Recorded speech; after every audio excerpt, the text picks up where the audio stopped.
Letter to Hermione, David Bowie.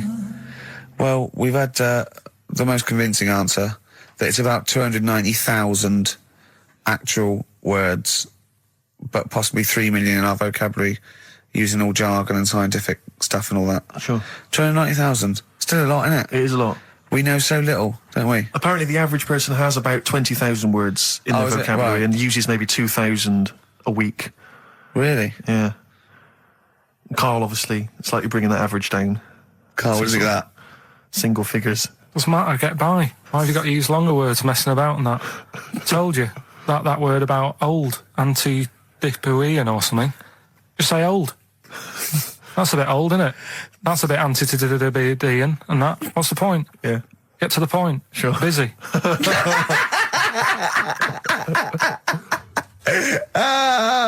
Right, okay. Are you in a film this week, Karl? We're doing that now? Yeah, go on. Get it over with. Hang on a minute then. Get it over with. Let's get this show over with. We can go home. You can go off to Lanzarote and sit on some ash. Some charcoal. He's not happy about that. That's annoyed him. The listeners have all ganged up on him. Yeah. XFM giving him 2 CDs. We've had more calls for his resignation this week than ever before. What do you think of that, Karl? What do you mean? There's another reason. Do you know what I mean, though? Because he's grumpy, he's not just giving it, he goes, well, I can't help it, can I? I don't want it. You're being paid well to do a job. People have tuned in to be entertained, to have good songs. Me and Steve are working here. I'm pressing the buttons. I'm paid to press the buttons. That's what I'm doing. Has every CD started on time? Then Yeah. why would they give you Monday off if you just paid to press the buttons? Don't get every other Monday off, do I? So have you stopped doing that now, have you? Well, yeah. Why? Because there's work to do in that. I'm not moaning about it. Let's get on with it. Blur on XFM 104.9. I forget the name of that track, but it's good. Good song. Thanks very much. Oh, good song. Yeah. Oh, right. I just thought you were complimenting giving his opinion. Right, Yeah. go on. The what? Are we still on the air? Yeah. What are we doing? Merry Christmas. We got someone on the line. Oh, right. He's here. Who's that? Ricky, Yeah, go on. it's Jonathan, how are you? Good. It's only TV's Jonathan Ross. Ross, turn your radio down, you idiot. I'm here. I like to, I haven't got the radio on, what are you talking about? We can hear the feedback. Well, I haven't got it, it's not my fault, it's your incompetent radio station. And also, didn't you hear we said don't call in, we don't want to speak to the listeners? What's I'm not a listener, I'm a visitor to your shores, I'm special, you know that full well. I know you're special, right. Yeah, exactly. What, you got a name for the band? Yeah, you ready? Yeah. Blump. B-L-U-M-P. I tell you for what, you can't have a normal word. If it's the monolith band of all time, if it's the big, you can't have a regular word. It doesn't make sense. How can you have a regular word? All these ideas you've come up with are rubbish.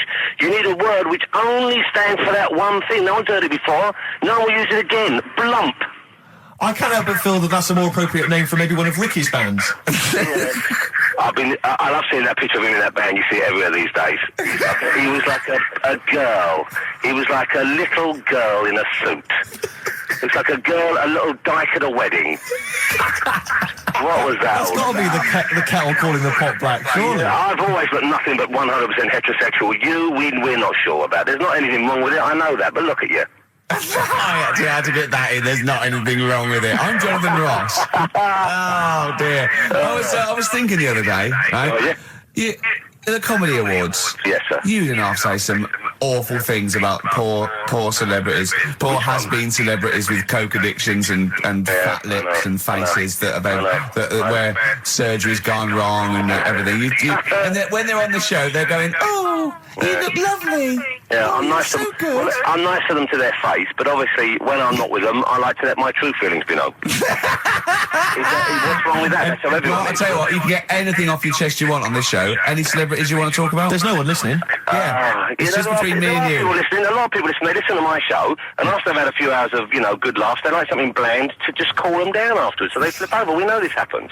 Did you mention my DVD on your radio show? You know what? I forgot to. I forgot to mention it. Christ! I forgot to mention it. I meant to mention by the office, but I forgot to mention it. And then I thought afterwards, it's not like he needs the cash, is it? It's not like he needs it. It's not like it is, but he's probably earned more money in a shorter space. You're like a lottery winner, and you've got about as much taste. You're like one of those burglars who's won the lottery. I am. I'm dressed like an Albanian window cleaner at the moment. Burglar from Reading who won the lottery, and now he's fritting it away on what? I do feel sorry for my neighbours. I've moved into a really nice place. I feel like it's the hillbillies. No, it's nice he's moved in though, because it's nice. He's given them something to sort of talk about behind your back. You've united the whole block. Right, go and play with some Japanese Japanese wind-up toys now. I'm Ross. going home to play Mario Double Dash with my son. It's going to be a good afternoon. I phoned you once after I finished my show. It's about 5 minutes past 3. Yeah. And I don't mind if you know, I said, how you doing? You went, it's brilliant. You said, this is what you said. You went, everyone's out. Jane's taking the kids out. I've already masturbated twice, and I'm playing with a new Japanese toy. I'm masturbating now. Yeah, Kings of Leon, Wasted Time on XFM 104.9. Sorry, I was sidetracked there by just some of the band names. And now listen, I want to put in 2 of my own. I want to win that pile of tat out there, right? I've got 2 names here, okay? We should just remind people in case they've just tuned in. Oh yeah, Ian Canfield has chosen his mega band of all time. He's got Keith Moon on drums, he's got Lemmy on bass, he's got Keith Richard on guitar, he's got, who have you got singing? Robert Plant. Robert Plant. And their manager is Vance. But he needs to announce them at Wembley Arena. They're already sold out. They're at #1 in the album charts. They're the greatest rock band of all time. And I've got 2 suggestions. Okay. What about this? Please welcome to the stage. Tungsten lung hemorrhage. Yeah, good. Yeah? Please welcome to the stage. God dildo. God dildo, interesting. Nice juxtaposition there of God, the almighty creator, and a dildo. Nice use of some contrasting imagery there. Yeah. Powerful and topical. Tungsten lung hemorrhage. Yeah. We've had a couple also on the email. People didn't really include their names, but who cares? Please welcome to the stage, Balls of Steel. Balls of Steel, Well, yeah. And we've had like Brain Hammer. Yeah. Brain Hammer's good. I Lots like of Brain Hammer. brain-related stuff. Quite liking the idea of tumour fish. Tuna fish, I like. Tuna fish is very good. I like tuna fish. I just wonder if there's one more contender. I don't know who this was, Ian, that phoned in with it, but possibly it's topical. Deathly Hem. Yeah. Deathly Hem. It's brilliant. Oh, it's Deathly Hem. Please welcome to the stage, Deathly It's Hem. Deathly Hem. Who's that? We've got to give it to I don't know who that was. Oh, but, well, if you came up with Deathly Hem, email again. Deathly Hem. It's the greatest name for the greatest rock band of all time. Will you please welcome to the stage, Deathly Hem. Cheering breaks, mind over money, XFM 104.9. I'm Ricky Gervais, Stephen Merchant, little Karl Pilkington. Yeah. A couple of emails. Different people have visited various tourist attractions. Oh, yeah. Let me see who's this from. Not quite sure. But thanks very much indeed for it. So, there's a link here. It's apparently in Devon. Barometer World. Brilliant. It's the world of barometers. It was established in 1979. And By one bloke who had a lot and thought, I can charge a quid for this, definitely. Here's the Out of his own house, probably. Converted back scuttle. exactly. Yeah, that's not a euphemism for a sexual act. But look at the webpage here, Rick. What's that little trolley? She's talented. Oh, dear. You're talking nonsense, Carl. Well, whatever. Steve, you were out of the room there. Mm-hmm. Carl took a phone call from someone. Okay. He's found a cellmate. Right. Not a soulmate. I think one day they will be cellmates. Yes. Because he's just like, he loves everything Carl loves, and he was telling Carl stuff, and Carl's face was lighting up. Yeah. He's told him of 2 Russian kids in the circus. They're covered in hair, and their mum tells them off because they're covered in fleas. Carl said, see, that annoys me again, innit? They do something else. And the bloke went, yeah, they should just make money out of being hairy. And Carl went, exactly. And he said, have you heard of the 3-legged juggler? And the bloke went, no, what's that? He went, that annoys me as well. Because he thinks they shouldn't have done juggling, they should have done football. Do you know what I mean, though, Steve? What do you mean a 3-legged juggler? What are you talking He's a about? famous 3-legged juggler. Oh, he's mega famous. He's like the Beckham of wherever he's from. But the other day I was looking in, I don't know, Bizarre magazine or something, right? And there was this fella who, he had no arms. So you saw a picture of him. His job was fixing watches. Did it with his feet. Go on. Well, it's just, why pick the most hardest job to do when you haven't got any hands? Crush grapes. Or... Do you know what I mean? That annoys me. Oh, crush grapes. Imagine him being told that he comes into the careers advisory where I go, now, what do you want to do, Hargreaves? Make watches? Right, take a look at your arms. Crush grapes, mate. Sorry, you're a grape crusher. Next. Brilliant. Brilliant. I would love you to be a career advisory in some sort of clinic. It'd be brilliant. I love the fact that it annoys you. Here's a man, he's got no arms, he has learned to fix watches with his feet. Yeah. An incredible talent, incredible skill, he's utilising that brilliantly. That's annoying to you. You are angered by it. Right, I'm only being honest. Now, you be honest, right? Your watch is broke. Who would you go to? You're in a rush. You need it fixing in a rush. Now, you need some fresh wine.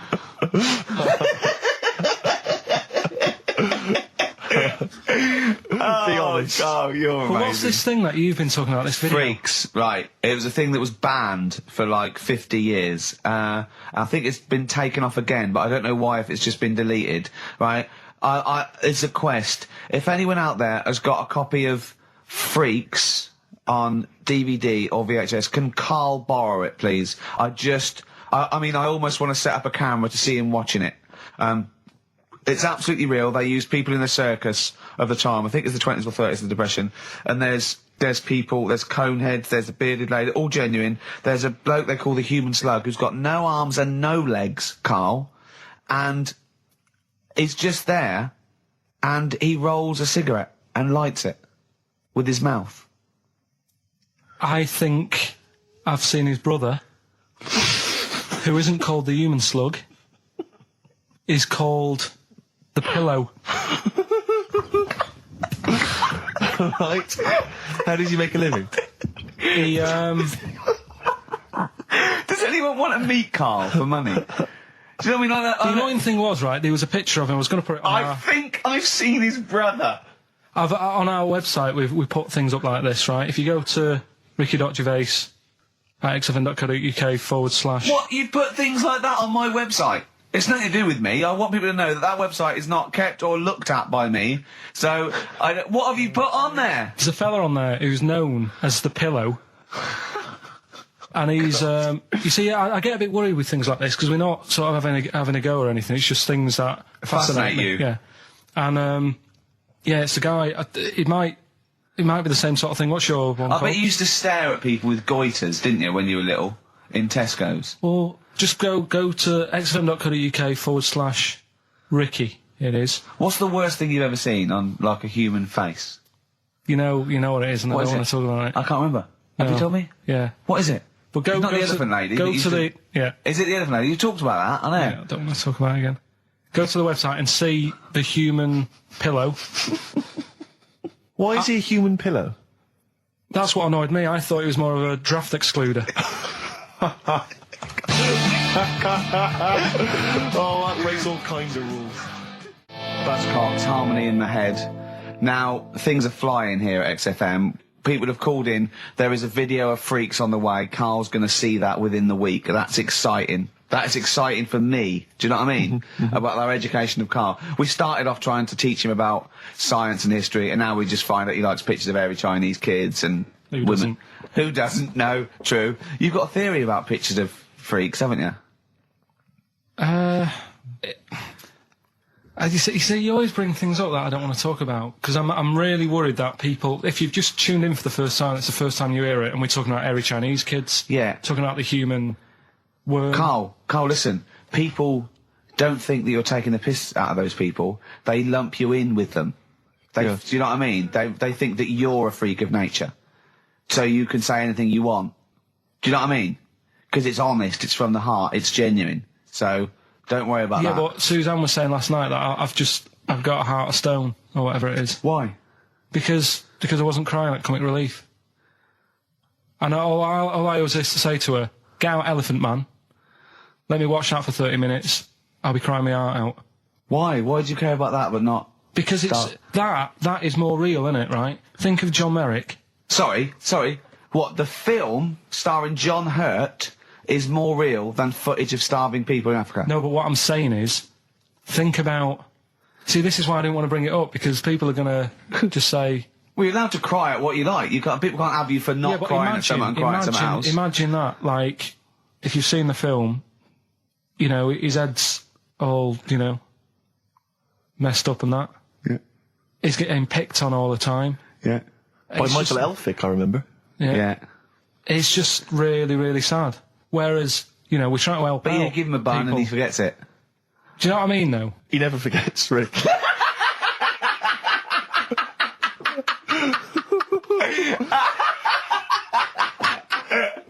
Oh dear. Anyway. Oh God. We're giving away stuff again. Yeah.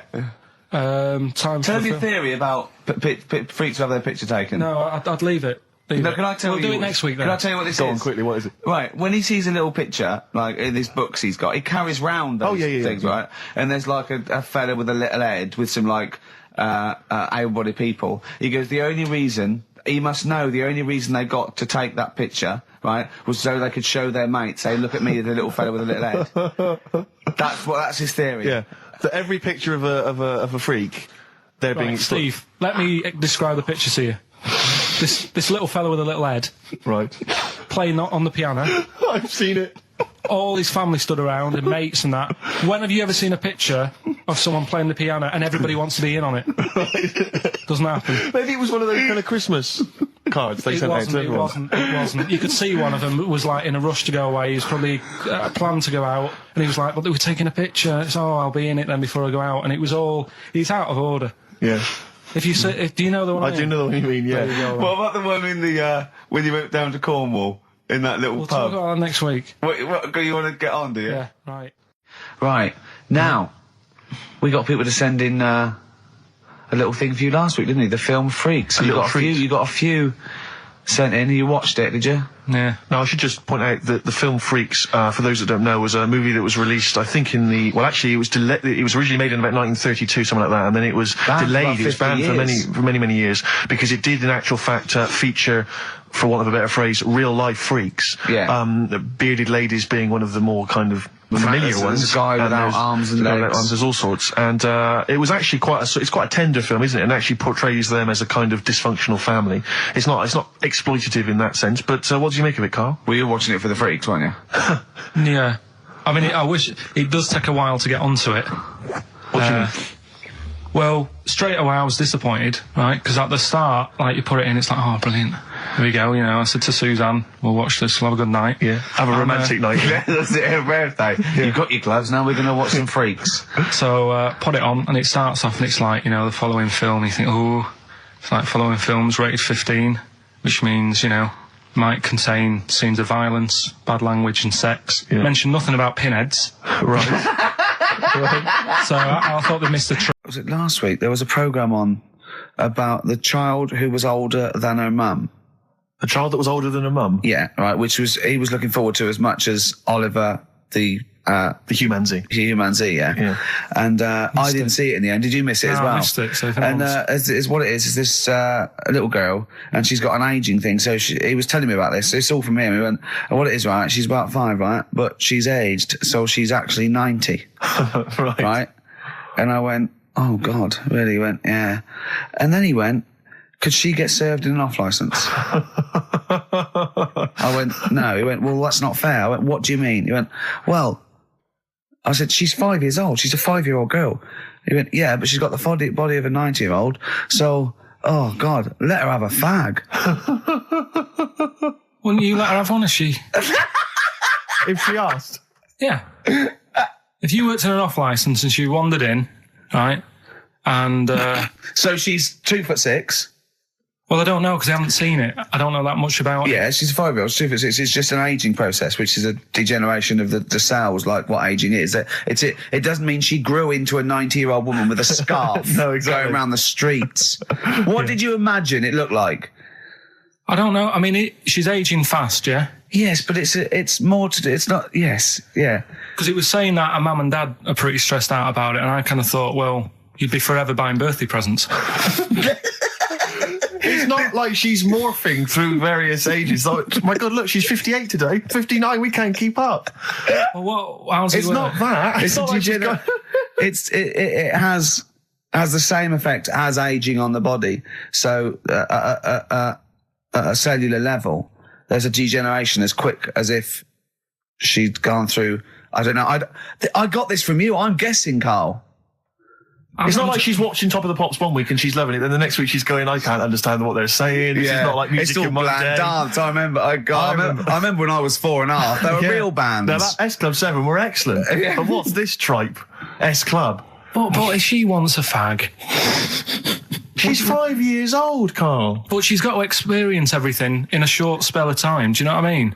You've got time to sort of... I think you're thinking of her life like that Fatboy Slim video, where it starts off as something crawling out of the sea and then it evolves really quickly over 3 minutes. I think that's not the case, Carl. Her mind she isn't aging in her mind at the same time. No, she's not living a whole life in 3 weeks. It's just her body is degenerating quicker than it should. So if you worked in odd bins, you wouldn't serve her with a bottle of wine? No, I probably wouldn't. Well...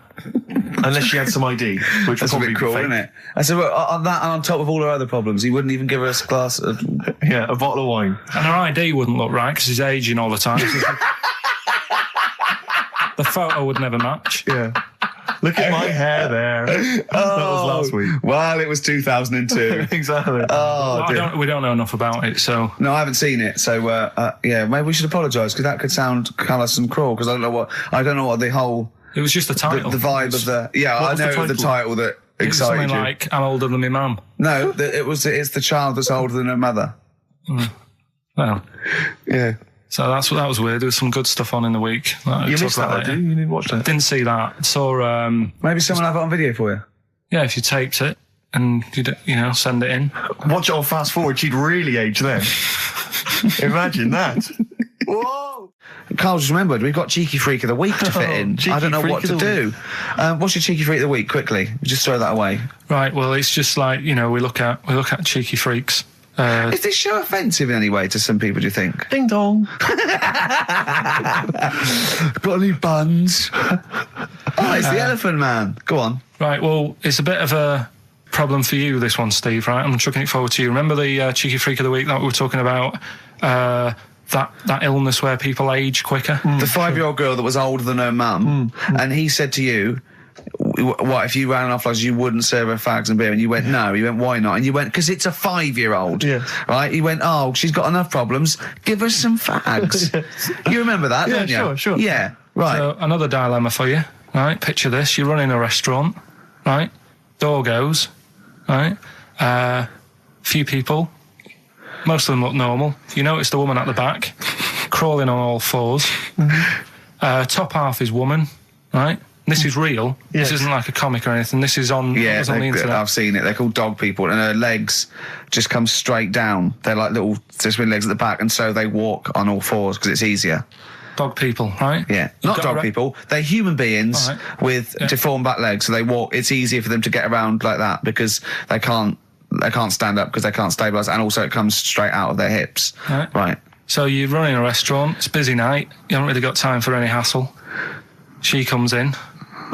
Would you serve her? The premise being what? That he doesn't serve dogs? Because the restaurants don't allow animals in. Right. So it's a dilemma. It's not a dilemma. Right. She's not a dog. She's a human being. Yeah, I put a plate of meatballs on the floor, and she tucks in, and a little glass of, a little bowl of wine next to it. He turns round, there's the woman older than... Get away from that plant!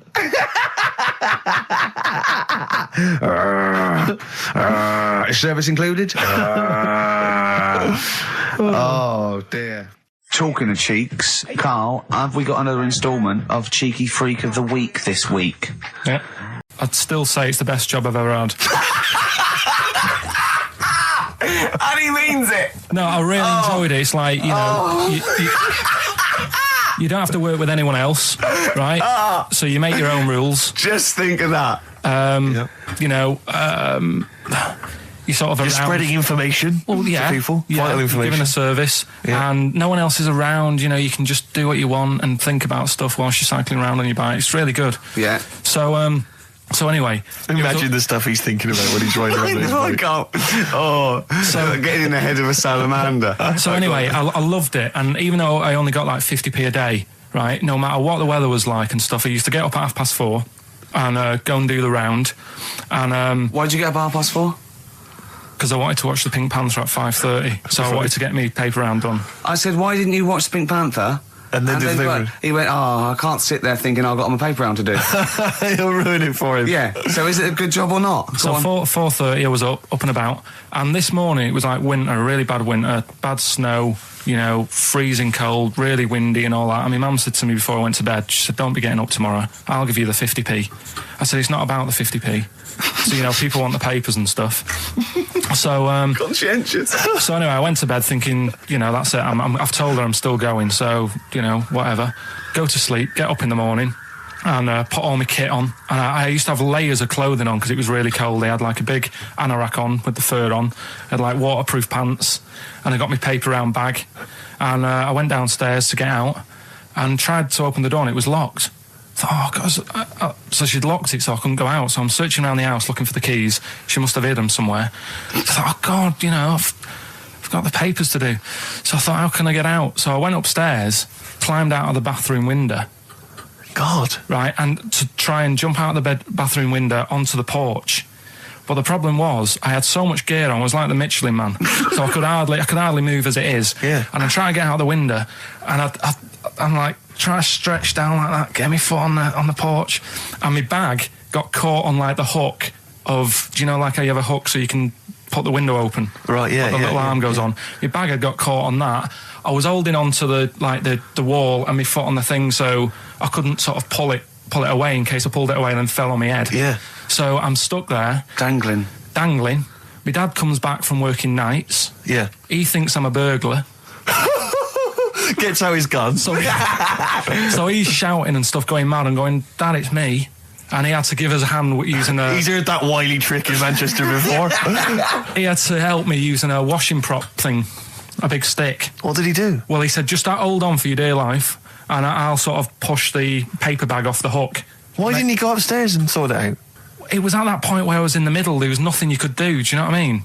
It's at that point where you've just got to make a decision. Yeah. And by the time you go upstairs, who knows what might have happened? Sure. Do you know what I mean? You've got to act there and then, not messing around. Yeah.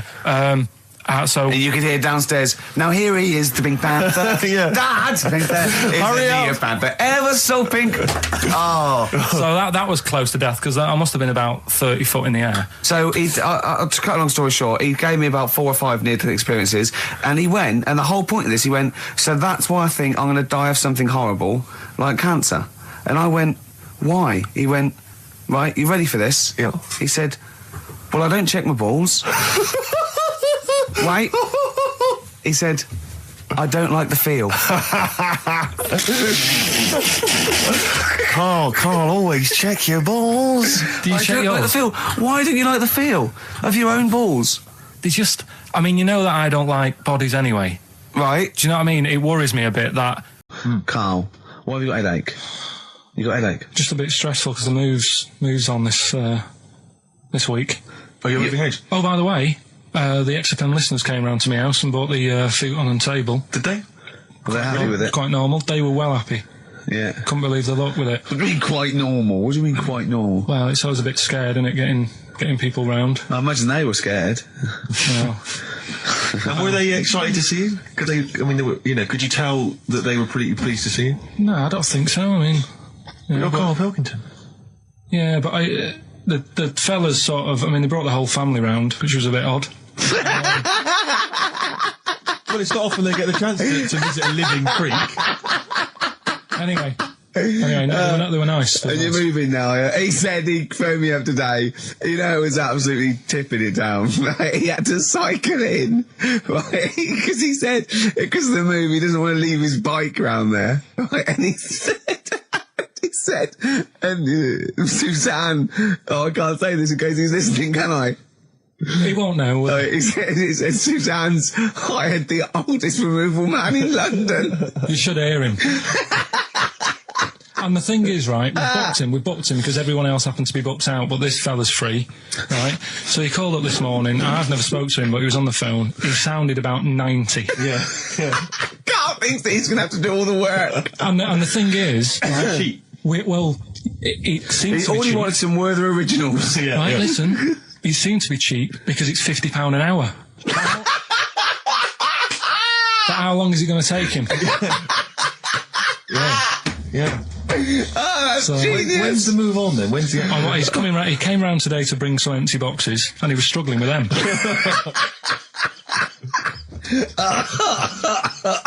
So it actually happens on Wednesday. Oh, God. Anyway, so Rick, I noticed that you were laughing and almost had a heart attack. Doesn't bode well for the boxing match, does it? Cough at the moment, haven't I? I've had my Lemsip. What are they again? is the tip included? Yeah, go on, that one. Right, in Turkey. Nice. It's not actually. That's where I went, and there was them little fellas after Suzanne in the kitchen. What? What do you mean? We stayed in. We went to Turkey. You went to Turkey and there were some little fellas. Well, they had quite a few sort of midgets working in the kitchen. Why? Is it a theme?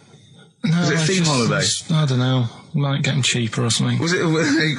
So they were get them working. cheaper? They were working in the kitchen, and one of them fancied Suzanne and kept sort of eyeing her up, and she was winding me up saying, "Oh, Not eyeing up and down, just eyeing her up. anyway, no." So What anyway, was she doing in the kitchen? no, it's like a pick what you want to eat type buffet, but you have people clearing the tables and that ready for you to come along, Are they low tables? and you know, he was just keeping an eye on her. What did he say though? Was he? did he What make was he? this Was he a clear? It little? was Turkish, so I don't know what he was saying. But he was. Was it? He was. Little fella, yeah, Did he talk What do you to mean her? a little fella? What do you mean little fella? sort of dwarf-like. What do you mean dwarf like? He had magic powers or he was 4 foot? No, What do you mean, A Carl? little bloke, just like a normal bloke but small. If you stood him in the desert, you wouldn't know. But he'd be hot nothing at around first. him. Right, Carl. You should watch out for the monkeys. Yeah, underground. There's underground What- monkeys, I think. look, you can't just say there was a little midget fella who was eyeing up my girlfriend and then leave it. What do you mean? What was happening? This is a story to us. This is much more interesting to us than, and she was deaf, right, and she hit her head. That's much more I don't interesting. understand how this how it manifested itself. Did he come over and say something? No, do you know when it's like girls know, don't they? When someone fancies them. What do you mean there was lots of them as well? Do then? they? That's worth knowing. Listen, right, go on. Right, so you went into this holiday, yeah? Yeah, wasn't And you that went good? into the dining room or something? Yeah, downstairs. And in you the looked dining over- room. Thought this is odd. There's no one serving. Yeah, and they go, Wait a minute. hold on, you looked down and there was a little waiter. There was loads of them running around busy. Why, though? Why did they It get was those... summer. What do you mean? Because it was Loads of summer. them. They had more of them They on. come out in summer. They come out in summer. What do you mean they had more... What do you mean? Because it's busy, isn't it? Well, no, but they Why- hibernate in the why winter. were they all midgets? I don't know, maybe it doesn't heat stunt your growth or something. No! Well, they just happened to, maybe it was a thing that they did for tourists or something, I don't know. I just got on with my meal. It was a holiday, do you know what I mean? God. Right, So some midgets serving. I'm not going to ask any questions. Right, okay, yeah. So they're all little fellas running around, and this one always was like, you know, oh, do you want a new serviette? You know what I mean? Going out of his way to sort of... for turning on the charm. Yeah, he was going out of his way. The others weren't. Right. I think what was happening is he'd been working with Santa all the winter. Yeah. This is a little summer break. This one He was hadn't seen your a girl. waiter, and so he was being polite to you. Maybe. But what did Suzanne say then? Well, she was using it to wind me up. What was she saying? Oh, he's... Oh, just like, you know, look He may be small, but he's well, built like a... Yeah, he's all man. so Were you jealous of a midget then? You were jealous of it him? is a bit annoying, isn't it? Why? It wouldn't bother me as much now, because I've been with her for ages. Right. But at the time, that might have been one of our first holidays, and it's like, You don't want to be what's going on? I paid for this holiday. And then you get off with a midget. Yeah. Oh. So anyway, But it doesn't matter because you got chatted up by a bearded lady. So. yeah. tell you what, no, that's got nothing to do with that. What were you going to say? No, What were you going to I say? was going to say the hotel was half board, and maybe. Oh, right. I thought you were going to say it's just one of her shortcomings. So listen, right? Play a record. Right. Badly drawn boy, born again. Right, just get this educating Ricky out of the way. So, Turkey, yeah. So what is this again? It's educating Ricky, is the tip included. Right. Apparently a fellow was on holiday in Turkey. He's just having a normal holiday, weather's good, you know, he's having a good time. Waiters are all normal height. Yeah. He's having his meal. He hears a load of screaming going on in the kitchen. No. Has his girlfriend wandered in there? And they do, With a step ladder. they circumcise people in the kitchen, and apparently... What are you talking about? Whoa. Slow down. We were Sorry, sidetracked there for a minute. what are you talking about? I'm excited about two things at once here. One, they circumcised people in the kitchen. Two, I guessed it was someone losing the end of their knob. He did, yeah. I started thinking like Karl Pilkington. Extraordinary. That is amazing. apparently it was going on. It wasn't just a one-off either. Well, when I say a one-off, I mean they did it more than once. Yeah. Right. And there was it was there for a week, and apparently the first night it was quiet, and then the rest of the week, every day it'd be like having his breakfast or even his lunch or even his tea. Yeah. He'd be doing it all day. Oh. You'd be hearing Lunch and screams. breakfast, fair enough, really. Yeah, but Circumcision at tea time. Don't do that. And apparently it's a tradition over there. You can't even make a complaint about it. It's like, well, you should have found out before you come over See, it. I can't believe this is So true. I'm a little I bit can't lost. believe this is He's true. in a restaurant, in a hotel, and there are people having circumcisions in the kitchen. Yeah. Is that right? I'm even worried that we're bordering on the racist here, suggesting that is position that Turkish people cut the end of their cocks off in the kitchen Yeah. at meal times. I think you're wrong, Carl. This just sounds ludicrous, Carl. No, I don't think it happens everywhere. Right. I think this Just in Oh, particular this restaurant. hotel. certain places, Certain hotels. certain hotels. What, is it like 2-star? Yeah. That, Why did he go to the Foreskin Inn? It was his own fault, wasn't it? so that Sorry, that's it, is it? Have they closed? Sorry, no, wait. That's the story. You educated me, right? Once a fella saw some Turkish people cutting the tip of their knob off in the kitchen. Thanks very much. Thanks very much, Carl. Got any more? Well, there's things you can learn from it. Either don't go to Turkey, No! don't have calamari when you're over there.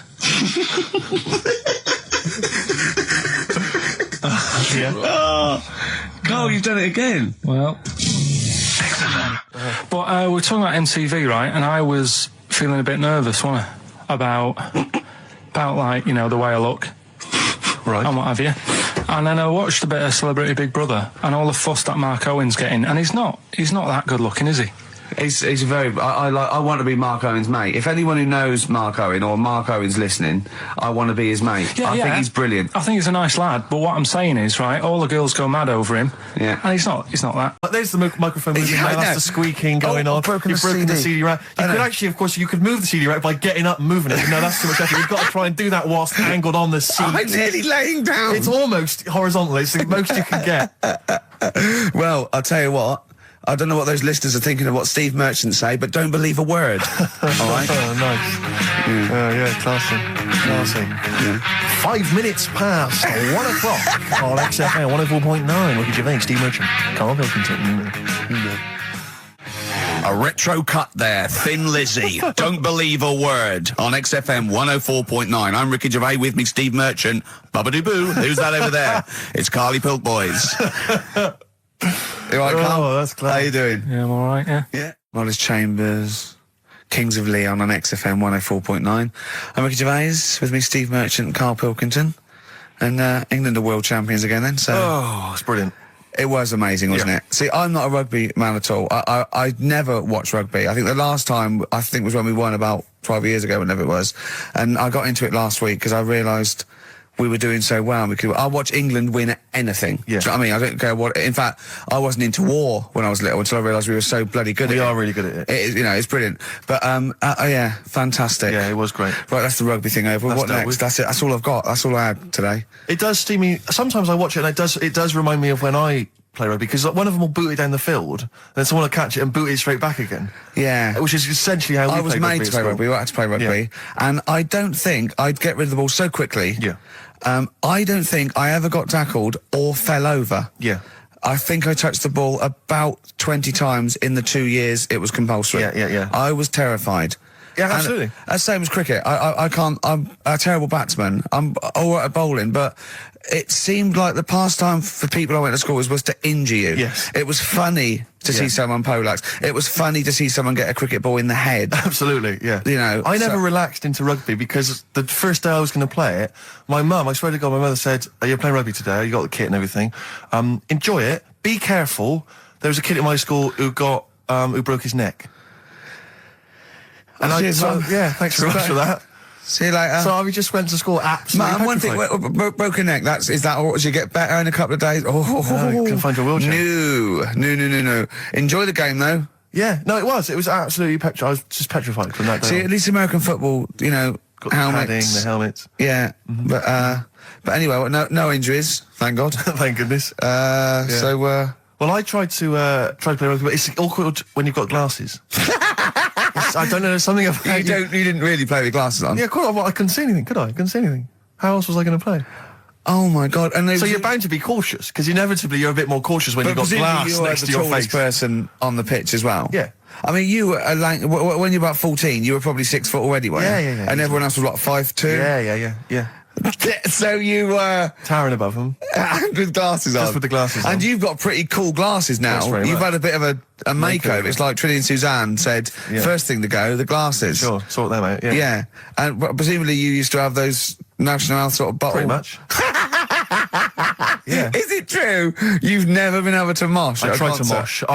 Because I've always watched people stage diving, moshing at concerts. I've always thought that looks like brilliant. You know, when they ride above like everyone's wave, heads, like they're surfing across someone's heads. And everyone's like, yeah. And I always wanted to do that because I'm a big rock music fan. And the only time I did mosh was at Rage Against the Machine. I tried to mosh at Rage Against the Machine. I love the idea of a band called Rage Against the Machine. Aimed at a man with glasses who won't mosh. Well, it was at the Reading Festival, and I think the lead singer, I forget his name, he went, can I just remind everyone that racism and fascism are on the rise in Europe again.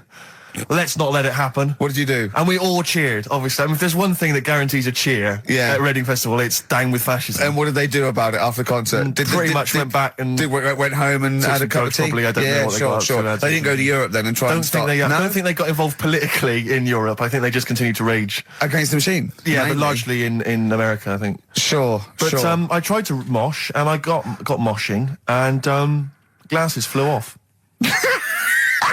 And I remember, because we were playing away, you do what you tell me. And I was just going, careful! I've dropped my glasses. Can we be careful? Loads of kids in hooded tops. Yeah, exactly. Just going mental. Yeah, and they're all jumping up. So I was like, can we just calm down for a second? Let's not be silly. Yeah. It was absurd. And I had to kind of, scrabble around on the floor, and thankfully they were okay and they didn't get broken. So what couldn't you do then? What do you mean, what couldn't I do? What, at school? Can you not see without glasses? No. I mean, it's like that you couldn't do anything. It's a blur. Really? It's a blur, definitely. God. Yeah, it's like being kind of punch drunk or whatever. So yeah, you can't play sports when when you've got glasses. But why not contact lenses? Because they're not strong enough. No, they seemed a bit fiddly. Oh, brilliant. Bit of Lou Reed. Is that what you want? Yeah, Satellite of Love. Classic. A retro cut. Don't steal our son. Please, lads. Thrills. On XFM 104.9. I'm Ricky Gervais. With me, Steve Merchant and Karl Pilkington. Yeah. Little Carly Pilkington. Little baldy mank whinging little twat. How are you? Yeah, all right, yeah. What are you doing? Happy? Feeling a bit happier today? You look as full of spunk, as they say in America. Yeah, I'm all right. Just a bit of a miserable day, though, isn't it? Yeah. A bit miserable. Yeah. Walking in today, right? Do you know I walked through like the sort of the gay district of London and that? Right. You don't walk, you mince, don't you? Well, just walking through on the way to work, and I'm always interested in their little shops and stuff that they have, right? Loads of their little shops. That's nothing to be ashamed of. If you want to go in and buy something, go in and buy something. I'm just having a look at, looking in the windows and stuff. Little postcard just near the entrance. Yeah. That's meant to tease people in, to make people go, that sounds good, I'll nip in. Right? Little postcard. Free butt plugs with every sale. That's great. How did we get from 5p off milk to free butt plugs with every sale? Wow. What's society come to? Well, it's because we're liberated, Rick. Yeah. It's an open society. What did you buy to get them? You didn't buy... I didn't but what's the purpose? What, of the poster or of butt plugs? Butt plugs. Because I really honestly You don't... shove them up your arse, don't you? Whoa, slow down, bum. Shove them up your bum. Yeah. But when? Is that just like when you're doing whatever, doing stuff around the house? Or? I think it's not to keep things out. Is it like you would use a plug in the sink to keep, the water in the sink? Oh, if you're not gay. Get that? Oh, yeah. No, I know what you mean, yeah. I don't know. No entry. What is it? I mean, I don't understand what that's I don't know. I assume it either feels good or are they... well, I've got to be careful here. Or are they sort of like breaking it in? Right, yeah. Do you know what I mean? like it's like a shoehorn. Or you know, it's like when you stick paper in your shoes if they're a bit tight. Or those people who sort of like put little bits of wood in their lips, and then soon they've got big plates in their lips. Yeah. Same with the butt plug. It means you can, you know, you're ready for anything. I don't know, do I? And look at Carl's face. Well, if you know what butt plugs are used for, then why not get in touch? Ricky.Gervais at XFM.co.uk. What do you think? If there's any... I can't believe we're already on this subject. I know. It's 1:05 and we're I was going to say then, if there's any people who use butt plugs, and I was thinking that Carl would have said, well, they're not up yet. Yeah. Because they go out late. No, but what is it? We're award-winning people. We've written a TV Not on show. radio, though. Not on radio. We're rubbish on radio. I know, but We've got nothing to lose. But I always say to you, Steve, that I like educating people and that. Now, the way I see it is I didn't know what they were. Let's phone to go. Someone might know about butt plugs. All right, we'll get No, get them on. Get them on. Ask them. No, because they might say something dodgy. Oh! Yeah, whereas, what have we just been doing? Just take a chance. Take a chance and tell them not to swear. Well, you tell them. Okay. Right, Steve, I haven't got my headphones on. Hello, who's that? Come on, hold on. Who, sorry? Nicholas. Nicholas, hello, mate. You're not going to swear, are you? No, I'm not going to Keep it clean. Yeah. Keep them keen. What were you calling about? I'm phoning about your plugs. About, not my plugs, but sure, plugs in general. What, do you know much about them? No, Are you a plug user yourself? No, I'm just thinking if maybe you've got some gay friends and you're spending the night at their place, you might want to use one. Right. What, you mean experiment with them, or...? No, so you can make sure they're not going to do anything while you're asleep. Could I suggest, you know, just lock the door? I mean, that is easier to me. Can I make a bigger suggestion? That's probably the most homophobic thing we've had said on the show today. Thanks very much for your call. Right, okay, good. Well, that's why we shouldn't put people on the fly. Just, you know, without checking first. I think Carl's made a good point. That's the calibre of listener we've got. Jet, are you going to be my girl on XFM 104.9? I'm Ricky Gervais, with me Stephen Merchant. Over there, little roundy bald head of Karl Pilkington. Good news and bad news. Good news is, boys are back in town. We're here for 2 hours. Hello. Bad news is, we have no monkey news, gay fella news, or little Chinese fella news. Really? We're going to try and, you know, leave that for a week, and then maybe come back to it. Yeah. It was Why do good. I get the feeling that within 20 minutes we'll be talking about little gay Chinese monkeys? Carl, think of that. We have got monkey news. Have we? Oh, yeah. So we've already broken that promise. Oh, okay. I thought we were going to try and sort of talk about something else. I've just done Jonathan Ross show, and they don't talk about the same things every week. It's weird. It is weird. But, or as Carl says, weird innit? Yeah. So, gave this show about 5 plugs. Nice one. Yeah. So, I think we'll get upward of 800 people listening. Oh, double. For the first 2 minutes. Yeah. And then turning back. They're already switching over. I'd have thought so, yeah. I spoke to my friend yesterday. He's a little bit of an old fella, and he said that for his own amusement, he had an iPod in his car, and he bought a little sort of transmitter, and he could transmit the music from his iPod to sort of just beam it, kind of as he was driving along, to sort of passing cars. What do you mean? It's Make weird. their radio play it? Well, but if they had it in the right frequency, yeah. I mean, pointless, completely pointless, but not dissimilar to this show, I imagine, in terms of the number of listeners. Yeah, but I was going to say, what's the chances of people having this frequency Absolutely on? pointless. So it's probably about the same, yeah. Do you know what it reminds me of? When I was young, I wanted to get into radio. I was excited in radio. When I was sort of in my, I don't know, I was 11 or 12. My friend and I, we got a little mixing deck, and we used to host our own radio show. Brilliant. From his bedroom. We didn't have a transmitter, so we'd put some speakers in his front garden, in some bushes, and sort of broadcast it to people who were walking Again, by. probably over the week more listeners than this show. Almost certainly. Yeah, I love the idea. It never happened, but I always was hoping that maybe some girls would just come by and just like sit and listen. These guys are great. I don't know where these sounds are coming from. It seems to be that bush, but... Or Noel Edmonds coming along going, who are these guys? Yeah. Can you get them on my radio show? Can they stand in for me when I go on holiday? Yeah. Yeah. I did I say I did sort of pirate radio? No, go on. Got into hospital. Yeah, the normal radio, but you had an eye patch on. Go on. Dad was in hospital, right? And he was having some operation done, right? And went to see him and didn't have that much to say to him, right? So I was sat there. Well, it's awkward though, isn't it, when someone's ill? Yeah. Sure.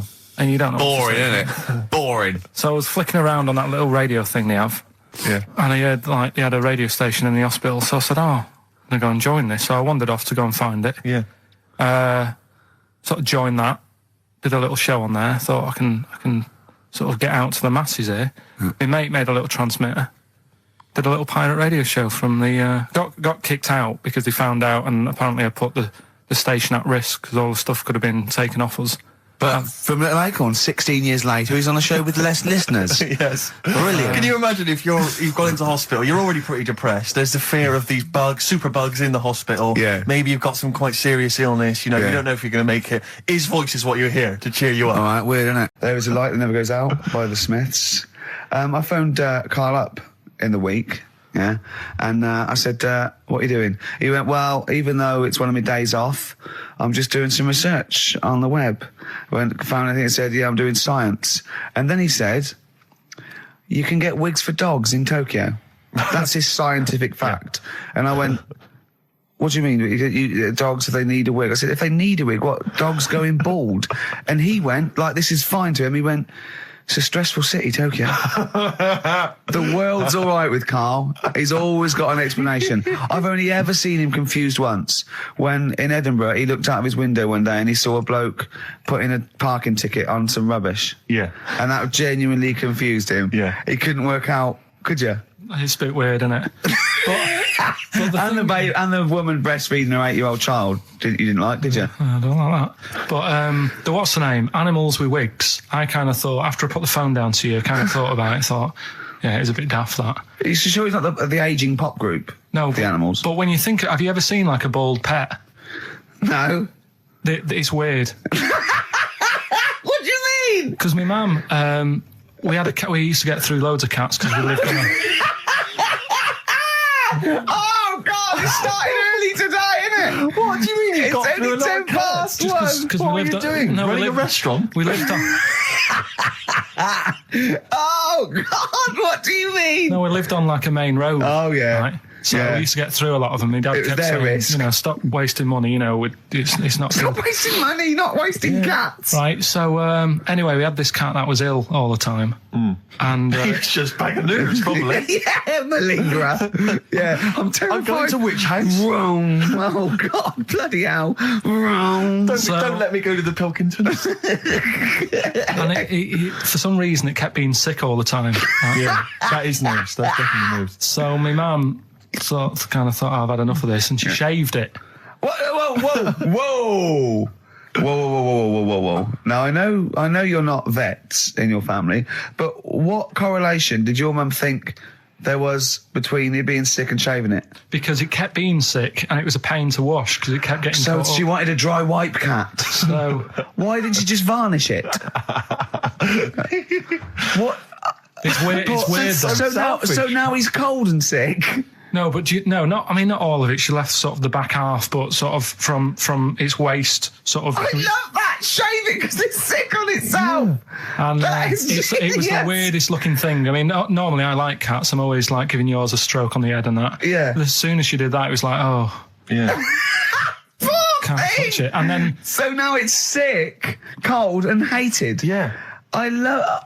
Karl.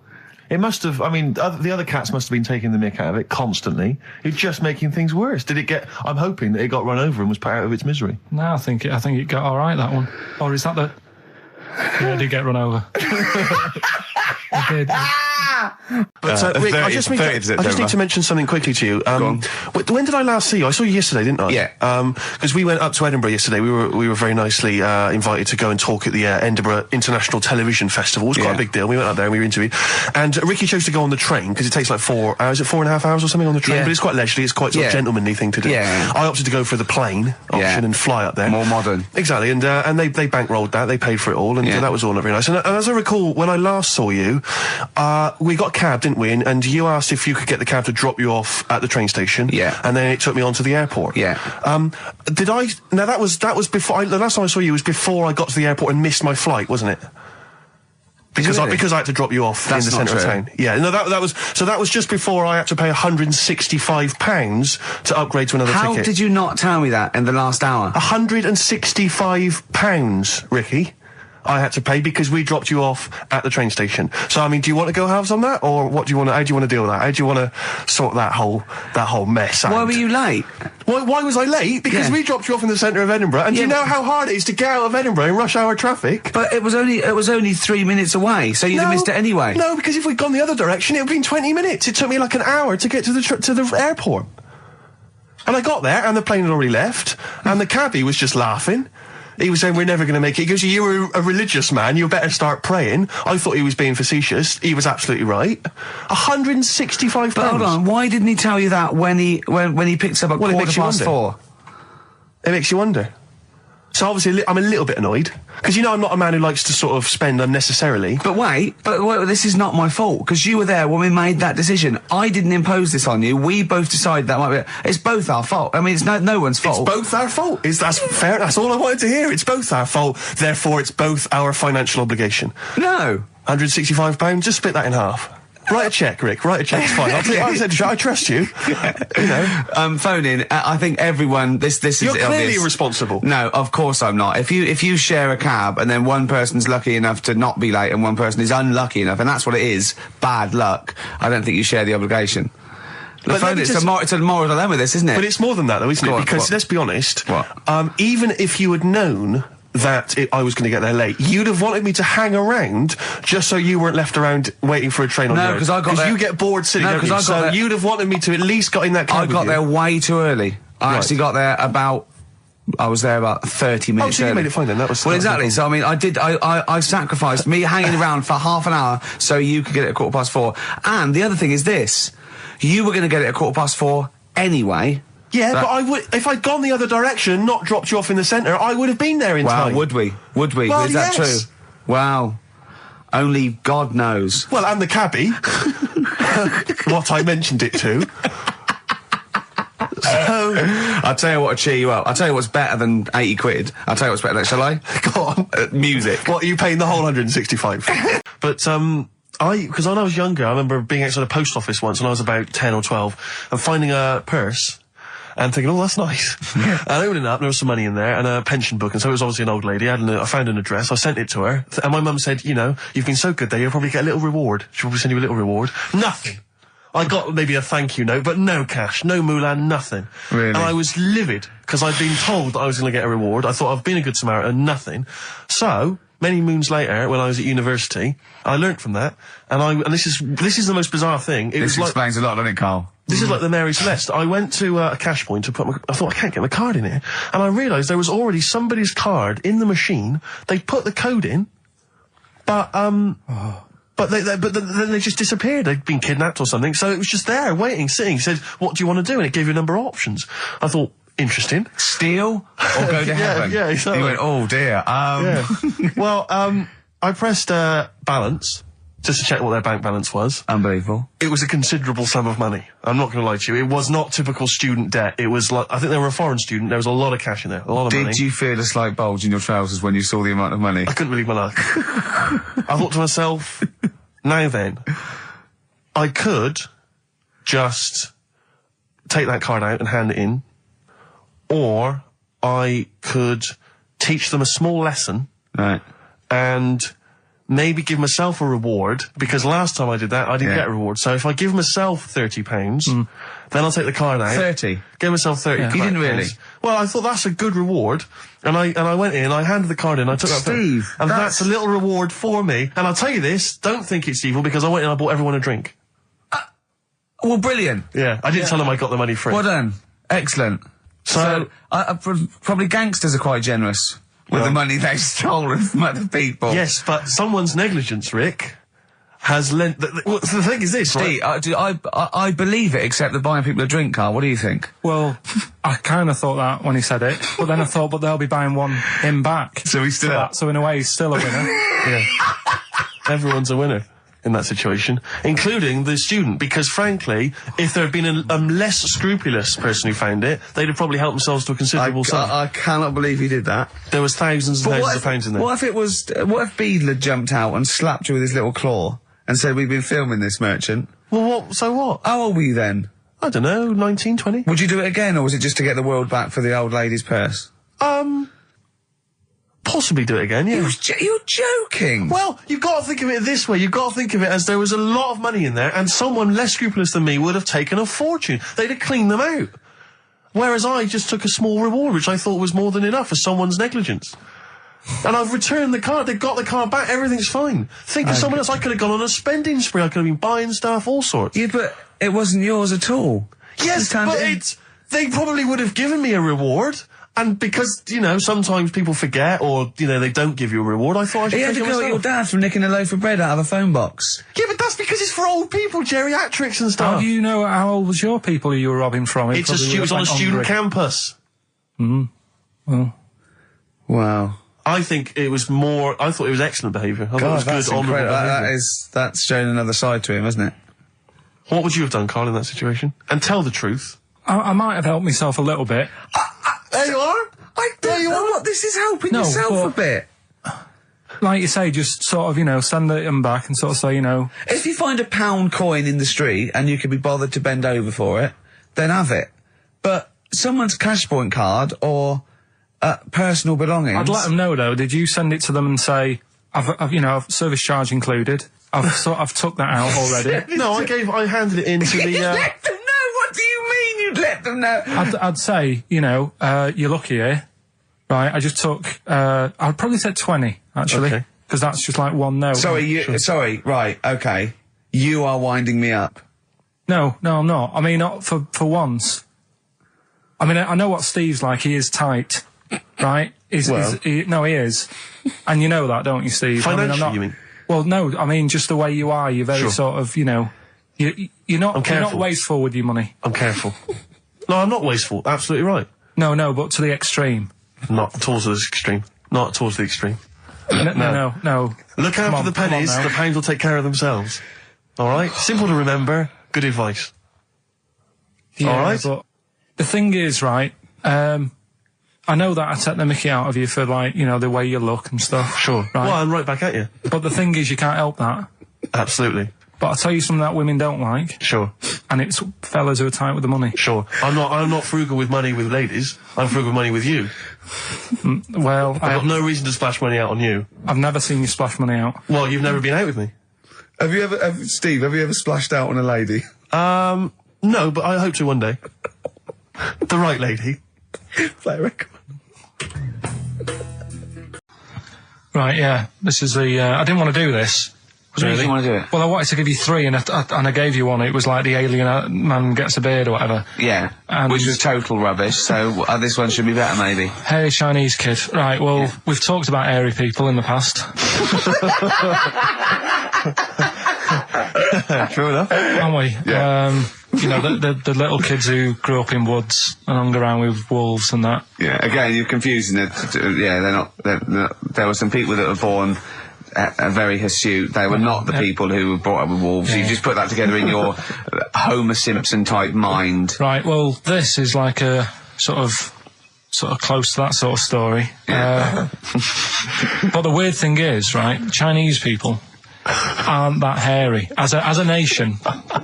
No, seriously, that's a well-known fact. They don't have that much body hair and stuff. Okay. So this little kid who was born over there, he was like covered in stuff. Was he? And it was only his nose that wasn't hairy. The rest of his body was caked in hair, right? And his hair sort of What grew. sort of hair was it? Was Thick hair. No, what I mean is, was it sort of like a pony's mane, so he just looked like an Ewok? You know what I mean? Just like hanging down sort of straight, dark hair. In the picture, it looked like it grows from his eyebrow. It grows from his eyebrows quite thick, and then it just goes all the way over his head. You don't think it was just really long eyebrows that he'd done a comb over? No, it was all over his body. It had a picture of like his back and that. Yeah. And Had he styled it? Had he styled it at all? Did he have it a quiff or? no, it was just hanging everywhere. all over him. Yeah. And they were like, you know, this is a bit weird happening in China, where we're not normally that hairy. That was the scientist speaking there. And the local press and that were getting him down, calling him monkey boy and all this. Oh. And Thinking Chinese press. but the doctor, Yeah. Oh. They're cruel, aren't they? It's like those game shows. That's Japanese, isn't it? Yeah. That's what, yeah. and the doctor said, I was Carl talking through all that time while we were just like talking to each other then. Because I turned round and I still saw he was talking. So anyway, the local press came in to see the hairy boy, the monkey boy. Yeah, and they were like being tight and taking the mickey out of him, and the doctor said... showing him nuts. Said he's only hairy. Said he's a healthy young kid. The only faults he's got is he's got a little bit of eczema and a boil. And he said everybody should just treat him the same, and I think he grew up a healthy kid. Yeah, so that's the end of the story. That's not a story. Why? But I've got nothing. I don't know what to say to that. So someone in China was born slightly hairier than the rest, and he was normal apart from eczema and a boil. That to me isn't a story. But if it is, I've got a million. I mean, it's sort of like bloke from Manchester went a bit bolder than the rest, got a job on radio. He was normal. I mean, that's not a story, is it? Do you know what I mean? He's doing all the work. I wasn't even listening. I wanted to spill some water down that. Right, what's this one again then? Right. What's the teaser headline? Teaser headline is "What's tomato with you?" Brilliant. Yeah. Go on. How excited were you when you came up with that? You couldn't wait to come in and tell us, could you? I think it's a good one because you won't forget it now, will you? I mean, like the worm one. What's so special about the worm? You know, a lot of people think that if you cut a worm in half, two worms will grow, but no. What happens is if you cut the head end slightly nearer the tail than the head, the tail will die, but the worm with the head will be okay. So, it's exploded a myth, and it taught me something. Right, so, the second one, part 2 of Educating Ricky. What's tomato with you? Yeah. What this one's about is, ages ago... It's scientific. There's never a date. There's never a country, a location. Okay, settle down, children. This is A-level history. Right. Once upon a time. Yeah. When a mental place with swords was a king. Forget his name, but he was a loony. So, and it was literally ages ago. Yeah. So, good luck in the exam. Yeah. Right. So, like, you know, all right, many years ago. Oh, yeah, cleared that up. Go on. They thought tomatoes were poisonous. Right? Okay. Because what Hold on, are they going to be proved wrong at the end of this story? Well, because I don't want to give away the ending, but is it something to do with are they poisonous tomatoes? No. Oh, you're having a laugh. I don't believe it. Go on. They could have been eating tomatoes all this time. Oh, Steve, what's tomato with you anyway? Okay, so hang on a minute. Let's just recap quickly. Many years ago, when people thought tomatoes were poisonous. Yeah. Go on, Well, they didn't know they were poisonous then because they were still eating them. But what was happening? But they're not poisonous.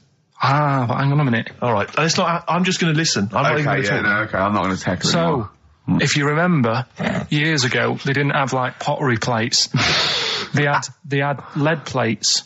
Right? What are you talking? Just let him talk. Sorry, what year is this? Let him talk. Come on. Plates made out of lead, and what they'd end up doing, they'd say, right, do you want a tomato? And they'd go, yeah, all right. And they'd put the tomato on the lead plate and cut it.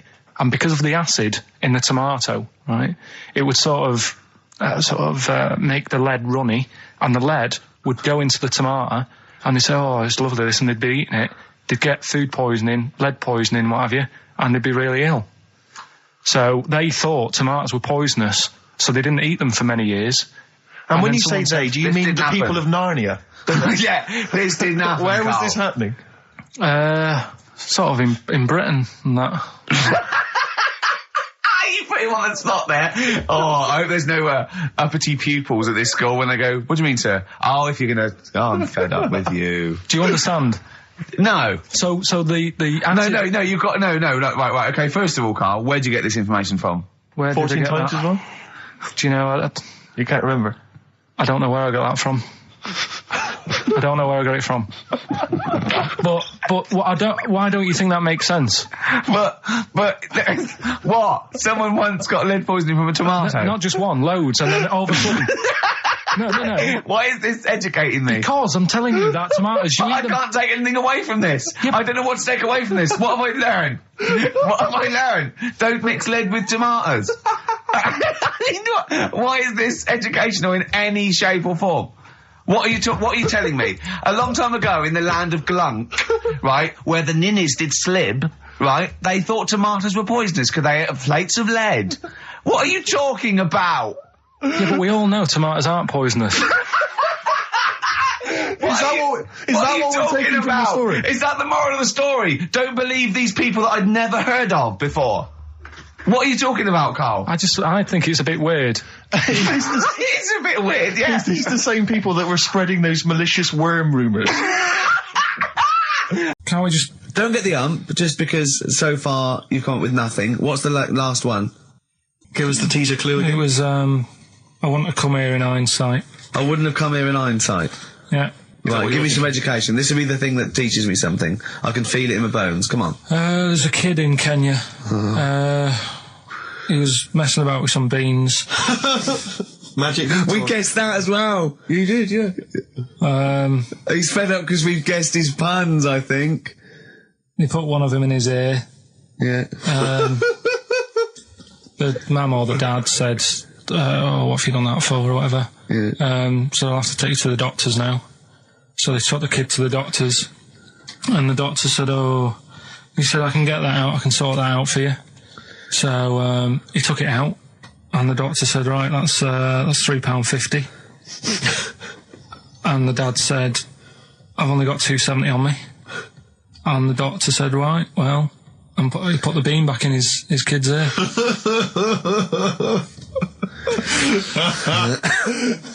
I don't know what to say. I don't know what to say.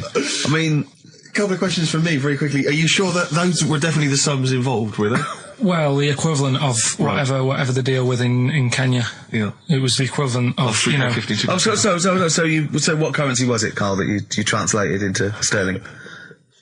I don't know. No, it was saying in the thing. It said the equivalent of £3.50 £2.70. Did it say that? Yeah. Sorry. Did it say that? Yeah. Carl, look at me. Did it say that? Yeah. It said that was the. Did it say that? Yeah. Yeah, it did. It definitely said that. Definitely. Yeah. When Ringo joined the Beatles, now going boo, Pete Best, but he went. Yeah, they went, whoa! Oh, God. No, but the teacher just said, it went down really well, you can do that again tonight. Right. When you're in it again. But anyway, so my dad was there, and you hadn't told him about this performance, so he just turned up off his own back? I never took the letters home and stuff to show my mum and dad, because it just put me off. So, anyway, he turned up, don't know why, he must have heard from someone else's dad. Yeah. He turned up, and he swore about me, which... Did he? I don't... Could you use a word that's allowed to be said? The word? Of course it is. Right. If you got a kid in the car or anything, you can turn it down now. Yeah. Right. But he said, there was a guy stood next to him with a camera, big video camera, filming it, and he said, yeah, film it, but try and avoid getting the twat in the hat in the shot, because I had one of those porters, the little round pork pie hats on. Right. This is so sad. What was this a nativity play? It was about Jesus and stuff. Yeah, well, there was a porter there helping him with his bags. Of course it was, I forgot. I mean, Mary and Joseph, they got there. Yeah, because it was the hope, because the inn was full, but I think the porter doubled up with the inn and the stable. Right, that was nice. So he carry bags over, yeah. Yeah, no, so yeah. You're right, though, I don't know why I was wearing one of them, but I was. And your father said that, and how did you know your father said that? Did you hear it? About it later. Oh, he told you about it later? Yeah, I was talking about stuff I'd done at school, and he said, oh, God, remember that, and I spoke to him the other day about it. Right. And, oh, God. So that was the end of your sort of drumming career, really? Because it could have been, I mean, the audience loved it the night before. Yeah. You could have, been, who knows, a whole new world for you. Yeah. Have you done any stuff? I've never drummed. I wish I had, man.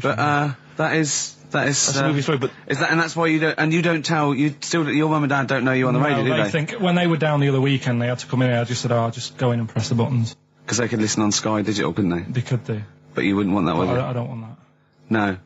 Play a record. Let's explain it again. If you're new, I'm sort of on a bit of a mission to find out, we've got a lot of animals and insects in the world and stuff. Yeah. Do we need them all? It still amuses me. So we've found out we've got to keep jellyfish.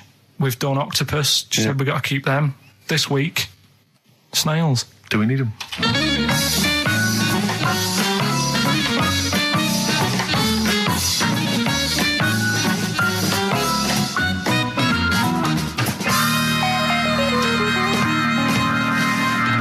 Just doing some research, right? I'm sort of working my way through different creatures and insects and stuff that's on the planet. Yeah. Right? And finding out if we need them or not. Right? Yeah. Do you know much about snails? Sea snails? Well, yeah. Snails in general. I don't know much about snails, land snails. I know a bit about sea snails, like whelks, top shells, that sort of thing. Would you say they're important? What sort of sense do you mean by important? Say if we had to sort of get rid of some animals and insects and that because we're running out of room. Right. Do you know what I mean? Because I'll tell you what I know about some snails. I don't know if this applies to sea snails as well. I mean, I called you today because a lot of other places are shut. Yeah. Right? So, I know they like to eat stamps, apparently. The glue on stamps. They love it, right? Right. Apparently a lot of letters and stuff aren't getting to where they're meant to be getting because snails are crawling into letterboxes and eating the stamps. That obviously doesn't apply to the sea ones, but that's a problem they're causing. All right. Were you aware of that? No, I didn't know that. Bet you're glad you answered the phone today. Right? They love beer.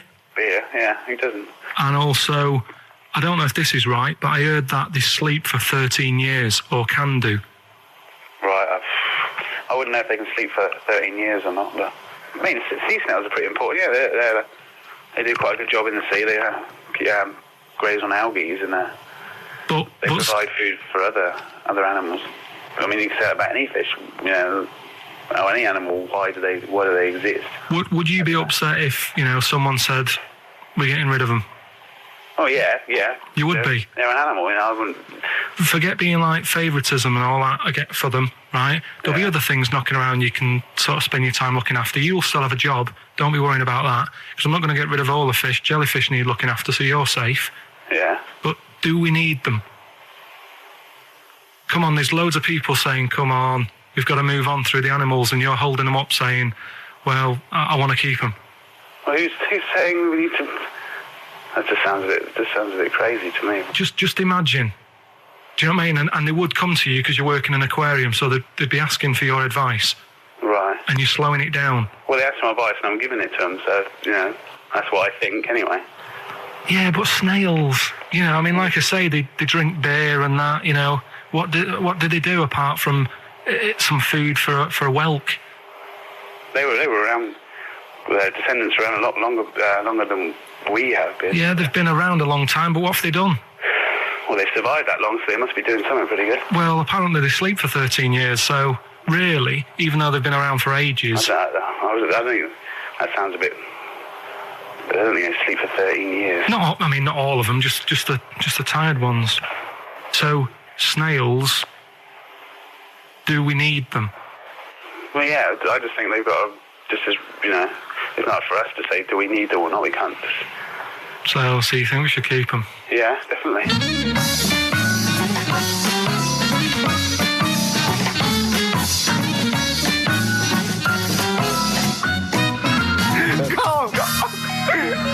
Carl, I'm proud of you. That He was getting really quite annoyed. I know. What did he think he was doing? What? I don't know what you tell these people. I mean, you don't get their permission to play this out, do you? You just don't tell the them. thing is, right, I sort of told him what it was about, but we won't say who he is or where he works, because it doesn't matter. I just needed to speak to someone who knows. I know the fact that you were trying to get an answer out of him by suggesting that he would be safe, because he could look after jellyfish if he gave the okay to destroy snails. He was getting livid, you could tell. Oh, God.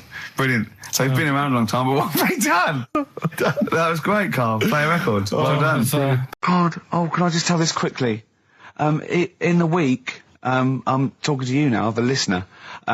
Usually I don't. Yeah. Carl said, about embarrassing him on air and that, and he's worried about his education, and he was worried about not knowing long words. Like, we come up with any long words. And he said, no, I was scared, you were going to ask me something about, someone, and he's a Eastern European leader. His surname is Milosevic. And Carl said, so I learnt it this week, and learnt it so you can't catch me out in case you start. I said, what? And he said, he thought about it and he went, Flobodan Milosevic. Got the surname right though, didn't he? So what's his name? Right? What's his name? That's how Bill and Ben would address this leader. How would they have said it? Flobodan Milosevic. What's his name? Slobodan Milosevic. Yeah. Well done. Gervais with me, Steve and Carl. Carl, why have you got a headache? You got a headache? Just a bit stressful because the moves on this. In fact, if people are out there, we're too lazy, could you write down everything Carl's ever said? Because I think we could publish that. Yeah. He said one today. He saw my salamander. It's not a euphemism. He saw my salamander and it's just sitting there in the tank. Your exotic pet. Yeah, and he's worried about there not being a lid on. And he said... I went, what are we worried about? He said, wow. He said it sits there for 24 hours a day, obviously planning to get out. Well, he's got nothing else on its mind, and the daft thing is, he has actually got the lid ripped up a little bit. And he'll be looking up there, and it's going to get out. But what's the worst that could happen? What's it thinking? What do you think it's thinking, this salamander? It's got its eye on the DVD player. I can have E and be down the market. Well, it's like those people who, those cab drivers that you'll meet at sort of 3 a.m. who've just got a car and just went out with a car. Yeah. And just, I'll pick people up and charge them. Yeah. I got in one once. I said to him, the guy just pulled up. I said, he said, I was in like East London. I'm going back to North London. I said, going to Swiss Cottage. He went, sure, hop in. We set off. He went, do you know the way? I said, well, not really, no. I thought you'd know the way. You're in a cabbie, aren't you? He went, no, don't really know the way there. I said, have you got an A to Z? He went, no.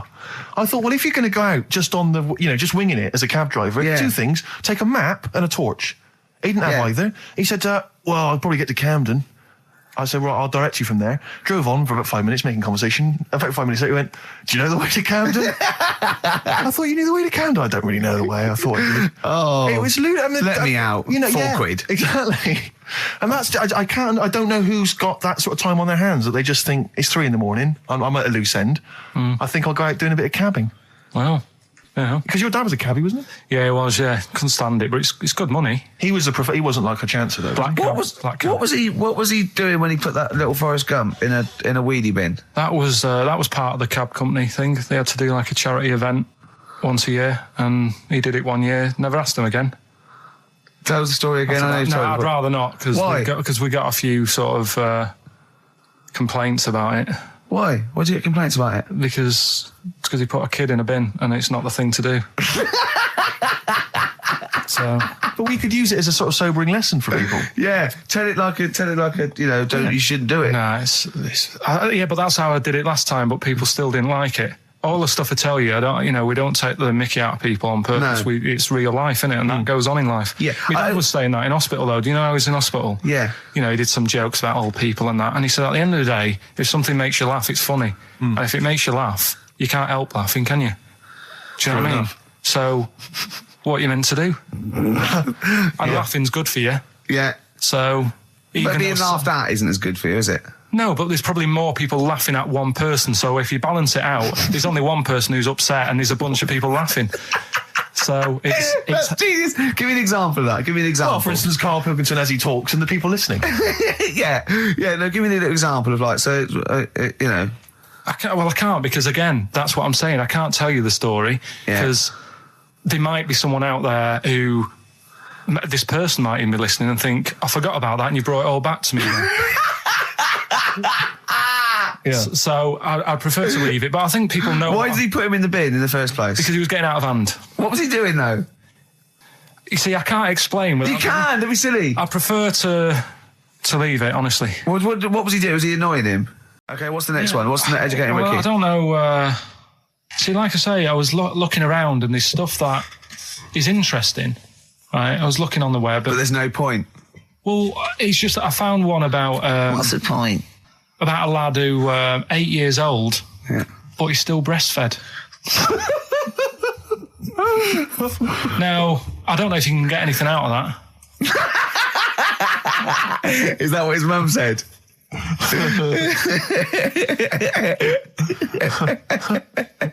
So, what do you mean? I don't know if I can get anything out of that. You don't need to. No, it's just that. Where did you read that? That was on the internet. Oh, well, yeah. You're always unspecific when you mention it. It was on the internet. Well, I'm trying to think what I put in. I think I put in Y to see if I'd confuse a computer. Go! You are... No, honestly. I did a search, put in why, and he came up with funny things that, like, why is this person doing that? Why is that? And it had a picture of this 8-year-old lad, sort of, on his mum's nipple. and it was saying, you know, is this healthy? You sure that wasn't asking you that question? What? I put in why? Just confused the computer. Like, the computer go, what do you mean? Yeah. Stop it. Yeah. Oh, look, yeah. Last week, I was walking home with him, and I went, he was saying something stupid, and I went, I've got a competition for next week. Let's do a phone-in, and it's called Karl Pilkington, Genius or Fool. Yeah. Right? And he went, No. I went, why not? He went, well, it'd be confusing because they say there's no difference between genius and being a fool. We do that, don't we? No, but it's rubbish. And people say there's a fine line between madness and genius. And, you know, it's a ridiculous soundbite. They don't say there's a fine line between a genius and an idiot. Well, the people who do are idiots. Yeah. So what would you do there, though, just to sort of wrap that little thing up? What would you do? That lad loves his mum's milk. What are you asking me to come up with? No, I'm a just title for the story. No. It's just what would you do? Right. What do you mean? What would I do? Well, it's causing a bit of a problem in the area.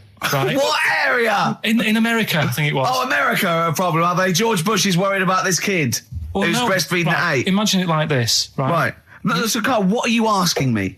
About this spurious story you saw on the internet. I saw it on the internet. There's an 8-year-old lad. He likes his mum's milk, and it's saying, "Is this right? Should it?" No, be it's going not. on? But what What do you want Ricky to do about it? It's not his responsibility. Yeah.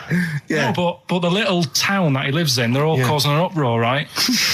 Going, this isn't right. You know, I can't let my kid play out in case he's in the garden with his mum getting a bit hungry, right? So, Oh God. what should they do? Because his mum's saying, well, he likes it. Yeah. And he, you know, what do you do? I don't know the laws. No, but I'm not asking you to sort out the laws. I'm just saying, if you lived in that neighbourhood, what would you say? If you went up to him and said, look, everyone's getting a bit fed up with this, look. I'd say, what would I do? What do you mean, what would I do? What are you asking me? Right, it doesn't matter. No. What are you asking me? What are you asking me and Steve and the public? I'm just saying, say if you live next door to this woman. Yeah. Right? The kid's hungry, 8 years old. He's out playing on his bike and he goes, Mum, I'm getting a bit peckish. And he goes, all right, son. She whops one out. And he starts having his milk, right? You live next door, you're putting your washing out and you see this going on. You're getting a bit sick of it because it's gone on for months. 8 years, I assume. Why is it your business? Why are you such a nosy neighbour that you're concerned? What would you do, Carl? Let's turn it back on him. Yeah. What would you do? What's your solution? What would you do? Well, I thought I'd say, right, why are you doing this? And she'd say, because he likes it. And I go, all right then, put it in a bowl first. Genius. And you think that would sort that out? Right. If you don't like well, okay, let's play Educating Ricky. Right. Brilliant. Go. Right. So- Ding-a-ling-a-ling-a-ling-a-ling. Educating Ricky. Right, what are we going for then? Hanging the bacon, airy Chinese kid, alien gives man a bird. I think Alien gives man a bit. I'd like to do that. Right, there's this fella, I think it happened in America, and he saw a bright light in the sky. And God, if you're bored. he stood there. This is a true story, is it? Yeah. He stood there, Yes, of course it isn't, Steve. and he saw this bright light, and it came closer and closer, and it was a UFO, right? Yep. And he looked at it, and it disappeared, right?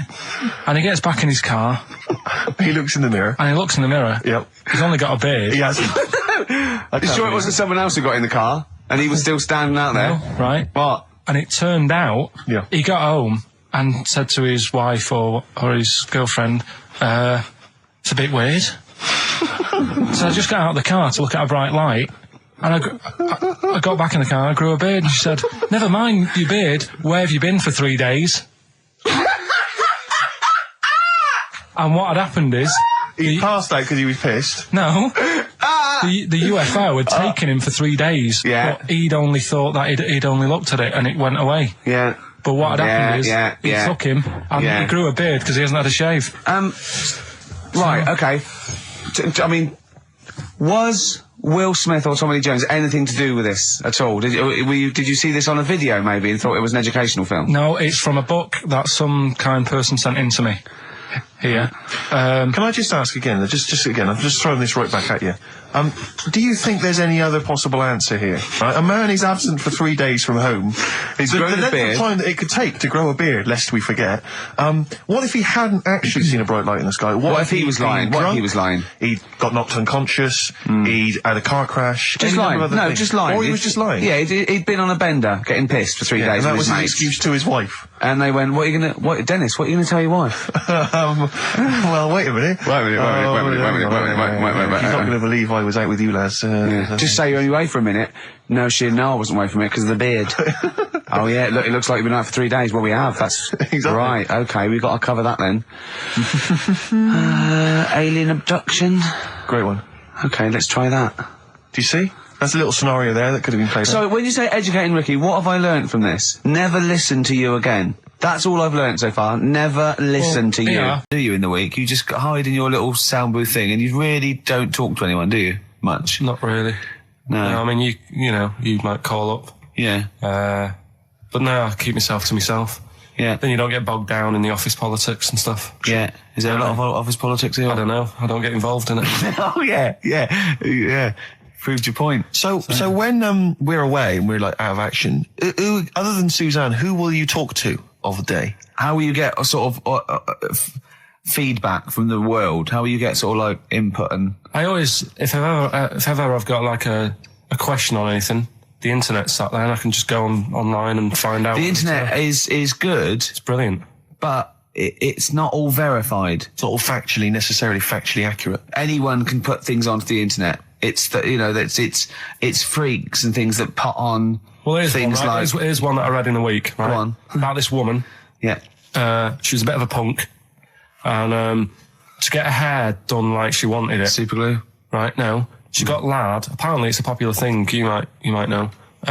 Put lard on your head. Yeah. And you put it in the oven.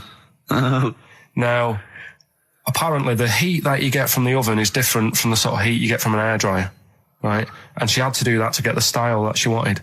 But anyway, she comes into money or whatever, treats herself to a microwave, right? It's not true. Opens the door, jams the things, like the little catch, so the microwave works. She jams it with a screwdriver or a knife or something. Yeah. Puts the microwave on, sticks her head in, boils her brain. Don't be ridiculous. Right? Well, why is that ridiculous? Boils her brain. She boiled her brain. She boiled her brain. And this is what's good about the internet. I went straight from that, and there was a subject about brains. And do you know that Russell Crowe, when he dies, is given his brain to charity or something, some sort of some people who can do stuff with it. She gave hers to Pot Noodle. Vesta. Yeah. Oh, That's the boiling sort a of stuff. skull. Yeah. That's not true. It's not true, Carl. Just urban myths. Someone made it up. Yeah. For a laugh. They're just too convenient urban myths. Everyone's you can tell an urban myth's not true because it's always this happened to a mate of mine, and when you say what happened then, they go, don't know, that was it. Was it? Was that it? Was it? Someone boiled a brain and that was it. There was no more story. Well, Were there any dates, locations, times? I think it was in Belgium. You're listening to the best of... He's not happy about that. That's annoyed him. The listeners have all ganged up on him. Yeah. XFM giving him 2 CDs. We've had more calls for his resignation this week than ever before.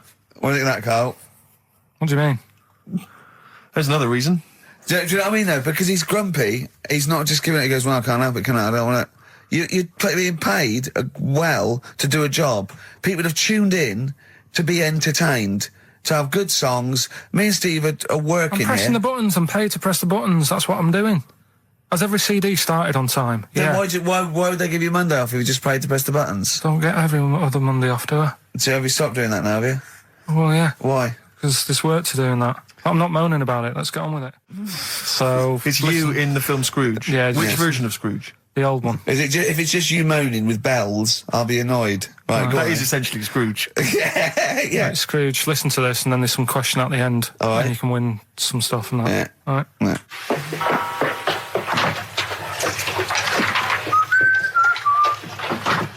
You're late. Only 20 minutes. What do you mean by coming in here at this time of day? I've just been doing some Christmas shopping, haven't I? probably do some more shopping on Monday because it's my day off, isn't it? Yes, I know it is. You don't have to tell me. Got to see what I've bought Suzanne? No, thank you. I don't mind showing you. It's only a Christmas present, isn't it? Just bought some more condoms. Why? Well, I bought some last year. Got 2 boxes. They all got used, so... I'm very glad to hear it. How much do I pay you? Why are you asking? The presents I buy has got nothing to do with what I earn. Like I say, if I won the lottery, I wouldn't go mental on her. Do you know what I mean? I probably wouldn't even tell her because I think she'd want to travel around the world and all that, and I'm not into that, to be honest, so I'd probably keep it quiet. Why? Well, once you've been around the world, where do you go next year? Each to their own, though, innit? You know what I mean? Well, what do you want? What for Christmas? Not that fussed, really. And you, it's just as well I'm not that fussed, because do you know I do some work at XFM? Do you know what they're giving me for Christmas present? Nothing. No, might as well have been nothing. 2 CDs. That's it. I was well fed up. I'm sure you will. They give you a list of about 30 albums and you get to pick 2 off the list. So I've gone for Kings of Leon album. And it's a beautiful track. It's Let Down off OK Computer. It's one of my favourite Radiohead tracks. It's lovely. Right, set the tape going now if you want to tape these songs. Oh no, you should be a weatherman, because once again you've predicted wrongly. It's not a beautiful day at all, is it, Stephen? That was you two, XFM 104.9, Ricky Gervais, Steve Merchant, Claire Sturgis. Claire Sturgis in for Karl Pilkington. Karl Pilkington is on holiday as we speak. Where has he got? Mauritius, was it? Madeira. I think, with his girlfriend's parents. You remember last week he was worried they'd never been abroad, and her dad was saying how it was the way to pack tea bags. Yeah. Carl's going, you get him over there. He was going, we'll put him in a jar. He goes, put him in a jar. I phoned him up in the week, just before he went, I think Friday, said, have a nice time. And out Sunday, and he said, guess what he's doing now? What he said? He's packing margarine. Oh, of course he is. Oh, bless him. My dad does that. My parents always take tea bags wherever they're going. Really? You know, for fear of there being some kind of tea bag drought in France. Yeah. You know. Is it wrong? But I mean, I don't know. Is it because of maybe English breakfast tea you can't get over there? So but you can. Can you though? I mean, you can. You can get peach tips. You know, you tea can is probably the single most popular drink in the world. I know, but what about the fancy foreign teas, your Earl Greys and the like? Well, I don't know. Because I want good English breakfast. Don't bother me with Earl Grey. I don't know what that cup of tea is. It's not tea to me. It's laughable. It's weak. It's pathetic. Do you know what? Earl Grey with a little bit of skimmed milk isn't so bad. Oh, yeah? Yeah. Oh, and is your husband a fan? We've started. It's all off already. Oh, it's all banter. We'll go at each other. Sometimes sort of pretending, you know. Sometimes pretending we're not close mates. You know, and friends, you know. all that innuendo and that. Smutty. And I got freaky goggle-eyed thing. I go too far. I sometimes go too far. I do ruin it when I go too far. So let's be nice. Wow. Let's have a bit of Blur. Ooh. Well, love a man. We're not out of time. We've got a whole hour and 50 minutes to go on the Ricky Gervais Steve Merchant Show. XFM 104.9. We have one of those after every record. They're great, aren't they? I think if you were actually like a proper DJ, if you actually tried to do the Dr. Fox thing, I think you'd be quite good. Really? I think I could only survive doing that sort of post 11 p.m. Ooh, quiet things down now. I love all that. Yeah. Late sort of radio. That American jock type thing as well. I listen to Saga radio now sometimes. What? It's on digital. I think it's radio for the over 50s. And it plays. It was playing Cliff Richards this morning. It played Sammy Davis Jr. It played the Beatles' Here Comes the Sun, and I was loving it. I was thinking, it's aimed at your age group.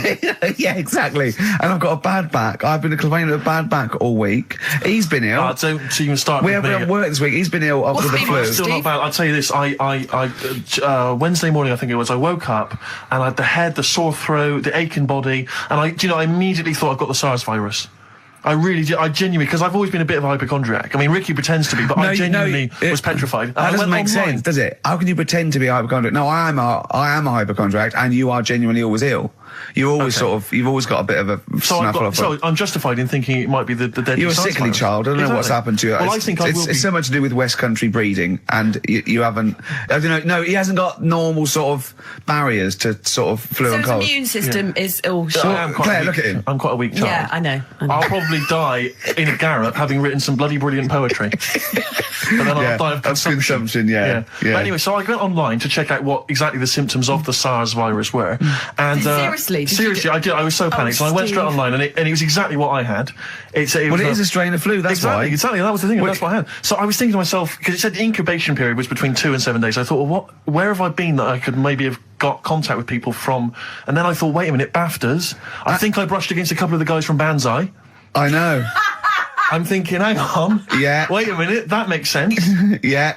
And so I was suddenly getting a little bit eggy, because, I mean, there was a lot of people. There's like 1,500 people at the BAFTAs. So, I mean, any one of them could be carrying it. Yeah. So I was really just panicked. But, you know, I didn't immediately rush to the doctors. No. Because you've got to wait for ages down there. Dr. Shah's brilliant, but you've got to queue up for ages, because it's down in Swiss Cottage where I live, and I'll tell you, there's some dregs in there in the waiting room. Oh, man alive. People who've just gone in there to read the magazines, and they're just sat there. There's some people who just waste the doctor's time. That's what annoys me. A lot of old people, a lot of Saga listeners, who just waste people's time. I know. I went to accident emergency once because I'd done my leg in, and I'll tell you what, you look round and you think, oh, look at all these people. Look at these, they should be, there's hardly any of them weren't handcuffed to someone. Exactly. You know what I mean? You go to Casualty on a Friday night and it's like, oh, awful. Yeah, and there's, and so, I mean, it was that thing, well, I could either go to Dr. Shah, but that's NHS, or I could go to one of the Medi centres. They charge money, Claire. And I mean, I know it's a killer disease, but you know, I'm not making cash. You don't want to,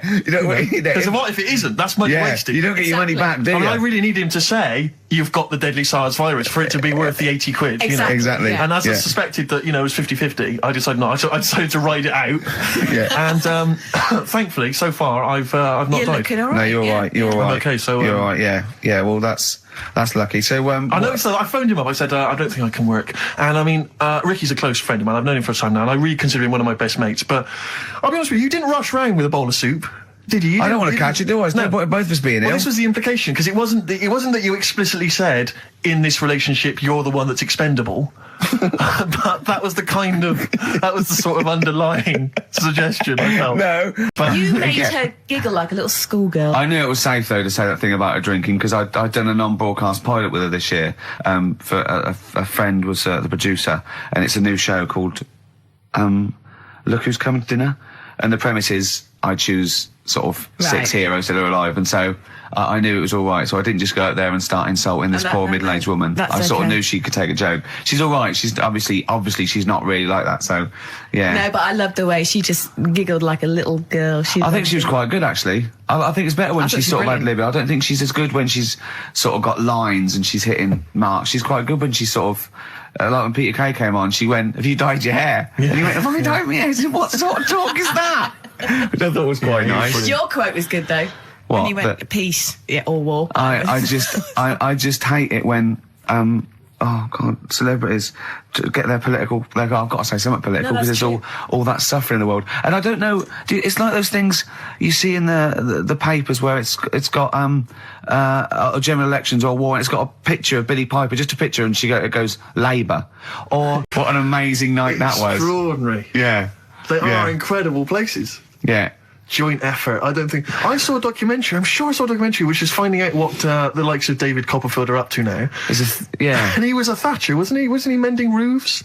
I think so. Yeah, I think you're right. I'm sure I saw him saying. They said, "Would you not want to be back on primetime TV?" And he said, "Do you know? I think I prefer mending roofs." Well, I'm not sure. Well, he's probably the same as David Van Day with that advert when he said he got to the point where I prefer to sell burgers than records. No, you didn't. You never preferred selling burgers, David. Have you watched any of the Reborn in the Odyssey? I love it. See, absolutely love it. I missed it, and I'm gutted. It's Hadley or Cox. It's Hadley or Cox all the way, I reckon. Who's Cox? We close our eyes, we never do him. What band is that?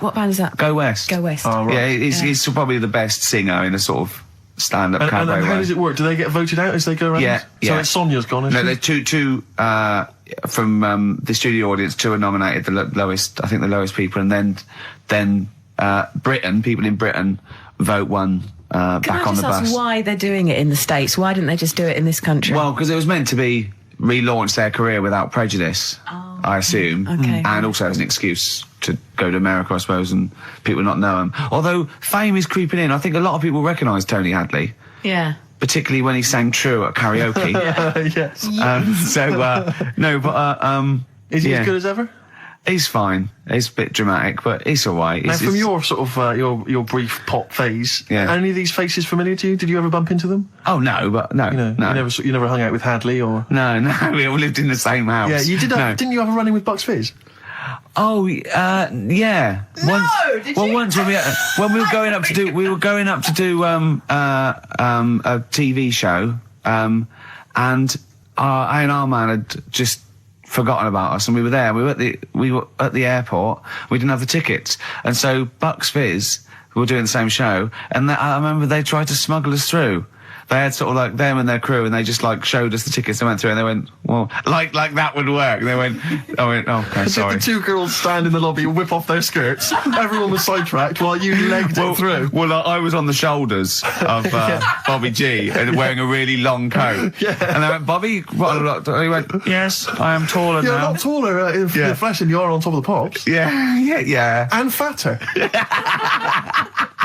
I wasn't fat You then. weren't fat then, no, you're right. Yeah, no, but I love it. And the other thing I've been watching is American Pop Idol. Right, That I've was not last seen any night. of It's great, really good. Yeah. This is Simon Cowell. Ruben's going to win. Huh? Is that the one that Jerry Halliwell is part of? No, this is it's Randy too Jackson, many. What's Up Dog, Paula Abdul, and Simon Cowell. yeah. But Simon Cowell makes so much more sense in that context. Yeah. Because they're all, you're great, and they stand up and they clap, and he goes, "Oh, sit down, it was all right," and it makes so much more sense. You know what I mean? Over here, it's a bit of a pantomime sort of drama queen, but over there, he's the sort of voice of reason. sanity. Exactly. Yeah. But that's the trash TV that I watched. That you've watched Yeah. But no, recently. Reborn's funny. But once again, public are stupid. They voted out Dollar that was driving everyone mad, and there was fights. Because they really were Well, nasty yeah, to because Sonia. they really went for it. They voted out Chris Eubank. Yeah, and Celebrity Big Brother, it's- keep him in. I don't think the public should be allowed to vote on TV shows. I don't think they know what's best for them. It does strike me that, like, in the golden age of EastEnders, if people had said, "Do you want to vote out Dirty Dan?" they'd have gone, "Yeah, he's nasty." I know, yeah. It's And that do you know what I mean? confusion, It's- either with entertainment and punishing Yeah. people, yeah. They should keep them in and then make them lose. Yeah. Yeah, so you've had all the best of both worlds. What about the new celebrity, I'm a Celebrity, Get Me Out of Now, Here? who's in that? The one? Daniela Westbrook. Yeah. Catalina, that model. Don't know her. Yeah, exactly. The one from- Anthony Worrell Thompson, why? Why does he want You've got to? someone to cook, ain't you? Well, that that's one what the from girls are there Changing for. Yeah, the girl from Changing Yeah, Rooms. Linda Barker. Yeah. Oh, Phil Tufnell. Who? Phil Tufnell, cricketer. I'm going to put some money on him to win. I reckon Yeah. he's going to win. Because apparently he's sort of funny and nice and everything. And, yeah. Would you ever do any of those? celebrity Absolutely things? not. No. I genuinely think if you were in the Celebrity Big Brother I'd house, immediately you would be vote voted out. out. Yeah. It would be before step the in it. public get a chance to vote. Yeah. The housemates would have got you out somehow. Yeah. Or got they'd you have out. left. Or they'd have left. Yeah, I they'd have might all walked out. win. I might Yeah. win by default. They'd have all climbed over the roof like that Yeah. guy Sandy. Yeah. They'd have all Yeah. climbed out like within the first 10 minutes. I saw Sandy the other day, actually. Doing Still on the run, is he? Just climbing over. Get over, really- Sandy. Do you prefer knobs or tits, Paolo? Knobs. Knobs, you love Love knobs, do you? knobs. Can't get enough knobs. So you hate tits, I assume? Loads of them. You hate tits, do you? Yes. Okay. What? Even Liza Minnelli's? I don't know what to say. I love hers. But not in a straight not in way. a straight way, in a gay So way. okay. So you love knobs more than I love tits, knobs right? more than tits. Okay. I love knobs. In you go. Thanks very much. Brittany's on, do you? Oh, she is so sexy. Oh, See, that's what would give me away. It'd be I like the know. Great Escape. It's just the last. Yeah. You just. Well, you're. I mean, I think you're probably a bit bi. Right. Yeah, okay. but I mean, go in anyway. Thanks very much. Okay, the drinks are quite expensive. Oh, I thought so. Pop your shirt off, will you? Hey, Outcast on XFM 104.9. I'm Ricky Gervais, Steve Merchant, Karl Pilkington. You alright, Karl? Yeah, not bad. Yeah. Just, when you were talking just now about, like the gay stuff. Yeah. Right, I don't know if you saw the thing the other week about the fella who's on that quiz show. Oh. Sort of... Oh, right, okay. Gay fella, straight, sort of man-woman thing. What are you talking about? Tell me what did you see? Tell me what you saw. This is like a kid come running in and he's seeing something frightening. It could be an alien, could be a ghost, could be a paedophile, and you've got to get exactly what actually saw out of him. Right, what did you actually see? It's just this fella who's a woman. Right. Right, okay, right, try and talk like a human being. Right. It's a quiz show that's coming on the telly. And it's this woman. Right, is it a fella who's a woman, or is it a woman? Bit of both, that's why I'm talking about it. But what do you mean? Is it a pre-op? Is it a transsexual, a transvestite? Is it a ladyboy? Is it an hermaphrodite? What is it? I'll tell you about it. Well, tell me. I'm telling you. It's a woman. Well, it's a man. Oh, forget it. Listen. Play a record. No, listen. Come on. What? It is a man. He is a man. Well... Oh, Christ's sake! It's a TV programme where they've got this... Transvestite or television? It is a transvestite, yeah. So, but the problem is...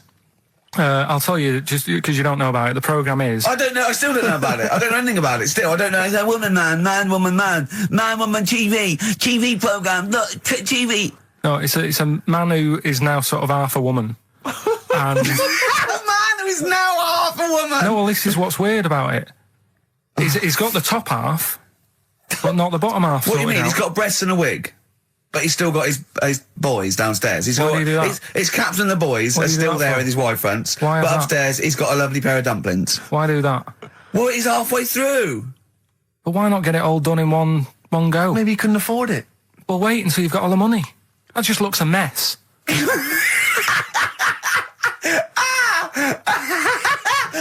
And who's he pleasing there? Well, he wakes up in the morning and pleases himself. He can't believe his luck. He doesn't know where to start. No, but what I don't understand, I mean, I don't want to see him... Well, could I just finish that sentence? What you don't understand is just about everything. Yeah. Right, what... I find it weird, right? I sort of get... I understand the gay thing, right? But... Do you? What do you mean? Well, I know... Well, tell me the gay thing. Explain the gay thing. I just know if you're a fella, you like men. I don't know much more than that. What do you mean you don't know? But what I mean is, with a transvestite, what's going on there? What do they want? A transvestite is a cross-dresser. See, I don't get that either. Because... You mean a transsexual? That's a man who likes to dress in women's clothing. It's not necessarily... They're not necessarily gay. They're not gay. They're often not gay. They just happen to like wearing women's clothes, aren't yeah. But then why not wear women's clothes that could be seen as a bloke's... Like Suzanne wears jeans. No, but they... Yeah, just but that's buy the women's thing. jeans. But that's their problem, is it? They like being seen as a woman. They like being seen as a woman. It's not just that it's more comfortable or they'd wear a kilt. They like being seen as a woman. They feel more comfortable. All right, and what's the deal with this fella who's got... We don't know who this fella is. No, we don't know this man who's half a woman. He's called Miriam. Oh, that's helps. yeah. Brilliant. I love this scientific basis. No, So all he's done, he's had the tits done, he's probably had the hormones, probably lived as a woman for a while. The last step, because you can probably reverse the breasts anyway, because they're probably implants and hormonal things, and whereas you chop your knob and boys off, that's... you come back the next day and go, so I didn't mean that. If not, maybe if it was all scrunched up, sitting down on your lap, right, it might just pop up to the middle, just pop out, like, Well, next week we'll be finding out where yours is. Where's Ricky's bollocks? Right then, which leads us nicely into... Knob news. Oh, it's the welcome return of knob news. Right, okay, it's very much like the news at 10, this, isn't it? I do a bong, or in this case a schlong. And he gives me the headlines, the knob news of the day. Where have you collected all this knob news? Was there a lot of knob news this week? It was mental this week. The amount of stuff. The way it works, you give us the bong, I'll give you the headline. Okay. Steve decides which stories we're going to talk about. And now on XFM, knob news. Schlong. Man grows knob on his arm. Schlong. Man gets doctors to make him a second knob. Schlong. Turkish prisoners made hole in cell wall to produce third inmate. Schlong. Doctors accidentally remove man's testicles. So, well, can I straight away go for the accidental removal of the testicles? Well, it's happened before, right? We've talked about that before. Well, how did what did he go in for a tonsillitis? What are they called? Tonsillectomy. And he went in the wrong way. What are you talking about? How can they accidentally remove his testicles? It says he didn't look at his folder, and the doctor said to the fella, "Oh, we've removed your testicles and we wanted to take out your prostate gland." So that's what happened. There's the story. This is what I mean. That's why I don't like going to the doctors. It happens, doesn't it? Because all these sort of it's when they say things like, "Oh, it's just we do loads of these operations." That's when they're not concentrating. Brilliant. Do you know what I mean? When they say it's procedure, that's like having a boring job that you do every day when you're not going to be concentrating. I prefer them to go, "This is a tricky one, this." I know what you mean. I sort of do know what you mean. People, you watch TV programmes about, like, you know, removing someone's second head or whatever, and there's like the best surgeons from all over the world. It's televised. They can't make a mistake. They can't go, "We took his legs off by mistake." Whereas the fella who's having a prostate's like, "Oh, do you want to do it? I'm sick of doing that." Yeah. And they're probably doing a crossword whilst right Of course they are. I've seen that actually in operating theatres. They're doing a crossword. That's what I mean. Yeah. I was just examining some of the other knob news, Rick, a little bit more closely. Man gets doctors to make him a second penis. I'm sure we're all interested to know what happened there. Yeah. A German who persuaded doctors to give him a second penis has lost his wife after he showed her the result. Biker Michael Gruber lost his original penis in a motorbike accident, and doctors built him a second one using a mixture of skin, bone and other tissues. Bone? Apparently, the penis worked so well that he was even able to father a child with his wife Bianca. But Gruber was still not happy and asked doctors to repeat the operation and build him a better organ, to which they agreed. From his hospital bed, he said, "I've got 2 penises, but no wife. I'm hoping when I get rid of one of the penises, I'll get her back." What do you mean? Sorry, he had 2 put on. What side does he wear? So he's had both. So he's had 3 then. Yeah. This is probably the thing that happened with Hitler when he had 1 ball, but he had 3 at one point, didn't he? So he just kept one in the other ball, gave his mum one, and kept the other one. Man grows penis on his arm. I mean, why people are constantly losing their penises around the world? I have no idea. But why? I didn't realise it was a bit. What do you mean why on the arm? It's just a graft, isn't it?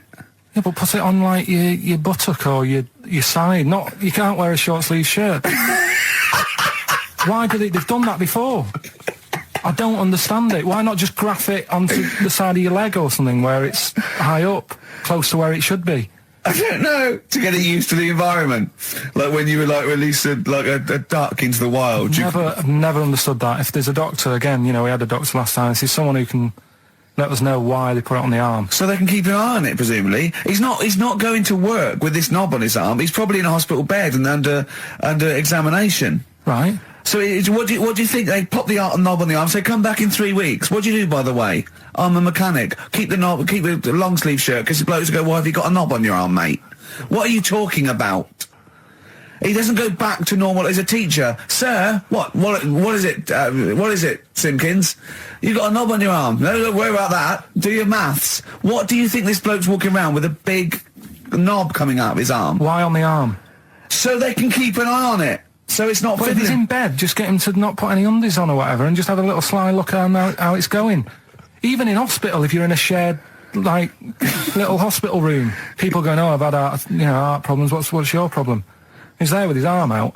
But I know for a fact that Steve is getting a little bit sick of Carl's attitude. Oh, his attitude's appalling. I quite like it though, because it's straight away friction, and he's sort of like, you know. To be fair, I genuinely don't think I'm the culprit in this. I think I come in and I just ask him a simple request. Yeah. And immediately on my back. Whinging, moaning, whining.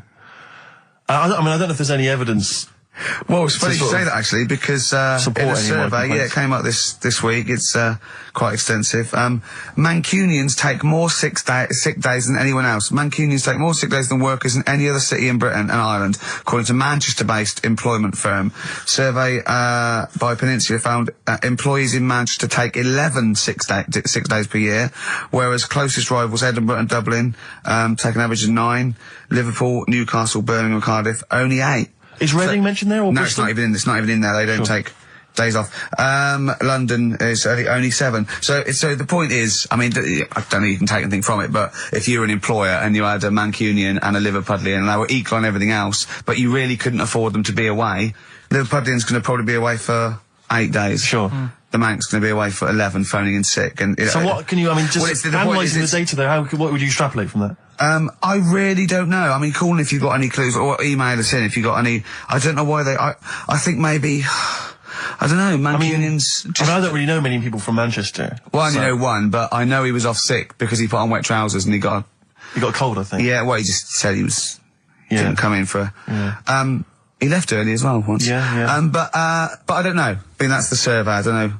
I mean, it's evidence because it's statistics. So there you go. It's guaranteed evidence that's proof. Any thoughts on that, Ricky.Gervais at xfm.co.uk? I mean, oddly enough, you're from Manchester, Carl. Yeah, I am, yeah. What are your thoughts on that?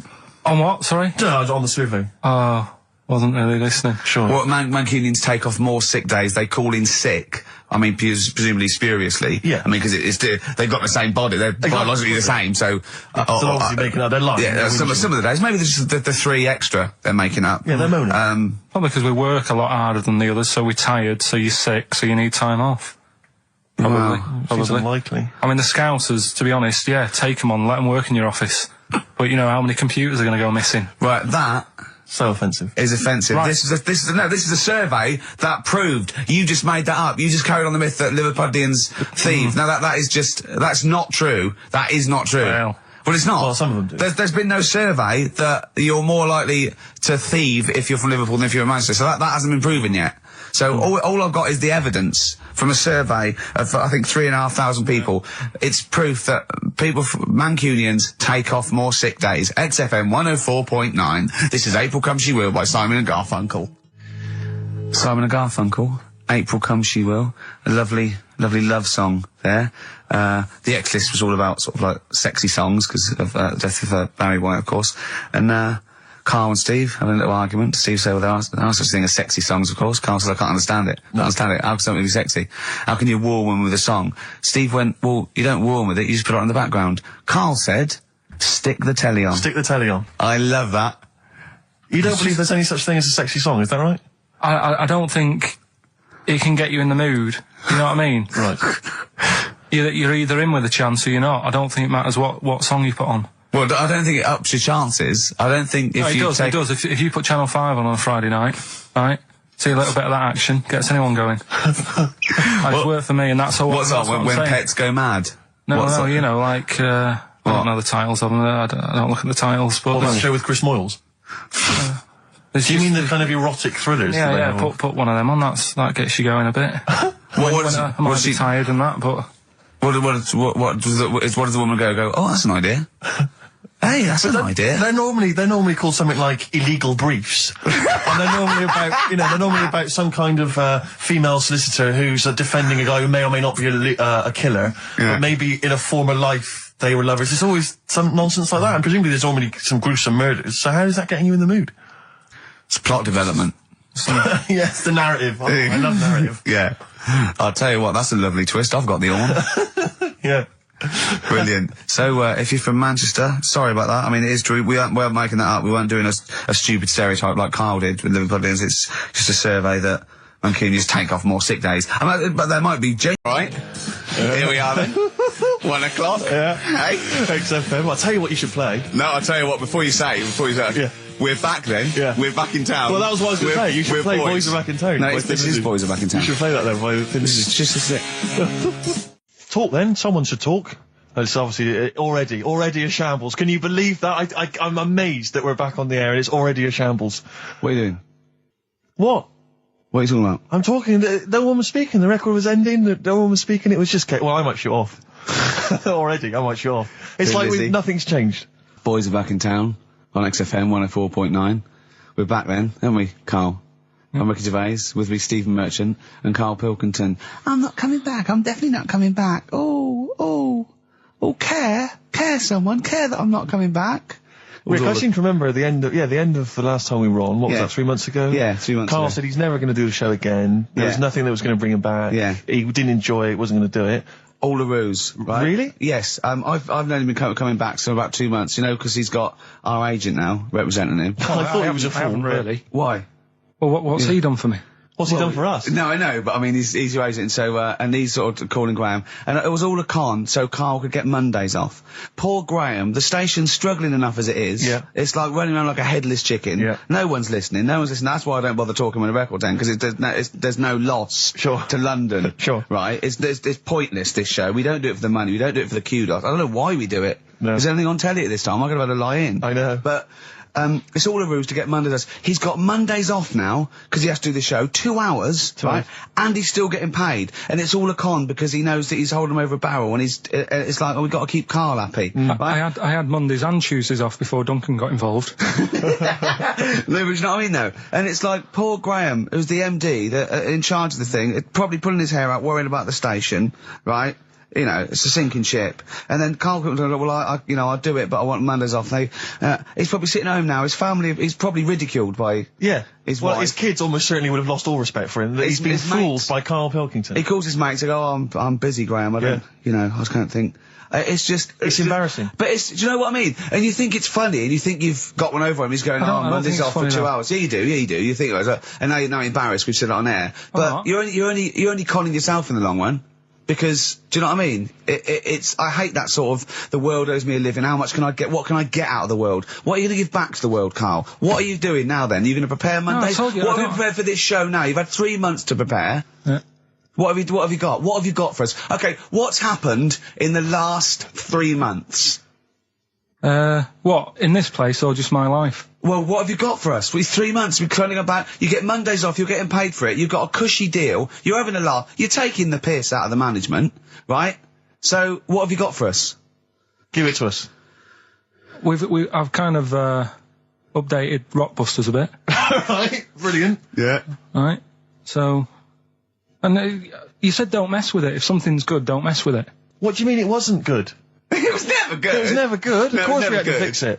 It was fun to do. It was a laugh. I mean, I imagine it was much more fun for me than the 450 listeners. You know what I mean? I enjoyed it. I enjoyed squeezing your head and dressing you up. No, but that's just it. When I had a meeting with Graham, right, I said, look, I'm not being funny. I don't want to do it anymore. I've had enough of it. Yeah. And he was like, oh, what's up with you? You sounds like you have a right good laugh.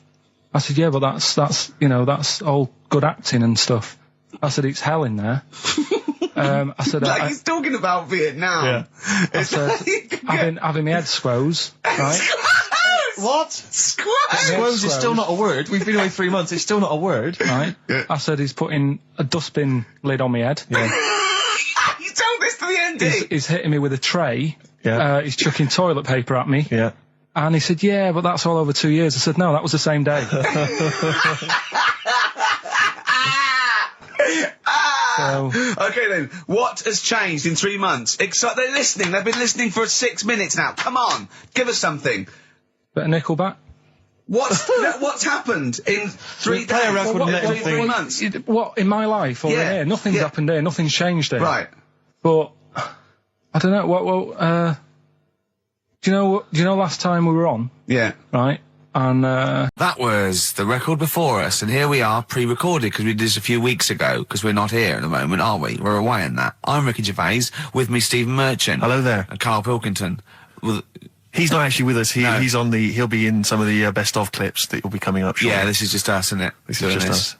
We did this, when did we do this, Rick? A couple of weeks back. Hold on, what is it? It's the 27th today. Yeah. I enjoyed Christmas. I loved Christmas. I loved Christmas. I had a great time. What'd you get? Loads of presents. So did and I. I'm glad they made it to #1. Oh, I'm really glad. Stroke, he, she. Yeah, I'm really glad that the pop idols, Cliff Richard, Westlife, made it to #1. Bo Selector. Bo Selector. Yeah, just delete that as... yeah. Chumbawamba. Well, you know, what can I... Uneasy listening. Yes! I bet it was from the Chumbas. Are they still cracking on? Are they? Because they used to live in a squat. They've done about 400 albums, them and the Levellers. Yeah. Who's the best, Chumbawamba or the Levellers? So, good question. Thanks for asking that. Yeah. What's the telephone number, Claire? It's 08700 800 1234. Or you can email ricky.gervais@xfm.co.uk. Worst album titles ever. It's like real radio, It's isn't just like Chris Moyles. It is, isn't it? Exactly. Oh. We've got the big fat guys on the telly. Yeah. You know, and his kind of cheeky sidekick. Am I Comedy Dave? You're almost as funny as Moyles. Fingers crossed one day. The weather episode, Snoop Dogg, Dr. Dre, Crowdhouse, I love that. Enjoyable. That works for me, Steve. Yeah, what do you think? No, it was nice. Well, she started off all right. Should we give it one more go? I think a round of applause for Claire. Yeah, no, that's brilliant. No, that's excellent, that. I love that. Rick, the phone... Oh, it's just gone. No, I tell you, the phone board had lit up there, Gervais. Really? There was a call buzzing through on call A call one. came through? A call came through on line 1, Yeah. and Sturgis missed it. Carl would never have missed that. He knows how valuable they are. I'm sorry. Yeah. That was probably someone with an amusing album title. No, I did get one, Steve. I did get one. Do you want to hear it? Yeah, go on. Okay, this is from Al, who says, what about this? H to H-E, who am the only one. Sorry, H To H-E, H-E. who am the only one. I don't know what it means. No. Van de Graaff generator. Oh, well, no wonder. That's the thing that one of those things at the museum that you wind up and you touch and it makes your hair stand on end. Yeah. That's the scientific thing, isn't it? Sure. I've given up, Steve. Yeah, no, Do you know, that didn't really make me laugh either. I'll be so- honest, I'm thinking that the whole kind of amusing album titles thing we should abandon. I thought that as I said it. To be honest with you, I thought it was easier than this. I mean, Chris Moyles makes it work, that kind of crazy comedy Okay, let's try radio that. magic, but obviously and I don't think our listeners are into that stuff. I just don't think they can be bothered to get to the phone. I don't think a lot of them are able. I think a lot of them are, you know, Do you still remember kind of smacked up. Do you remember when we spent about 3 hours trying to get to the Chris Moyle show? Vaguely, yeah. What was the He was reason? doing this competition, and it was song titles with golf, about golf. Like, so we go like Drive, the cars. And at that, and I was getting so excited. I wanted to phone up and go, Duran, golfy, golf. and I just thought, it might have lasted, oh God, Yeah, it probably cost me about ages. 30 quid just to ruin Chris Moyles' competition. Yeah. That was a long time ago. Yeah, those were the Before I days realised- when we realised, you know, he was a great talent and one to watch. Yeah. Before we'd enjoyed his new TV show. But, anyway. Yeah. Let's not. No, that's slag cheap. other people It's off. cheap. It's cheap. Yeah. Anyway, what should we talk about now then? Because that all went well. No, I mean that's 20 minutes. That's 20 minutes done, and we've nailed amusing album titles. We've done that. That's fine. So we need a new gimmick now. I'll tell you what. You know. You've got something, you've got something, you've got something. Oh, Ricky's got something. You know when Here you he go comes. out, you take an umbrella You out, leave the right? house, you've got an umbrella. You go to bed, right? Yeah. And it's a really sunny day. Yeah. And then you come out and you go, I wish I hadn't bothered with that because it's in the way. But then, right, imagine when you go out, right? It's raining. No. You go out without an umbrella. Okay. And then it rains. Oh, What's going on there? Oh, Isn't that no. weird, isn't it? We've all been there, So we've all phone been if there. you've got like funny, weird observations and things that happen like that. Yeah, stuff like that about umbrellas or any kind of sort of accessory or hats. Give the number out again, Claire. This is going to be brilliant. This is going to be great. Take this one. Take this one. 08700 800 1234. Just comedy observations. Yeah, and stuff things you that we- thought of. Wacky stuff you thought of. Just tell us what stuff you come up with. Get the Sony people on the phone. This is dynamite. No, There's well, so they- many people listening who don't know who the banana splits are. The banana splits. Banana splits. So, right. Listen, yes, they know the banana splits are, and even people under 20 know that. Snork, Fleagle, Drooper. Who was the other one? If you can remember the name of that. What's the number? Because I actually want to know this. This is what radio's for. When I can't think of something, they tell me. Yeah. So It's which one have you got? 08700 800 1234. Drooper and Snork. I've no idea. God. Fleagle, Drooper and Snork. Da-da, Drooper and Snork. Fleagle. Bingo! Nice. Well done. Don't bother calling. Sorry. That particular tragedy or that has been avoided. Bingo. I Yeah, don't know what the bingo moment's looks passed. like. Yeah. There was one. Anyway. There was one that had sewn up eyes.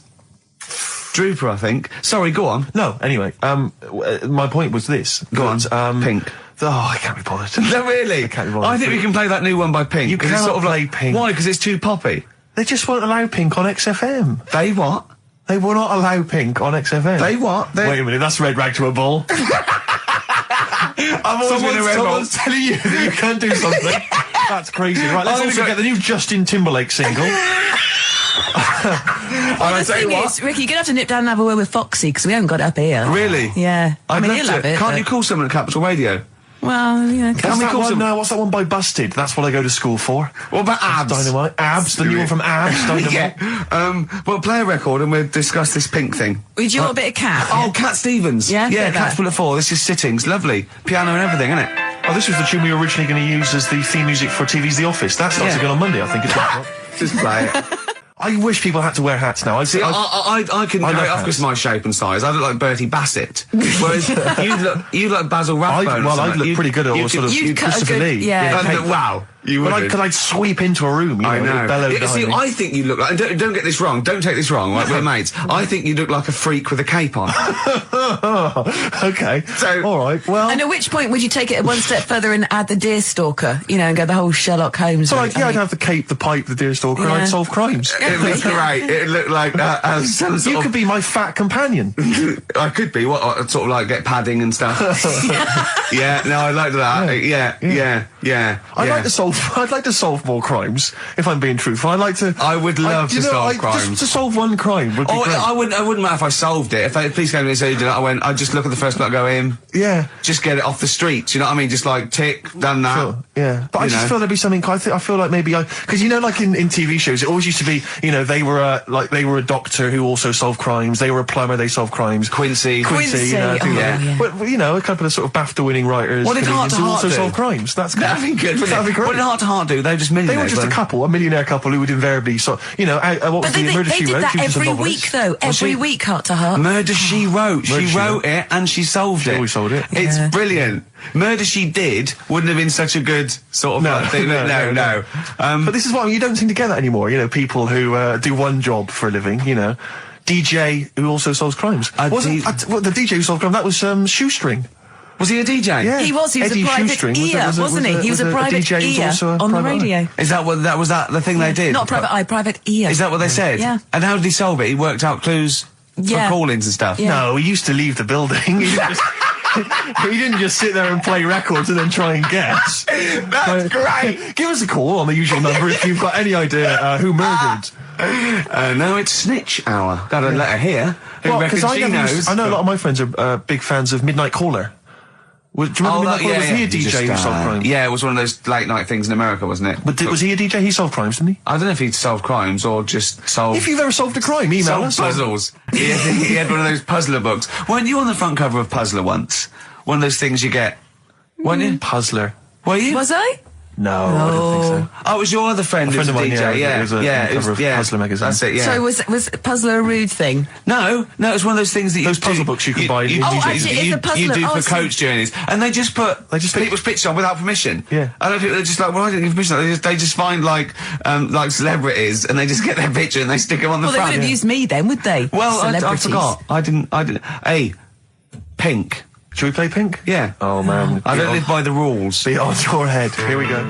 That was the Strokes, and kids are mental. Yeah. No, you're all right. No, shut up. No, the thing is, I think if we'd introduced that as just, and we didn't mention who it was, and we just said this is the new one from one of those trendy new bands, the Boomtown Rats.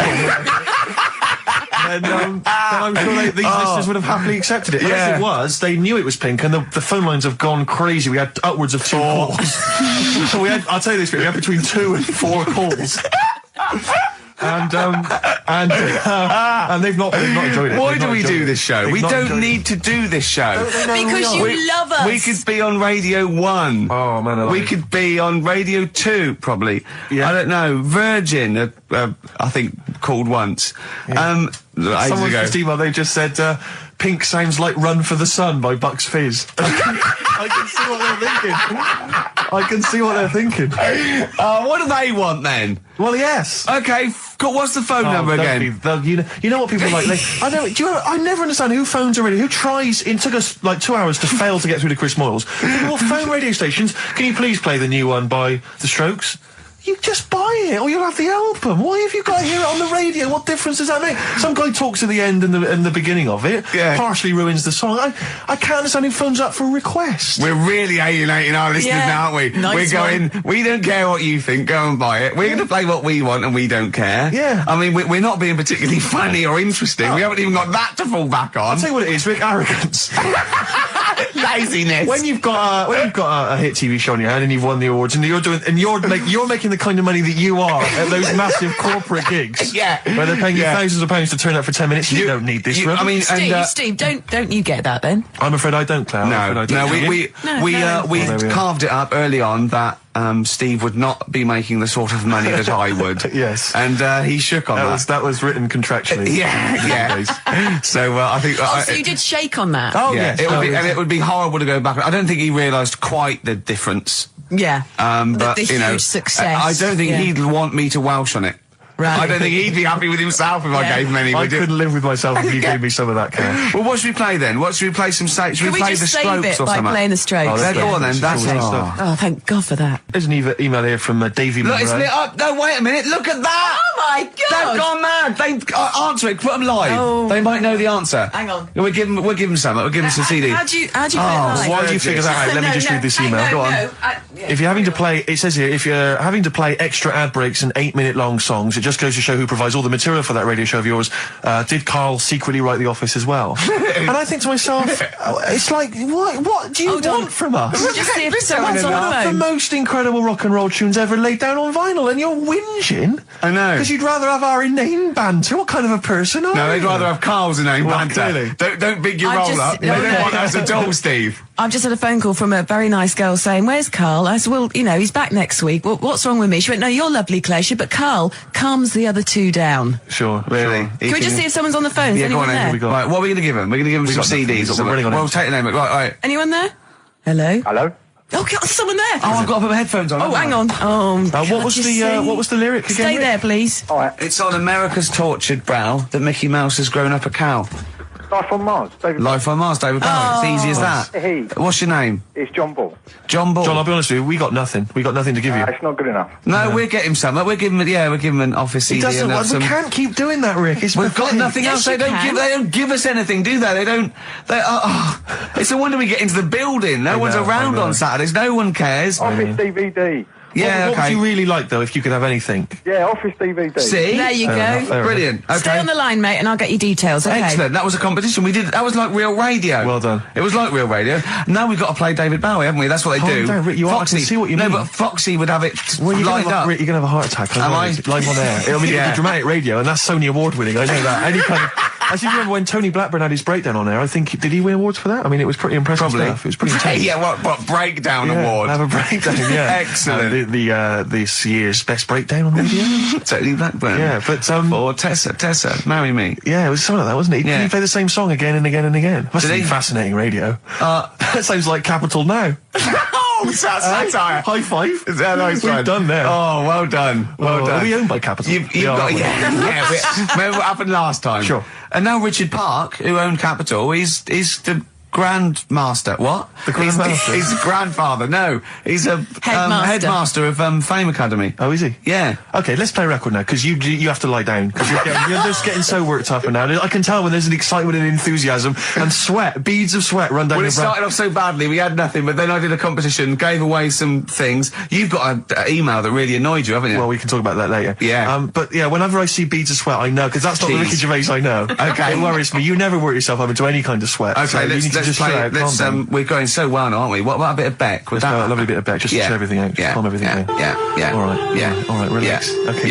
there you are, you see, he's gone. Yeah. Tell them about that email you just got there. Right, I got to tell I nearly said the fans! People who happen to be listening to XFM waiting for the person after us. Who's on next? Natasha's not with the football show. Right, Steve was genuinely annoyed. I laughed, right? Steve was genuinely annoyed. He doesn't like rudeness or people insulting him from a distance. I'm not sure I can find it. Oh, what was it? Oh, you got to find it. Well, hang on, let me, hang on. This is good radio as well, the sound of a mouse clicking in the distance. I'll just keep talking. I'll just keep talking. Come on, you can come up with some magic. What was Scooby-Doo on about? A talking dog? That's a bit weird, isn't it? What is that? And then, right, what was that? Wacky Races. I don't know. Wait a minute. So why did they run, the cavemen, if they had the car? I've got it. Right. Okay. This is an email. This is an email that was sent through. Right.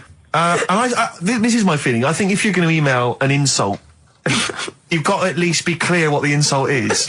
You can't make me do the work. You can't make me try and guess or figure out. No, it's like sending someone hate mail and they have to pay postage. Yeah, exactly. You go, well, if you're going to... Exactly. Or making an obscene phone call, but correct. The postman charges you 25p before he hands you a letter bomb. Yeah. Go on. It says, merchant. It opens with merchant. Who are you, call sad, exclamation mark. At least my mother still don't cut my hair. Merchant. Who are you, call sad? At least my mother still don't cut my hair. Is it an anagram? I don't know. I feel like it's been translated from the French. Yeah. It's a Japanese spelling of hate ya. Exactly. And he's got a Japanese English dictionary. It's just literal. So, how does he know your mum cut your hair then? You've never said that on there, have you? It's not true, Gervais. Can I just say, I think your hair looks really nice. I've known you for about 5 years now. It's lovely. I laughed at you needing someone to say it looks fine. Yeah, it looks good. What do you mean it looks fine? It does look good. It looks good. He's got a little bit of product on it, hasn't he? He has. Maybe I have. A little bit of hair gel. Maybe Gavin had his fingers all over it yesterday. Yeah, I have my hair cut by Gavin of West Hampstead. Is it called? Is what it's called, Gavin, or is he a bloke who works in? It's Gavin who works in. Do a you barber use shop. that fudge stuff? Sorry, no. But seriously, I use a form of clay, a moulding clay. Yeah, that's Gavin recommended it. Yeah. Gavin recommended it, and I've been very happy so far. Hold on, though. Rick, what do you use? I don't. Yeah. Don't. I just sort of. Well, that's obvious. No, I just sort of like comb it back and whatever way it falls, really. Yeah. You had more questions about Gavin?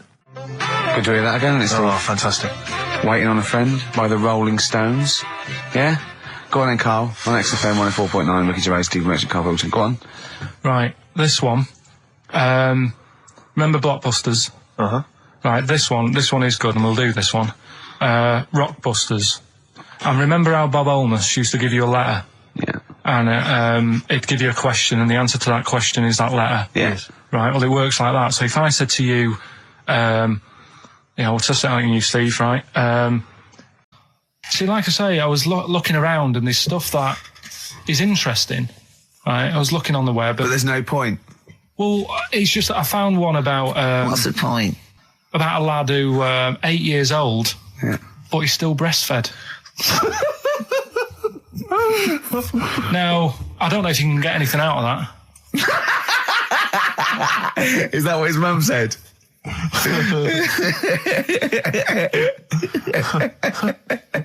So, what do you mean I don't know if I can get anything out of that? You don't need to. No, it's just that, Where did you read that? That was on the internet. Oh, well, yeah. You're always unspecific when you mention it. It's just it was on the internet. Well, I'm trying to think what I put in. I think I put in Y to see if I'd confuse a computer.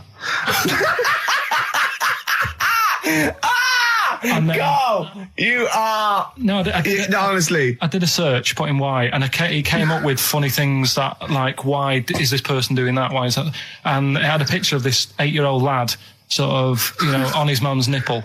And it was saying, is this healthy? You sure that wasn't asking you that question? What? I put in Y just to confuse the computer. What do you mean? Yeah. Stop it. Yeah. Oh, look, last week, I was walking, home with him, and I went, he was saying something stupid, and I went, I've got a competition for next week. Let's do a phone in, and it's called Karl Pilkington, Genius or Fool. Yeah. Right? And he went, no. I went, why not? He went, well, it'd be confusing because they say there's no difference between genius and being a fool. We do though, don't we? No, that's, that? no, Who says no, that? but it's rubbish, and people say there's a fine line between madness and genius, and, you know, it's a ridiculous soundbite. They don't say there's a fine line between a genius and an idiot. Well, the people who do are idiots. Yeah. So what would you do there, though, just to sort of wrap that little thing up? What would you do? That lad loves his mum's milk. What are you asking me to come up with? No, I'm A just... title for the... And, Is that present day or old times? I'm talking, like, in the last 3 weeks. Okay. Right? Little midget, circus, really packed out show. People are loving it. Steve, you'll ask the same question I did, I know. So there's a little midget jumping up and down on a trampoline. What's what circus is this? Right? I'd pay good money to see it. So everyone's clapping, and he's getting carried away. Because he can't believe they're loving it. I didn't know they'd like a little person on a trampoline, but they love me. But you know what it's like when, if there's a crowd of people sort of encouraging you to sort of go higher and stuff. Yeah. And I'm sure he knew it was getting out of hand. But he was jumping and he was coming down, they're all going higher, and he's going really high in the air, right? So he's doing this, crowd are clapping. There's a hippo, right, just sat next to the trampoline, getting ready to come on and do his act. Oh, right, I thought he was in the audience. That's it. Getting ready to do his act, Steve. Yeah. So he's a ventriloquist. What do you mean he's sitting by the trampoline waiting to do his act? Because why does he sit in the dressing room and they go, 5 minutes, Mr. Muss, 5 minutes, Mr. Muss. So anyway, right, so the hippo's there. He's getting annoyed, is he? Because the midget's He's going, how can I follow this? This is really annoying. They're going to be, no. So he's thinking, he's already done the trampoline, my pogo stick act is never going to work. Yeah, go on. So there's a hippo waiting. See, it's a great story, and I just know he embellishes it or it gets slightly wrong. Go on. So there's a midget jumping up and down. The hippo's getting annoyed. The crowd are going mad. The midget's loving it. Can't believe his luck. Although you think he probably knows he's dicing with danger. Yeah. So next thing you know, they're all saying higher. He gives it one big, like, heavy sort of landing on the trampoline, goes really high, but goes off at a funny angle. Oh, hypotenuse. Okay. Yeah. And sort of flies up. Hypotenuse! Sure. Flies off at a funny angle. Ooh, Hippo's there, swallows him whole. Crowd are clapping, thinking that's why the hippo was waiting there. Rubbish. Rubbish. Right, that's Aqualung. Good time's gonna come, innit? Right, Carl, come on in, educating Ricky. So, don't let the cat out of the bag, that's where that comes from. Comes from a crafty butcher. Right, go on then. So the next little headline is, Wash Up With You. Wash Up With You, go on. You want to know about that? Yes. It's a survey that they did this week. They? Yeah, some university did some survey. Brilliant. Did a world test on washing up. Yeah. And each country were given 140 pots to clean. Brits were the quickest. Yeah. Turkey were the slowest at washing up. The Turks. It's not because the little fellas that work in the kitchens with no, is it? They can't reach. Spain were the cleanest, and the Germans were pretty good as well. So. I don't know where to start with this. Honestly, Steve, I don't know where to start with that. Look at his face. It was really light, right? We've had the parrot, right? These are things that I found. Found the parrot, right? I've told you about the dog in the car wash. Right, you didn't tell me about that. You said there's a car wash for a dog. That's all you told me. Yeah, the but parrot, you said there's a parrot. What? It's a problem at funerals. Yeah. That's nothing. That's nothing. That's nothing. Do you understand? And they used to eat cats. What else have we got? Travis on XFM 104.9 on Ricky Gervais with me, Steve Merchant and Karl Pilkington. We're doing Educating Ricky. Right, final one. Come on, Karl. Right, what was it? It was, why don't they just get a diary or some paper or something to write on? Yeah. Because snappy. I couldn't think of a heading for it. It's basically, Go on. people who have tattoos, I've never understood it, right? That they have something put on their arm. Right, sorry. Have we started the educate? Is this part of it? Are you educating me? This is something that will be useful in my life that I didn't know about. Yeah. Go on then.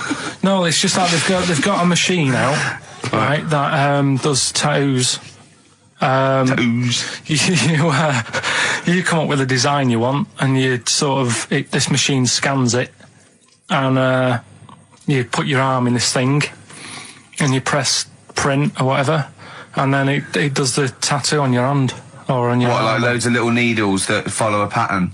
Yeah, the computer, basically, yeah. Is it a real tattoo? It's a proper proper one. The fella said... well, as long as it goes out, it pierces the skin with a I just wondered if it's one of those kind of, those kind of... No, it must be lots of little needles or a moving needle that can go Sorry, along but it. how is this cleaned, like, in between each person?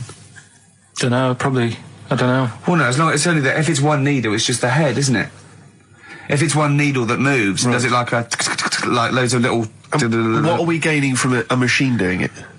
Just because they're not going to sort of mess it up. But hold on, how do you keep your arm still? Because your skin moves slightly. It's a machine it's sort of strapped to your arm. Right, and so the it's fella, spread... the fella said that the tricky thing was in all this, it was the fact that, nobody would let him test it out on anyone else, so he had to do it himself. But did it work? Because the thing is with a tattoo artist, they yeah. can see when your skin's moved and they can see what they've done and they keep wiping it and looking, whereas a machine's just got to trust itself. Yeah. So I think one needle could go wrong. If it was a lot of needles, that it just came down, like, 1,000 needles, that was an imprint. Yeah. But obviously I'm asking someone who hasn't delved any further than there's a machine that can give you a tattoo. That's all you've got at the moment, isn't it? Well, yeah, basically. That's all you've got? I mean, that's what I've got, because I'm not a fan of tattoos. I don't... But where did you read this again? This was... Internet? This was on the internet, yeah, it was, yeah. Okay. And I just don't understand why people do it. That's what got me attention. Because me... Sorry, what have I learned from this? That if you wanted to get one, you can get one done by a machine now. Well, you'd think it beat Bughead, wouldn't you? What? Well, you'd think it beat Bughead, wouldn't you? You'd think it beat... No, you'd think it be... Yeah. You'd think it'd be Buggered, wouldn't you? Bughead. Bughead. This can't be... If this is anything with a bug living without a head, I'm not interested. Because we've done it. All you've done is fun. Let's just do what a cat out. So it is that. Do that one first. Which one are we doing? No, do the Bughead one. Right, well, the Bughead one. Well, we've talked a lot about animals and that, haven't we, without heads. Surprisingly, we have. I think a disproportionate amount on it. If you're a new listener, this is the first time you listen, you'd be surprised. Yeah, we've done all that. We've covered worms, the way if you cut their head off, it grows back if you don't cut too high above its neck. We've covered the chicken, the fella who blinked. Yeah, I can't go into it again. Right, let's not go into it again. We've had the chicken with no head that lived for 8 months. Yeah, and we've had the cockroaches living for a week without an egg. Right, okay. Well, it's a bit more on the cockroach front, really. Right. They've found, right, that if you get a cockroach and you cut its head off, right, and then you find a cockroach that's still got its head, but it hasn't got any legs. Right. Right, it's not over for both of them, right? Because what you can do, you get the one that's got the legs, right, with no head, sort of running around. Get the one with the head, sit it on top of it, right. Get a little tube, okay, so that the fluids. So is this aunt is go out of the room? Finish. This is like Blue Peter. Let him finish. You can get this for Christmas. Right, you get a little tube. You sit that on top, so the bodily fluids are still running between the two. Right. The head of the one on the top will control the feet of the one on the bottom. Okay.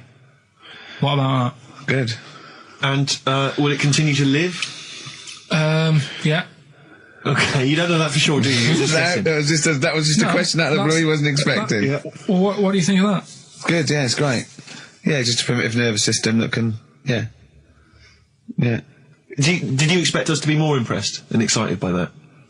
Did you fall off your chair when you read that? Did you literally topple off? Snowbird from Mark Ikes are part of his covers album. He's so happy that the XFM listeners understand his stupid clues, and he knows it annoys me. We've got some right answers We'll be for giving out the answers just quickly, just in case someone sort of missed one of them. I'll just quickly do them, yeah? Yeah, go on. First one, there's a load of letters. There's a load of letters there asking for advice. Put them on Claire's desk. Oh, a Merry Christmas. Ask your mum if you should.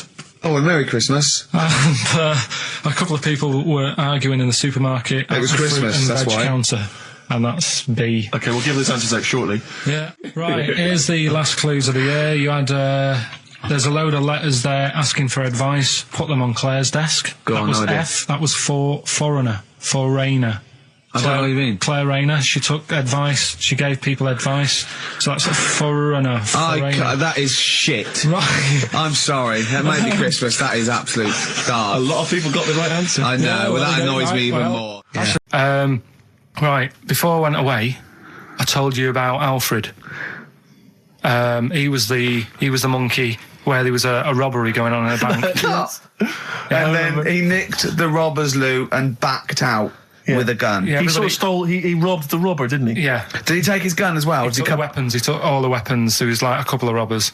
He managed, because they were so amazed that a monkey was coming in. It was like, don't talk shite twice. Right. Anyway. So anyway, got a follow up to that. Okay. Now, what was that monkey's name? Alfred. That was Alfred.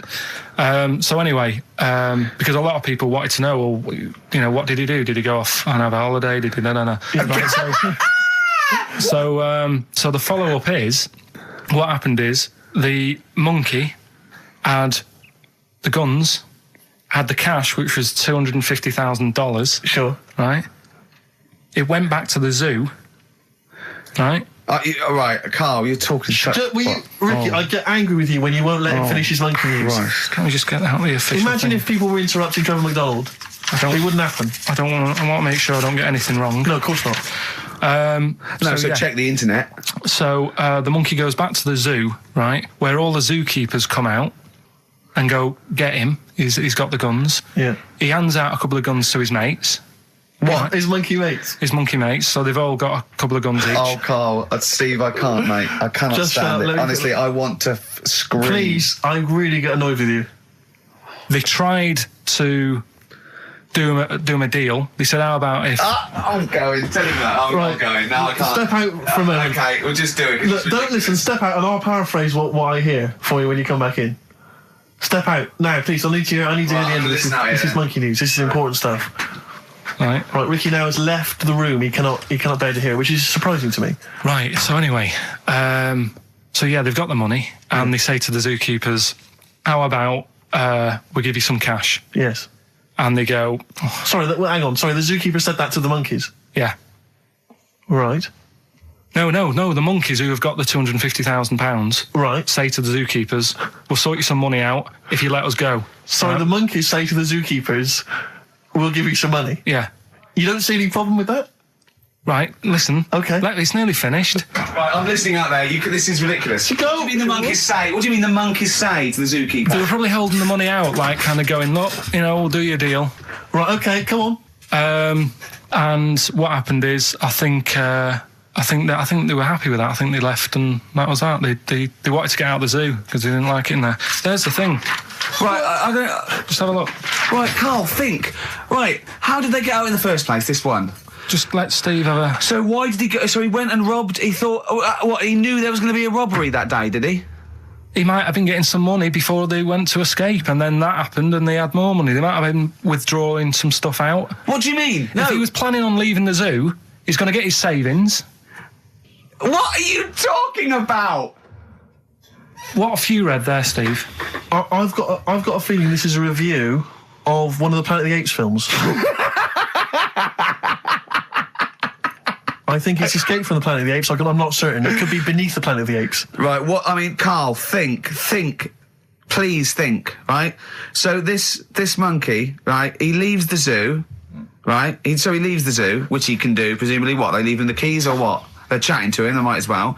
He goes to a bank. What's he thinking of doing? Sees a robbery, probably by chance. He probably wasn't tipped off, was he? Or has he got one of those police scanners? Probably got one of those police scanners. Well, I think he was going to the bank to get a mortgage to build I think he wanted an extension, didn't he, on his cage? Think of that. And so I love the fact that he hands out the guns and they do a deal. It's honestly, you've got the best mind working on radio today. It's incredible. The only person who makes less sense is Terry Wogan. He goes up and down, doesn't he? I can't understand his sentences because I don't know. No, it's like free-form poetry. Yes, I don't know whether it's the end of a sentence, in the middle, or a new one. Yeah. Yeah. I've got to get some water. Play a record that was rubbish. Placebo, Bitter End on XFM 104.9. This is pre-recorded. We recorded this a couple of weeks ago, before Christmas. Hope you had a great Christmas. If you didn't, not our fault, really, is it? Nothing to do with us. Wouldn't have thought we'd have. We're aware of the time because we've got plenty of cash now, thanks to a lot of you who probably bought the Office DVD. Yeah. Probably got And that if you in haven't stock. yet, and you've maybe got vouchers or money, still available. Still there in the shops. Still available. You can still make it the best-selling DVD of all time. Please. Please do. Yeah. Please do. I'll tell you what you want to hear, though, before you make your mind up. I'll tell you what, if you like this next clip, go and buy the Office DVD. I think you will. It's a brilliant clip. It's the one where we talk about, well, it is self-explanatory. Yeah. We talked about it before. Do you know the little mouse that had an ear on its back? Yeah. Sure. Right. Well, you thought he had a bad time, right? Listen to this one. Mouse walking about with us, sort of wearing a monkey's testicle. They're just having a laugh. This is what I mean about a lot of scientists. What are they doing? When's that going to come in handy? I don't know what you mean. Well, they were seeing if, you know, say if a fella loses one, right? Yeah. Hitler or whatever. And they go, well, don't worry about it. We can sort you out. I don't know what the monkey's going to do. I don't know if they keep passing them on or whatever. But the actual monkey testicle was put on the mouse. And it worked. It worked for the mouse. But isn't it... I mean, isn't a monkey's testicle quite large in relation to a mouse? Would it not look like the mouse was on a space hopper or something? Oh, yeah, it didn't look good. Well, they didn't put it where its testicles would be. No, they did. They put it... Well, how could it walk, then? The ear was on his back, so he could just get about. Well, I don't know. But Well, you don't know, do you? You just guessed. Did they grow the monkey's testicles where the mouse testicles it looked would... stupid anywhere else, though, wouldn't it? Oh, whereas a mouse with monkey testicles, that's fine. Oh, you'd be showing off. You'd be all right. I prefer that than the ear. When that mouse gets put back in with the other mice, do the other mice go, George, you look different. Have you had anything done? But the weird thing is, as well, apparently it still works as a monkey. What? So, like, what are you talking about? Like the sperm and that was it was still sort of monkey. Of course sperm. it was. What are you talking about? Well, that's weird. But what, Carl? What do you? It's only a thing to give it nutrients. That's all the thing they're testing. It's like grafting at that level. Right. What's your question? Because I'm right. What do you think? It would change eventually. It would have changed into a mouse testicle because it had been hanging around a mouse for so long. No, I thought the actual sperm of it though would be a mouse's. Why? Because it's hanging off a mouse. No, but your sperm is actually created in the testicles. So that's why it has to be outside your body. Otherwise, we put them in a nice little cage. But I'm guessing then that they've done this operation so that they can do it to humans. Yeah. Why would I want a monkey testicle if my kids are going to be monkeys? What use is it? No, think. That's no. That's going to happen anyway, Carl. No, yeah, but think. Think of what you're saying. They've grown a monkey testicle on a mouse to see if it would still function as a monkey's testicle, okay? So they can do that to humans. So think, Carl. What they'd do is they'd grow a human testicle on a mouse and it could still be used as a human testicle. So what? To give you a testicle that you've lost. From a mouse? No, from another person who it was kept alive on a mouse. Because it's kept the nutrients alive, as opposed to keeping it deep freeze. Maybe bollocks go off after a week. I don't know. Maybe they get accidents. He had a little a card. Do you donate your testicles? Yeah, I'll tell you what. No one needs testicles yet. Let's keep them on a mouse. You have yours ripped off in some sort of bizarre skiing accident. You go, well, you're in a Battersea Dog Town. You pick the ones you want. They can grow them on anything. They can grow them on a Dachshund. Bulldogs are growing them usually, that's where you see a bulldog. Usually that's waiting for an operator. What don't you understand, Carl? Hang on a minute. I thought this was knob news, not testicle time. I don't understand why. Yeah, this testicle time's not for another 10 minutes. Yeah. No, it's all sort of linked and that, though, isn't it? Well, sometimes it's linked to a mouse. But what do you think about, like, I don't know, testing stuff out like that? Is it worth it? Could you not just go straight from... But listen, Carl, I'm getting this information from you. No, it's if this was on right. Question Time and someone said there were, you know, Dimbleby and Paxman or whatever said it, I'd think about it as a moral dilemma. You've just said you saw a mouse with a monkey testicle. What do you think of that? I don't think any of it. I don't think anything of it is the answer, Carl, because I can't trust the info. I cannot trust anything that comes out of your mouth. Well, it's true, but it's just all this. It's the same thing, and it's the leeches in a blender. It's the fella looking at an electron. Yeah. It's the mouse with an ear on its back. Yeah. I don't know what the point is. But you don't read on. Because I've seen you read something and you're going, look at that. Man survives on eating knee. And I go, what else? You go, yeah, I didn't read on. I didn't read on. You look at the mouse with the ear on the back, and you just think, that must be murder at a concert. You don't think. You don't think. No, anything I else. just You don't think, read on. is it worth sort of wasting all the... You think he swallowed someone's ear? He gnawed it away and swallowed it, and it's just in his system. Yeah. No, I just get a bit sad about the mice and that. I agree. I mean, that is sad, yeah. Of course, anything like that. Chris Campling did a review of the show. Right. And basically said that Karl Pilkington is a creation of Gervais and Merchant. Well, if only that were the case. He said he started off saying he liked the show. Yeah. He was excited. Said it was a good show. A lot of the jokes. I'm already questioning his critical faculties. Yeah, exactly.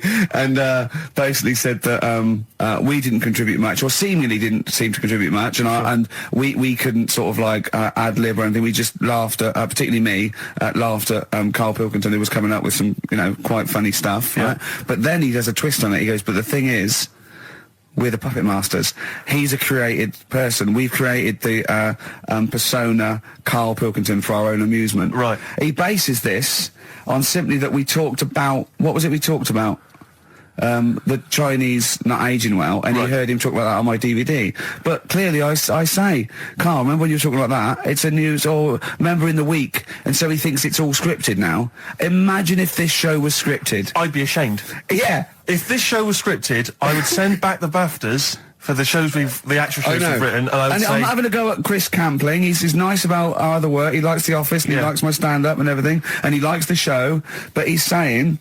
Because we're not spontaneous, we scripted this and invented Carl. So he's like, you know, we've invented another Gareth. If we had created Carl, I would not have squandered a character that good on this poxy radio station. Absolutely. Also, does he know that we spend about 3 months on half an hour script? So how long does 2 hours of drivel? But the main thing is, as if this could be scripted, it's dreadful. It's shocking. Or maybe this is scripted. Hang on, you've lost me there. Let me just check the script. Maybe Chris Campling does not exist. Maybe I've made him up. I don't know what to believe. See, the name doesn't wash with me. What was his name? Chris Campling. Sounds odd. That's something that I made up, isn't it? Campling's almost like a joke. It's almost like a gay name, isn't it? Oh, he's a Campling. So I think this is scripted. Yeah. I think I've probably made this whole link up, and Carl is a creation. Campling, that's not a real name. I made it up. I should have come up with something better. Yeah. Sorry. And the results of we ain't got a winner for the first time. Yes, we have. We've got loads. We've got loads of winners. No, we haven't. We've done this feature for 3 weeks. This is the first time I've managed to sort of... Well, let's go through them then. What have they got wrong? The first one. The first one? What was the first one? Well, hang on, let's do them in reverse order first. So what's the last one? The last one, the clue was, that bloke does sport on the telly and he's got a little kid. What's that? That's Destiny's Child. Des, who does ITV Sport, has got a Chinese child, right? No, that's fine, they got that. Okay, Destiny's Child. What's the middle one? The middle one. Right. Child. The second one was, he doesn't like women, yet he's got a couple of kids, that's a bit weird. Yeah. Right? That was PD, that was Puff Daddy. That is offensive. Go on. But it's not Puff Daddy, it's Puff Daddy. And he's not even called that anymore, he's called P. Diddy. Well... Okay, fair enough. But they got that one. Yeah. And if I'm being tight, these lot are as well. Yeah. Yeah. Tight means something in Manchester. Go on. Right. And the first one that they're having problems with, I don't think them birds should be allowed in this area. Got it. Boyzone. It's not Boyzone. What's the clue again? I don't think them birds should be allowed in this area. That is perfect. A boy zone. No birds. No women. No women, yeah, birds, right? A boy zone. Sorry, Carl. If that isn't the answer, their clue is better than yours. That is brilliant. What was yours? Boy zone, it works perfectly. What's your answer then? Bangles. What? I have no idea what that means. Like seagulls, So you don't want them in this area, so you're banning them. Bangles.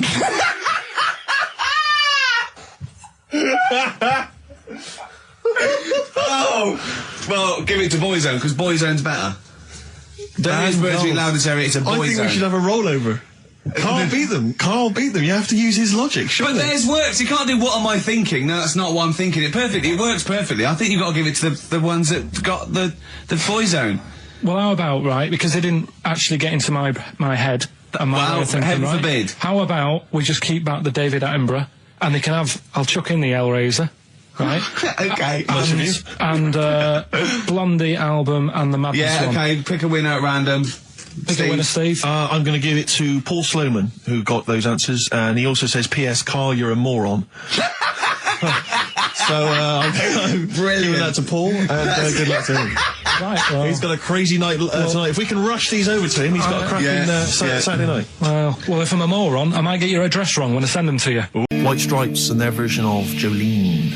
What did you make of it, Rick? I loved it. Loved it. I want to ask Carl a question, though, because Carl sometimes in awe of this newfangled world that we live in. What do you think of the scenario? What do you think is going on there? Because it's a bloke singing to a woman, begging her not to take his man. What do you think's going on there? Say again. Well, that's a bloke there singing. Yeah, to his wife Jolene. Right. Yeah. Were you listening to the lyrics, or? You see, I got mixed up anyway. I thought it was about that one about the person who chucks himself off a bridge. So I was thinking more about that than listening to that one. Right, listen. Well, go on it. Right. Jolene, I'm begging of you, please don't take my man. You flaming locks of auburn hair, even though you can, don't. He's all I've got. You're a beautiful woman. Don't take my man, because I can't compete with you, right? Yeah. What do you think's going on there, though? Because, you know, it's Dolly Parton singing it. We know what's going on. They're fighting over the same man, aren't we? Yeah. What do you think's going on when a bloke's singing it to Jolene? What do you think of the scenario there? That's one of them names, isn't it? That could be a bloke's name. It's like Leslie. Oh, Christ. Okay, sorry, it was a... I wish you'd not asked him that question. It's so exhausting.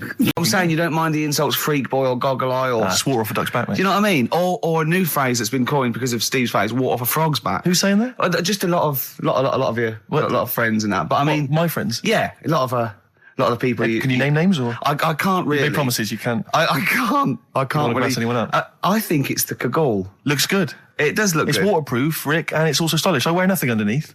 So it's tight to the skin. It gets sticky in damp weather. Is that why you sort of rustle? Sexy. But what's all the... Is there abuse? What's this? No, they just say... Because I'm pretty trendy guy, but I, as you say, I cut my own trend. You know, I make my own style. Oh, so just go back to insults briefly. Go on. You know, saying... See, that's... Goofy, that's not fair. No, because that's what he said. It's in my head. What do you mean he said? When did he say that? No, I mean... When did you call me goofy? No, he didn't. He said about what's in my head. Hey, no, when it's... come on. Come off it. Don't What? Who's start calling me goofy? No. I'm not even goofy. Goggle-eyed's fair enough. Yeah, but you can sort your look out. I can't. What do you mean I can... How can I sort my look out? I'm not even goofy. That's not fair. You've got the proper features. What? Just needs sorting out a bit. I can't help it if my hair's not good.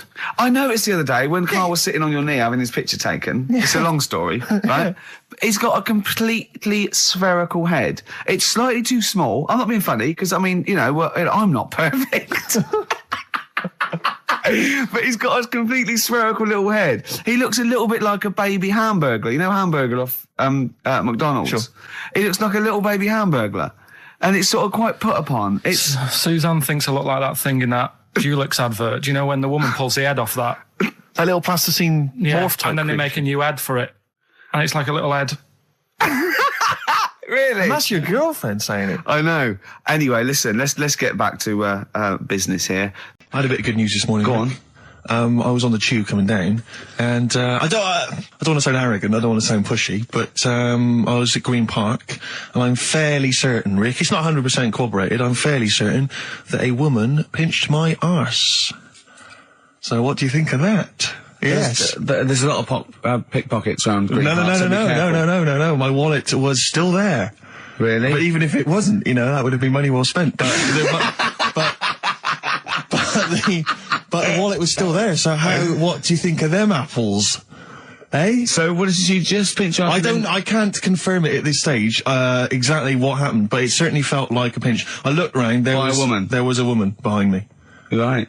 She was fairly old. I think she's probably in her mid-30s. Right. Kind of reddish hair. Right. I don't know if she's listening. Right. But she knows where I am. And so I don't know how to proceed, really, Rick. I don't know if it's worth putting up some posters around the Green Park area. Well, what you could just do... to try and corroborate it. If you saw a woman pinch the lanky guy's arse... No, you could probably get in contact with British Rail and go back over their CCTV CCTV cameras, yeah. And then they could probably zoom in and, sort of identifying sort of birthmarks, or she might have been holding something. Then I could hire a private eye. Yeah. Again, money well spent. Well, so there you go. I'm just saying maybe maybe things are looking up. Things it's getting are towards Christmas. The worm has turned. I mean, it's a little sexy story to get the show going. It is but pretty what do you make of that, then, Carl? What do you think of that, you're Carl? quite damning. What's your answer? Well, I mean, you're quite a tall fella. Sure. So she must have really wanted to sort of reach up and have a pinch. Mm. Do you know Well, you think she was a dwarf? She did it with her teeth. He didn't say she was a dwarf. No, but Steve's taller than, his arse. Yeah, but his arse isn't 6'9", is it? His arse is about 3 foot off the floor. 4 foot? What? 4 foot off the floor? No, I don't think so. About 3. She'd have to be a midget to have to reach up to pinch Steve's arse. How many cats do you say you've got through?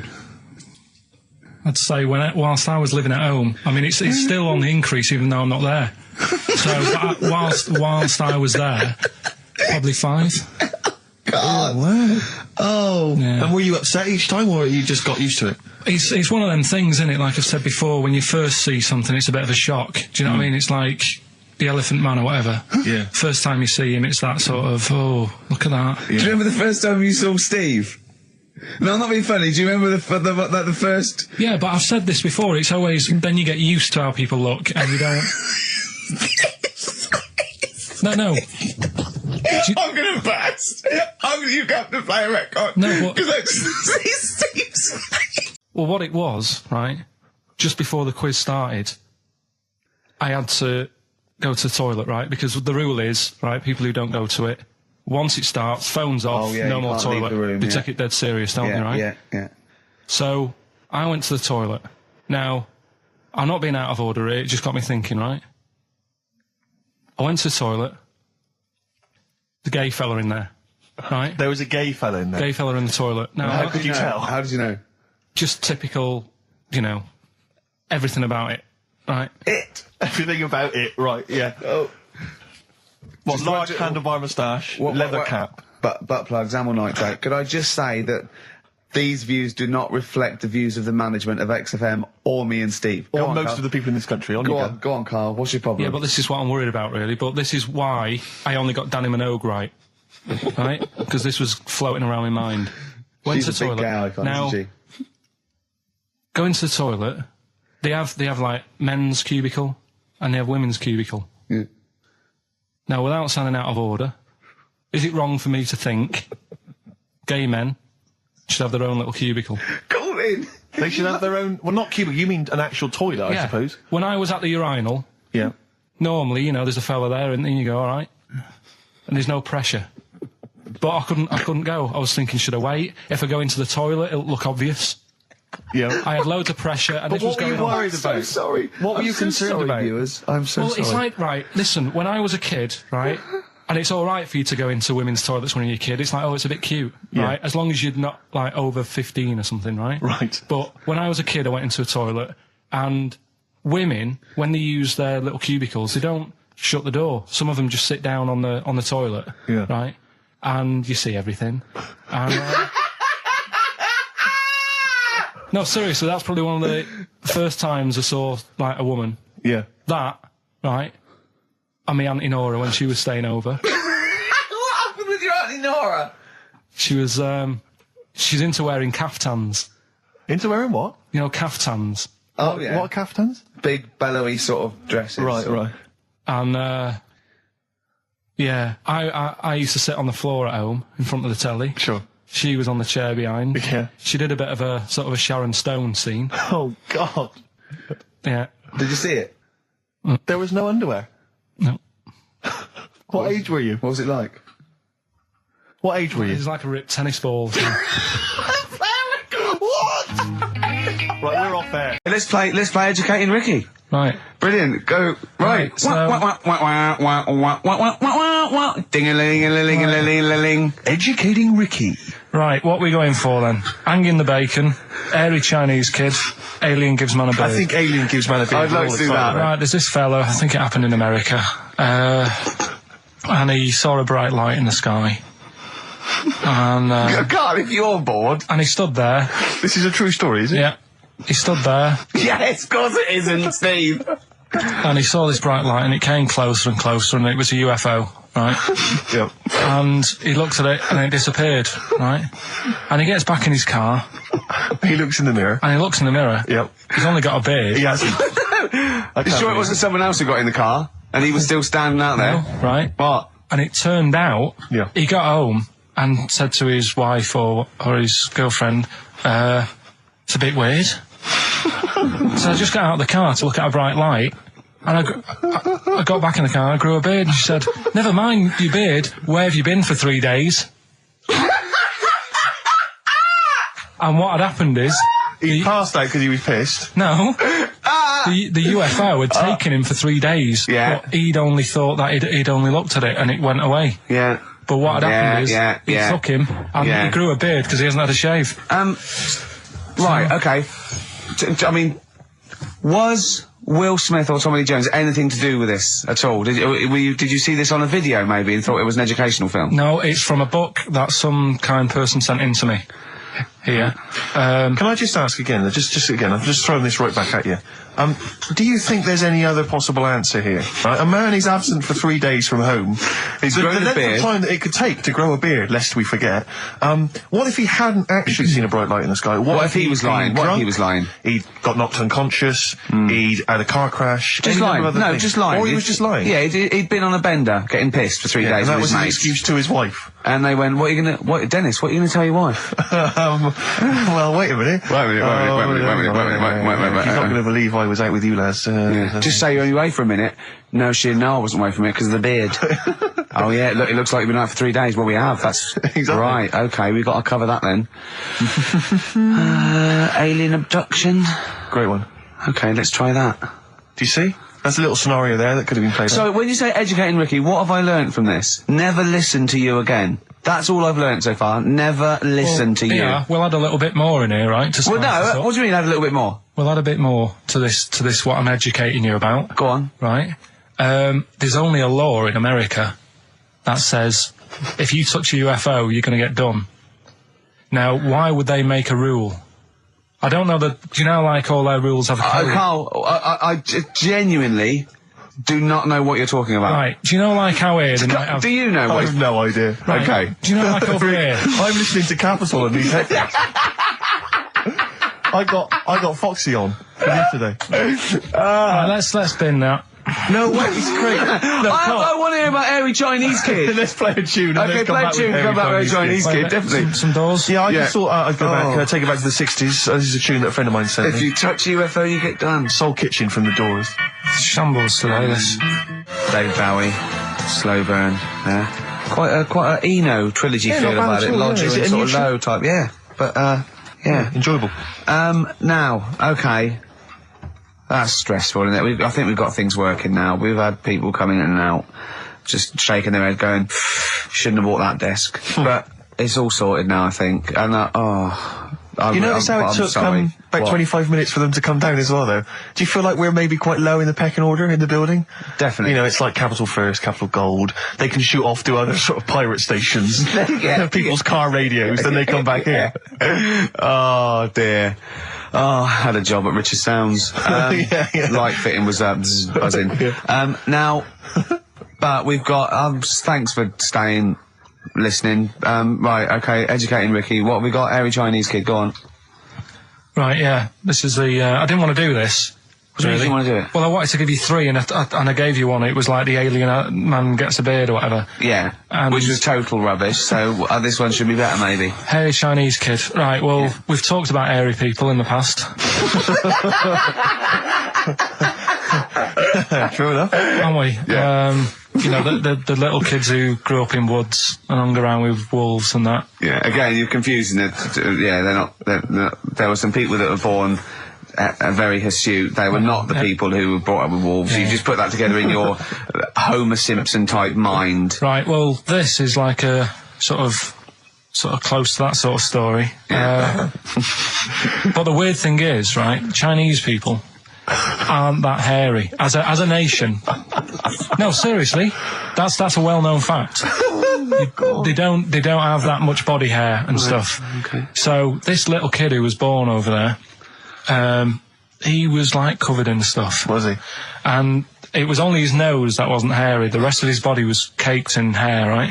And his hair sort of... What sort of hair was it? Was it thick hair? No, what I mean is, was it sort of like a pony's mane, so he just looked like an Ewok? You know what I mean? Just like hanging down sort of straight, dark hair. In the picture, it looked like it grows from his eyebrow. It grows from his eyebrows quite thick, and then it just goes all the way over his head. You don't think it was just really long eyebrows that he'd done a comb over?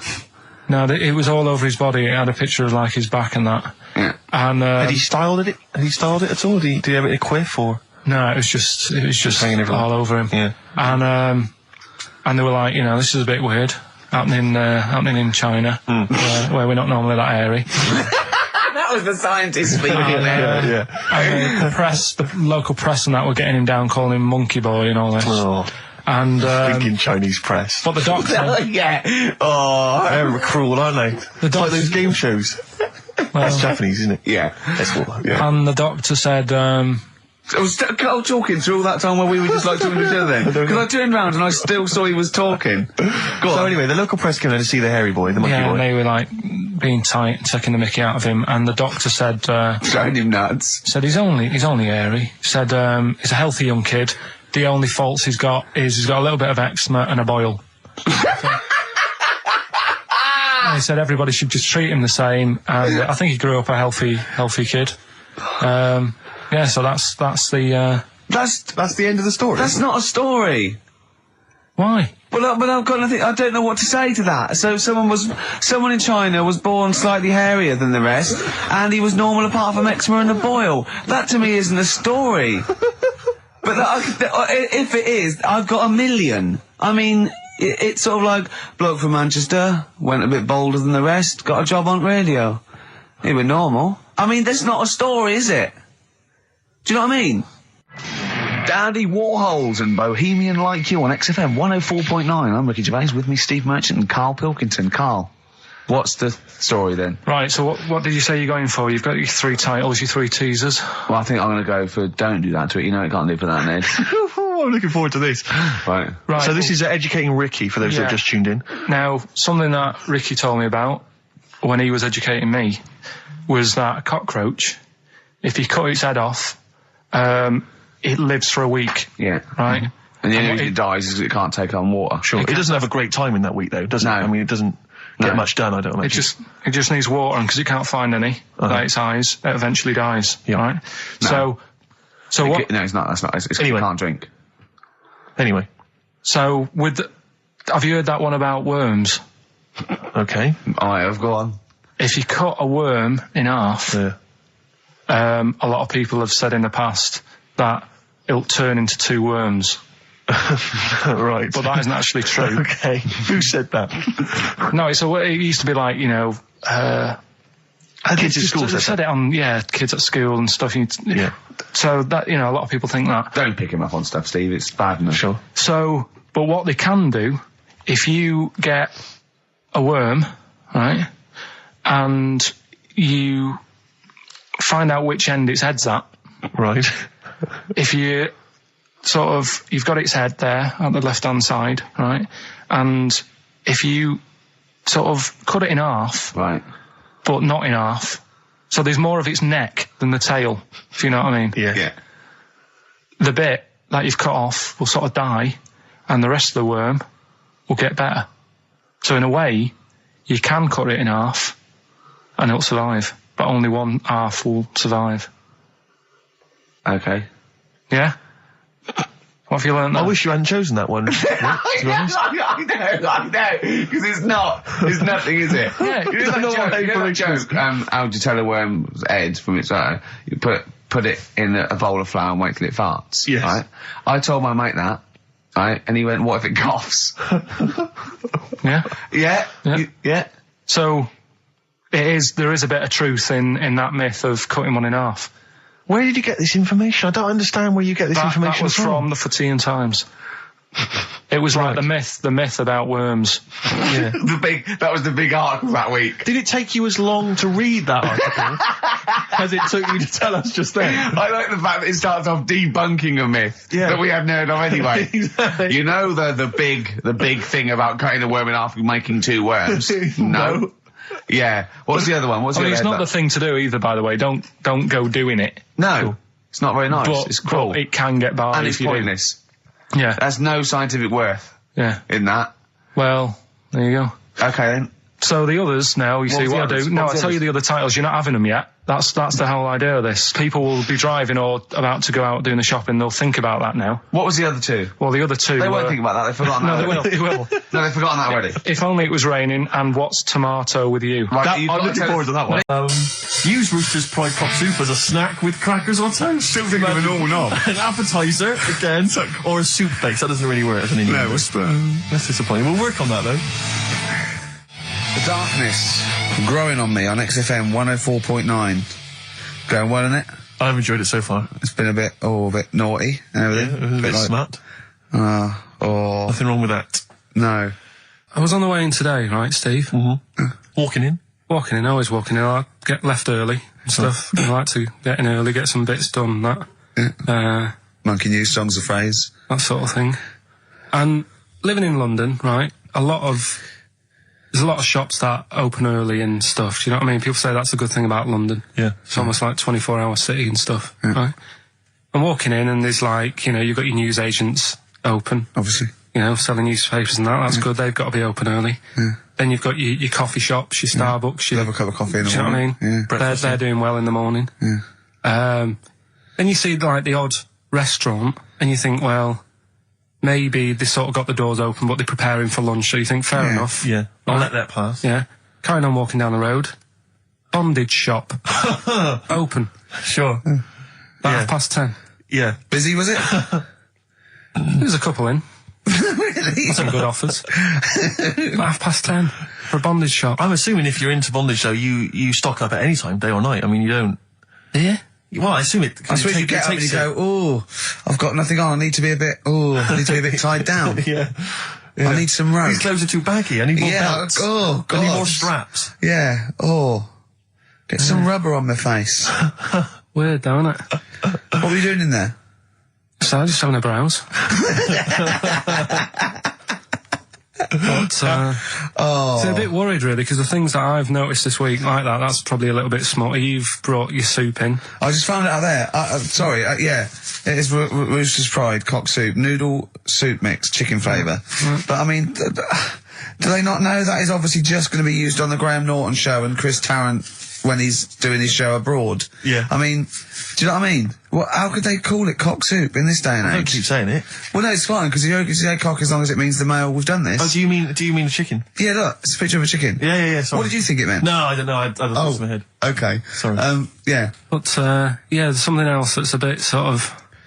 A bit blue? A little bit blue, but then it's real as well, do you know what I mean? Well, it's a problem. Excuses it. Go on. There's a programme We couldn't have said the cock soup if we'd made it up, but because it's real, it's fine. Yeah. We also couldn't have said the cock soup if we'd have meant a male penis. Thankfully we don't. So. We mean a little chicken. You go on. Yeah, this programme was on. It was Wednesday night, something. About this little lad. Yeah. It was a fella and a woman. At the same time. What do you mean? Like a cartoon with a secret identity. By night? What do you mean? He had both by day a boy, by night a woman. He had it all. What you... Sorry, wait. So he had male and female genitalia. Yeah. So what do you call someone that's born like that? Weird. Yeah. Now, what's the term for it? Go on. You know it. We've talked about it before. Aphrodite. Really? So close. Hermaphrodite. Yeah, hermaphrodite. Yeah. That's weird, though, isn't it? Yeah. And he had the ball. Yeah. And he had the... Well, what happened was he was born, right? Obviously. And the doctor said, there you go. lovely little boy and girl. So the mum was like, what? So he said... No, I don't think the doctor was sarcastic. I don't think the doctor was sort of dissing them. There you go. What do you mean, doctor? I'll have a look. There's the cock, there's the minge. All right, see you later. What are you going to call it? But doctor, what do you mean? Have a look. He wasn't sarcastic. He didn't give Doctor, clues. tell me what you mean. Give me a straight answer. He probably went, oh shit, she's got a cock. He didn't go... He wasn't sarky to the parents. No, but I'm just getting across, do you know what I mean? I always had a little bit just to... Yeah, I know you do, yeah. You should be a up. newsreader. Be brilliant. So there's a little kid lying there. Yeah. And the mum says, you know, what am I going to do then? So the doctor... I mean, I'm condensing this. It was like an hour long. Sure. Yeah.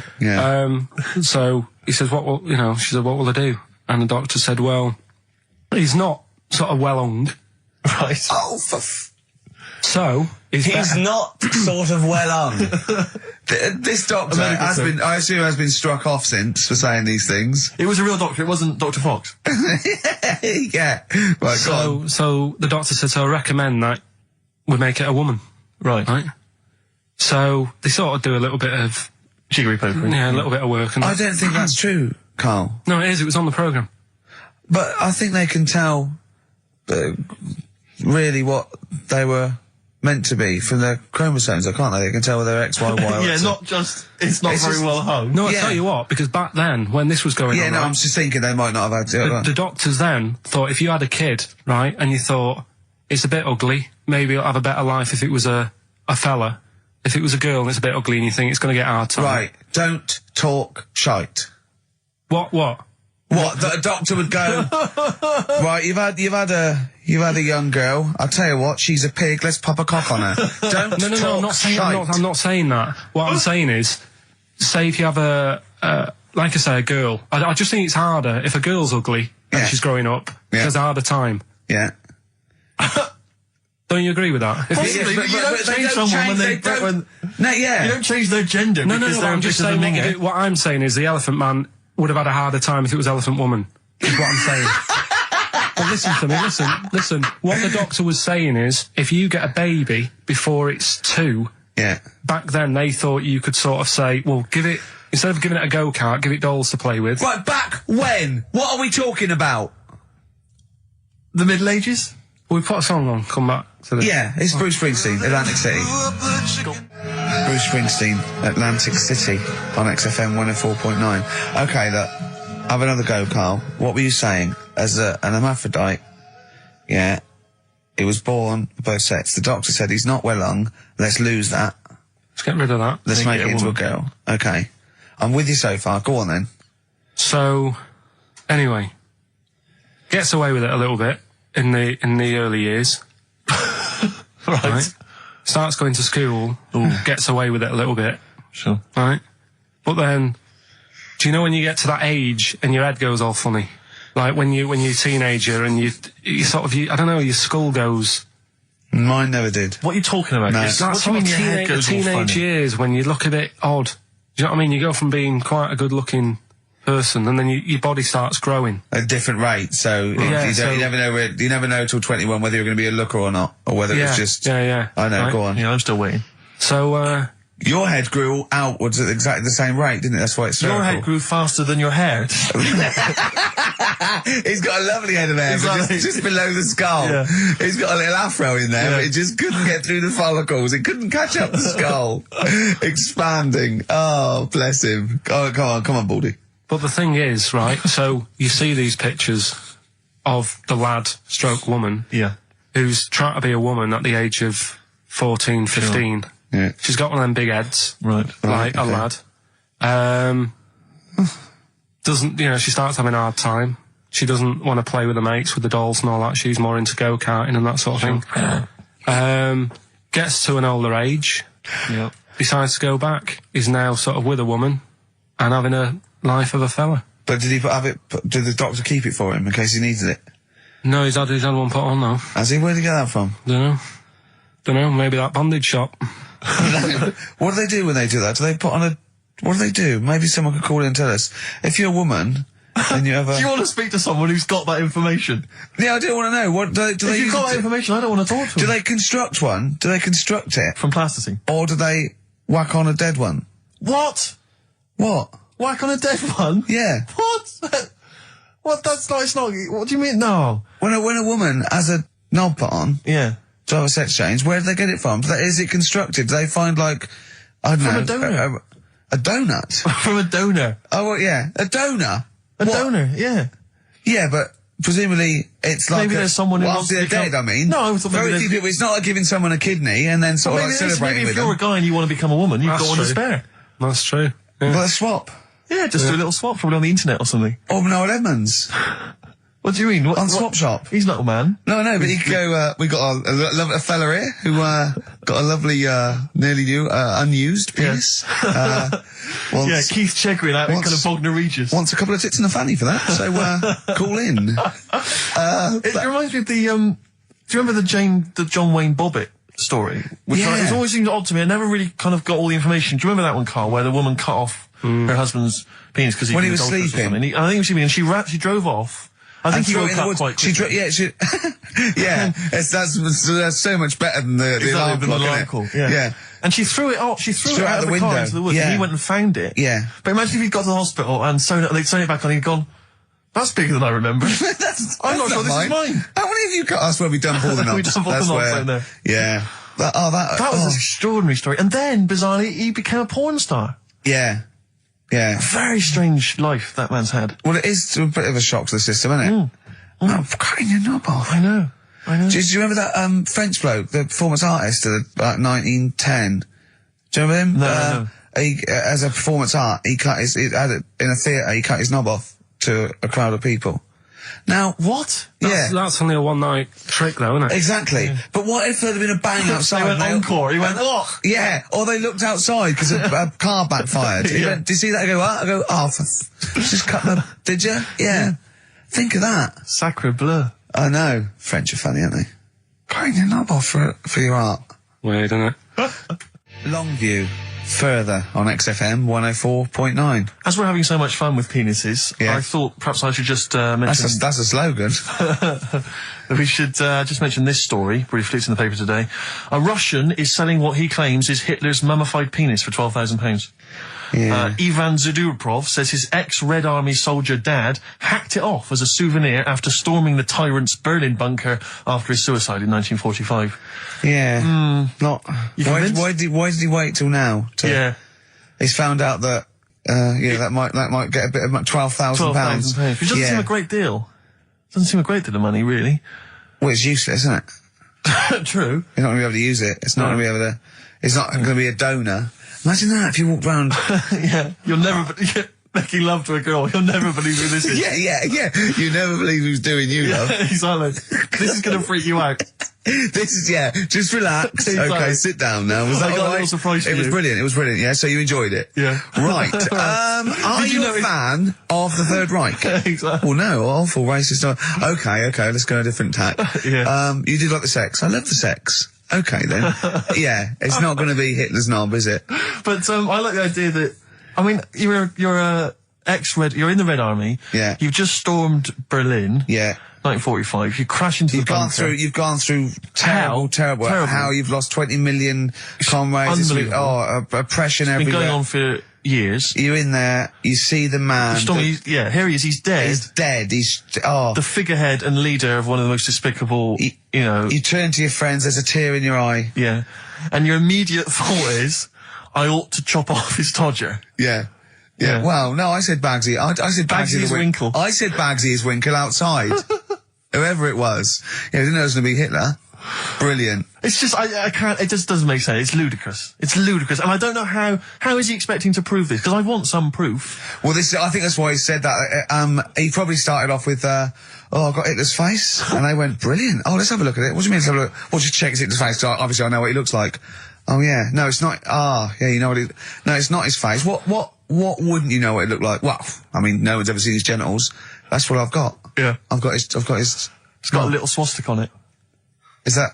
Is that proof, is it? Yeah, little Have you got tattoo. his ball? Well, no, the Albert Hall's got one, his mother's got the other, so I don't know. See, the Albert Hall, I would have thought, would probably be paying that £12,000 because apparently they've already got his ball. Yeah, they got one of his balls. They got one of his balls in yeah, the they Albert just Hall. His need- mother's got the other. Yeah. But if they got the Todger If as they well, can track down the one his mother's got, they would have a complete set of Hitler's... I'm just hoping it doesn't fall into the hands of some kind of crazed genetic scientist. What, I could clone it from his knob? Could clone Hitler. Back to... Oh, I don't even want to think about the future if that's the sort of way we're going. Exactly. If that's the sort of way we're going, Carl, I'd rather not know about it. What do you make of it, Carl? Weird, isn't it? It is weird. I mean, I don't want to go on for this too long. We've probably got about a minute left for the first half hour, and I reckon should can this sort of... What, 30 minutes of genital talk? Do you Well, think that's enough just on a quickly, Saturday afternoon? Go there's on. one in a museum. I think it's like that London Museum. What? One what?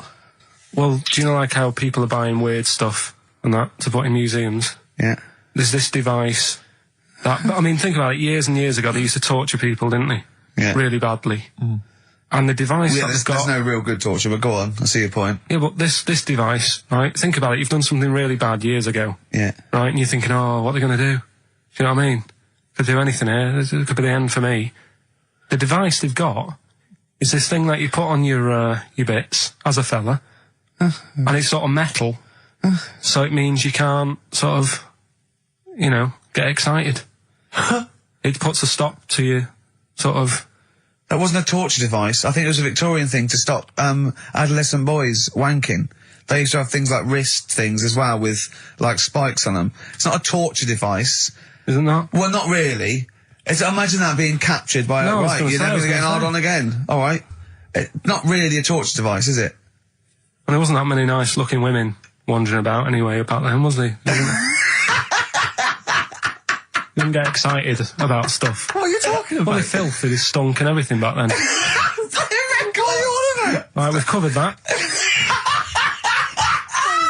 No more of that talk now, right? Let's move on. Filthy. All Victorian women, filthy and stinky. Yeah. Oh dear. Bit of Rolling Stones Yeah, and let's set go up for the it. old songs of phrase. Yeah.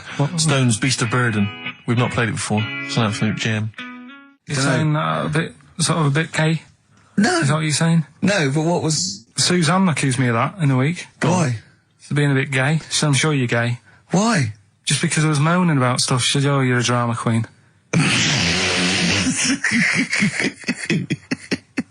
Right, well that's What were you moaning about? Not having enough gay sex? No. She didn't have a knob. Yeah. It's going, oh, why don't you get yourself a nice little knob? Yeah. I mean, can I call you Frank, please? Could you wear this false beard? Yeah. It was just, well, we'll talk about it later. It was about the Seven Wonders. I just wasn't that impressed. He said, well, we'd say that, yeah. Well, we got a top show That's coming the up, haven't we? But if you are a little bit, kind of, just a little bit sexually, you know, don't be afraid to let it out. I mean, if you want us to relieve you of it. I'll tell you what. Let's have a little bit of Maggie May by Rod. It's a beautiful day. Killing as yours. I was talking to Carl the other night, because I've been rewatching for some reason that film Witness with Harrison Ford, where he's a policeman that has to protect a little boy who's part of an Amish community. Amish? Yeah. And I tried to explain to Carl... You look plain, John Book. Exactly. Yeah. Exactly. And I was obviously trying to explain the Amish to Carl. He'd never heard of them. Completely stony-faced. Amazing. Now, for those... Okay, you explained it to him, have you? Okay, then. Yeah. Now, I don't know what you said, but I'm assuming you got it right? Carl, now tell me back now, what are the Amish? They're just people who sort of live like in the olden times. So to them, they're sort of in about 1842 or something. So they're getting old papers and that. They haven't cut up to. No. They don't have telly. They don't deny that the 20th century has happened. They just don't want to be part of it. They look up and they see planes and they know what they are, and they go into the town and they see it in the window of Dixon's, a telly. They just don't want to be part of it. No, they're still living. They are still living like it's that's what I mean. Yeah, but they know about everything else. They just don't want to be part of it because they think that the sort of the revolution was a bad thing. They think that society became more and more depraved, and they wanted to go away from it, and they want to go back to old values, and they think they don't need TV and jets and that way of life, they can survive in the old way because the old way was better. Missing out on Live 8. Yeah, but they haven't had Band-Aid yet. Yeah. I think this is the problem that Carl had. He in his mind, they were just a bit delayed, so that in his head they were slowly moving towards the 20th century. They wouldn't be able to watch most of these bands, all their electric guitar. They'd be allowed to watch Tracy Chapman. Yeah. Doing an acoustic set. Yeah. Between the bands. Yeah. That'd be all right. But no, in Carl's mind, it's like if he... Although they wouldn't like Fast Car. They wouldn't like singing about that. They go, I don't know what you're talking about. Pony and Trap. You got a pony and trap. That'd be all right. But are they still... Do they still get sort of rubbish posts and that saying we need your money for this or, you know, get behind this charity? They live in an isolated community. They're farmers, aren't they? They're farmers. It's an agricultural community, and they're obviously very staunchly religious. In actual fact, it would suit you very well, because you hate crowds, you hate groups of people, you don't like the modern world. You'd love it down there, wouldn't you? He wouldn't like getting up at 4 o'clock to milk a cow, though, would he? Well, no, but he'd get used to it. Go back to bed, couldn't you? It's probably out... I mean, have they got anything to do with the Hare Krishna people? No. Nothing at all. Because out of all the religions, that's... You know, I'm not a religious person. I don't understand. You're only saying Hare Krishna because you've got the head.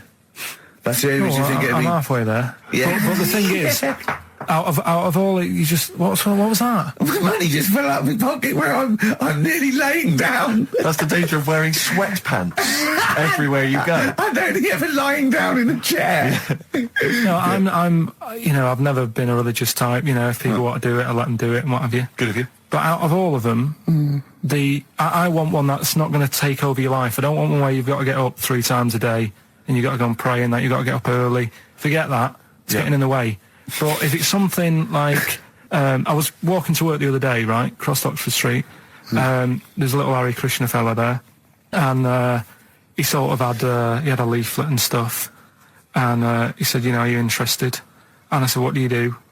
And he said, well, you know, we're against getting stressed out and what have you. And he gave me a plum. They hand out food for some reason. But I sort of asked a few questions. Just the imagery. These two bold people, one of which is wearing an orange smock, holding a plum in the middle. He hands the other one a plum. It's almost like you can imagine some kind of religious painting. Yeah, exactly. Yeah. But you know, what is their sort of main thing? Because he didn't really tell me that much. He was a Japanese bloke, so I didn't know what he was saying that much. Why? He wasn't speaking English? Not very well. He wasn't the best sales bloke to send out for them, is what I'm saying. Yeah.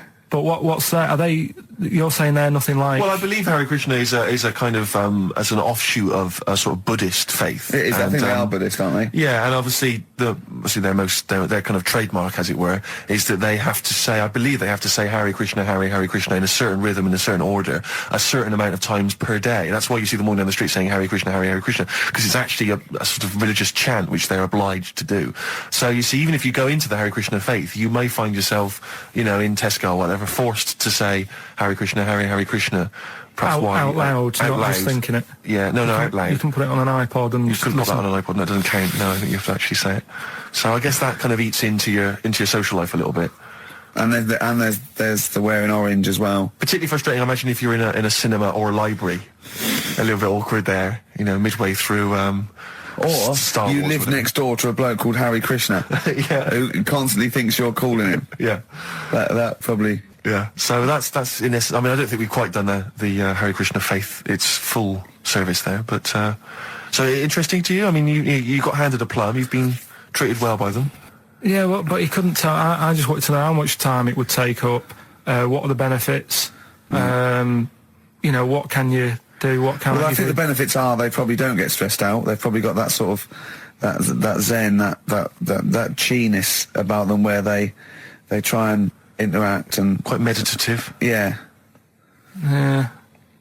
I've got some nice trainers as well, don't they, with their orange. What are you looking for then in a faith, Carl? You say what are the benefits? I mean, obviously Catholicism, you get the communion wine and bread, so... Yeah, but I can afford that. Right.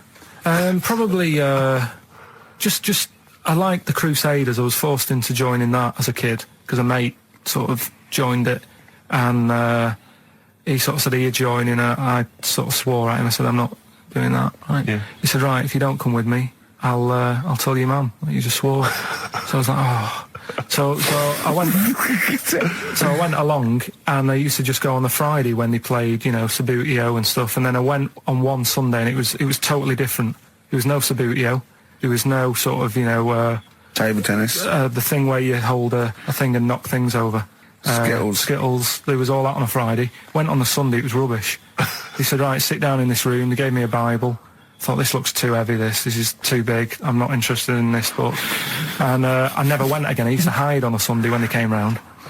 And that's been the only sort of... I suddenly, why did it suddenly turn out to have to hide on a Sunday when they're coming round? Because they wouldn't leave. They wouldn't leave. Who was it? Were they adults? It was sort of a... Well, he seemed like an adult to me at the time, but he was probably about 27. Well, that is an adult. Yeah, but do you know what I mean? He seemed a lot older when I was a kid. Yeah. And he came knocking and that, and he used to say to me, Mum, I'll just tell him I'm ill or something. And he used to hang around to see if I'd eventually come out to play and that. And if I did, I think they would have grabbed me and took me there. I love the idea that for you, religion has to bring with it some kind of gift. It's like, you know, join our faith and you get an alarm clock radio. It's like something like I think religion does bring a gift. Usually, it's the gift of the Lord. Well, the gift of everlasting life, isn't it? And that's the problem with it, you know. A lot of people believe in it because they think... But for Karl, his feeling is like, that should be a given. That's safe. I'm definitely going home with eternal life. But what else can I have? Is there an iPod? You have to have a religion? Because obviously I don't have a religion. I don't miss it, and I wouldn't want one. I'm an atheist, and that's out of belief. That's out of logic. And we don't get into the politics or the morality of it. Why do you feel you need a religion? Why don't you just get a hobby? Well, I didn't want one. I don't want one. I just was saying that, you know, if I was to get one, which one would I go for? Is what I'm saying. I'd like to see you perhaps as a Jew. I think Judaism would suit you well, I think. What are the hours like for that? Tough. Can be tricky.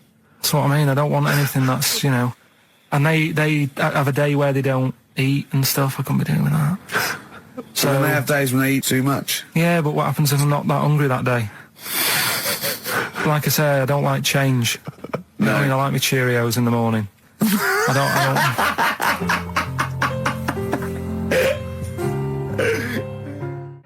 still have that other... You're listening to the best of, basically, Karl Pilkington.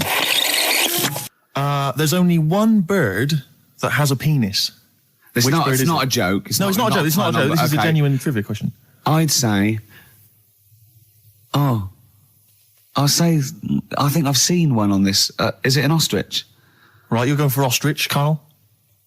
I'll go for ostrich as well. Right. Did you come up with that yourself, or...? Yeah, I was going to say that before you said it. Well, guys, you went for ostrich. Chicken? You're both wrong. It's actually the swan. The large chicken. Yeah. What? That's a bit worrying then, because I thought I saw an ostrich penis, so what was I looking at? I don't know, were you just examining it closely at the zoo? What were you... I was just... It was probably a strap-on.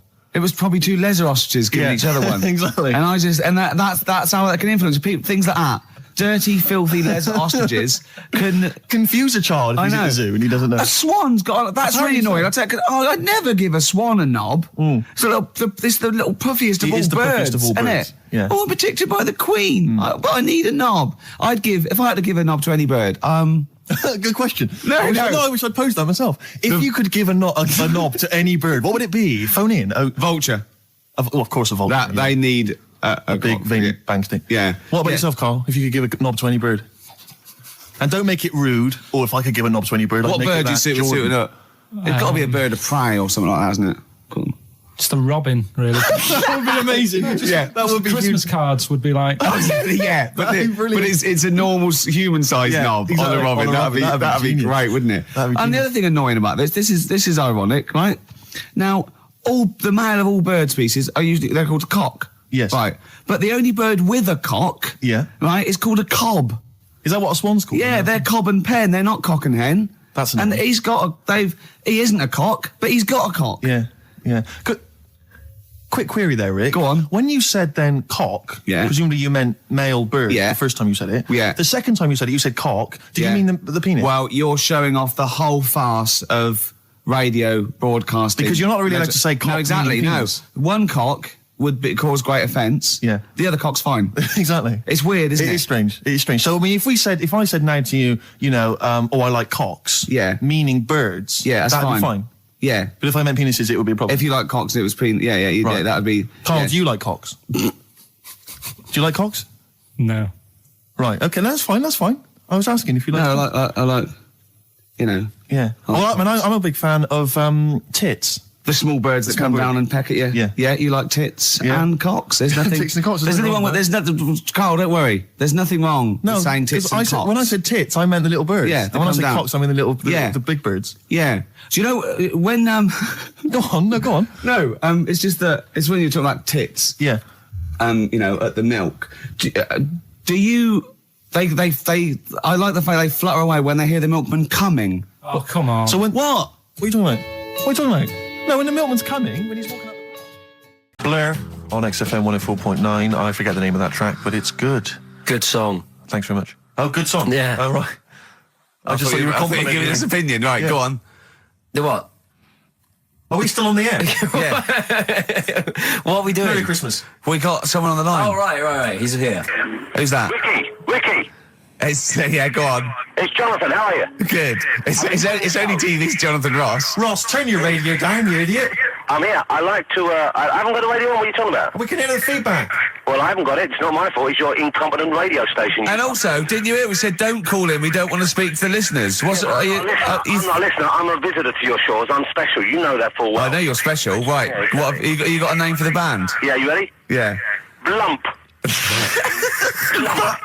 B-L-U-M-P. I tell you for what, you can't have a normal word. If it's the monolith band of all time, you can't have a regular word. It doesn't make sense. How can you have a regular word? All these ideas you've come up with are rubbish. You need a word which only stands for that one thing. No one's heard it before. No one will use it again. Blump. I can't help but feel that that's a more appropriate name for maybe one of Ricky's bands. I love seeing that picture of him in that band. You see it everywhere these days. He was like a girl. He was like a little girl in a suit. It's like a little dyke at a wedding. What was that? That's got to be the kettle calling the pot black, surely. Yeah, I've always looked nothing but 100% heterosexual. We're not sure about. There's not anything wrong with it. I know that, but look at you. I actually had to get that in. There's not anything wrong with it. I'm Jonathan Ross. Oh dear. I was thinking the other day, right? Oh, yeah? The Comedy Awards. Yes, sir. You didn't have to say some awful things about poor celebrities, poor has-been celebrities with coke addictions and fat lips and faces that where surgery's gone wrong and everything. And when they're on the show, they're going, "Oh, you look lovely." Yeah, I'm nice so to them. good. Well, I'm nice to them to their face, but obviously when I'm not with them, I like to let my true feelings be known. What's wrong with that? That's how everyone Well, I'll tell you what, you can get anything off your chest you want on this show. Any celebrities you want to talk about? There's no one listening. Yeah, it's just between me and you. A lot of people listen. They listen to my show, and after they've had a few hours of good laughs, they like something bland to just cool them down afterwards. So they flip over. We know this happens. Did you mention my DVD on your radio show? You know what? I forgot to. I forgot to mention it. Christ! I meant to mention by the office, but I forgot to mention it. And then I thought afterwards, it's not like he needs the cash, is it? It's not like he needs it. It's not like it is, but he's probably earned more money in a short space. You're like a lottery winner, and you've got about as much taste. You're like one of those burglars who's won the lottery. I am. I'm dressed like an Albanian window cleaner at the moment. Burglar from Reading who won the lottery, and now he's fritting it away on what? I do feel sorry for my neighbours. I've moved into a really nice place. I feel like it's the hillbillies. No, it's nice you've moved in though, because it's nice. It's given them something to sort of talk about behind your back. You've united the whole block. Right, go and play with some Japanese wind-up toys now. I'm going home to play Mario Double Dash with my son. It's going to be a good afternoon. I phoned you once after I finished my show. It's about 3 Yeah. And I don't mind if I said, how you doing? You went, it's brilliant. You said, this is what you said. You went, everyone's out. Jane's taking the kids out. I've already masturbated twice, and I'm playing with a new Japanese toy. I'm masturbating now. I just wonder if there's one more contender. I don't know who this was, Ian, that phoned in with it, but possibly it's topical. Deathly Hem. Yeah. Deathly Hem. It's brilliant. Oh, it's Deathly Hem. Please welcome to the stage, Deathly Hem. It's Deathly Hem. Who's that? We've got to give it to I don't know who that was. Oh, well, if you came up with Deathly Hem, email again. Deathly Hem. It's the greatest name for the greatest rock band of all time. Will you please welcome to the stage, Deathly Hem? It's golden tonsils. Isn't it? I was going to go see him once at the Camden Underworld about a year ago, and they had this sign up, right, saying that Graham Bonnet, who sang that song, had cancelled, right, and it said, God willing, he'll be performing tomorrow. And just in case you thought he'd cancelled because maybe no one bought any tickets, the doctor's certificate was beneath the cancellation sign. Brilliant. Well, we've sung that a couple of times drunk, haven't we, Ian? At the top of our voice. We have done it. It is the best ever. Yeah, it is. Ben has won whatever you're giving away. Yeah, Ben came up with Deathly Hem. Yeah, Deathly Hem. Yeah. I mean, if you are in a rock band, you're looking for a name, and you think you deserve that name, then, you know, write to us. We want to know that you're really heavy, and Ian Camphor would officially hand over the deeds of the name Bethlehem.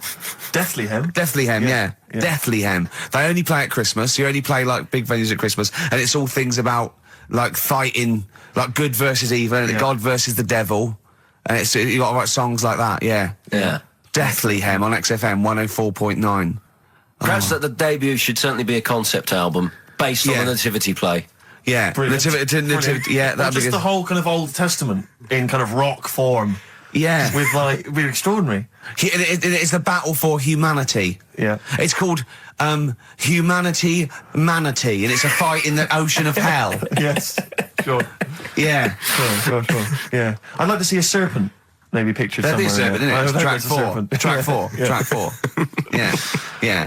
I think we should give massive props and suitable regards to Ian Camphor. He's come in, he's pressed the buttons. He stood in for an idiot brilliantly. He has stood in for the retarded. It's a shame that you've not displayed some of the usual incompetence that we've come to love and expect from Karl. It's a shame. Okay, well, you are the greatest DJ in the world, though. The way you sort of like drop press these buttons. But you know.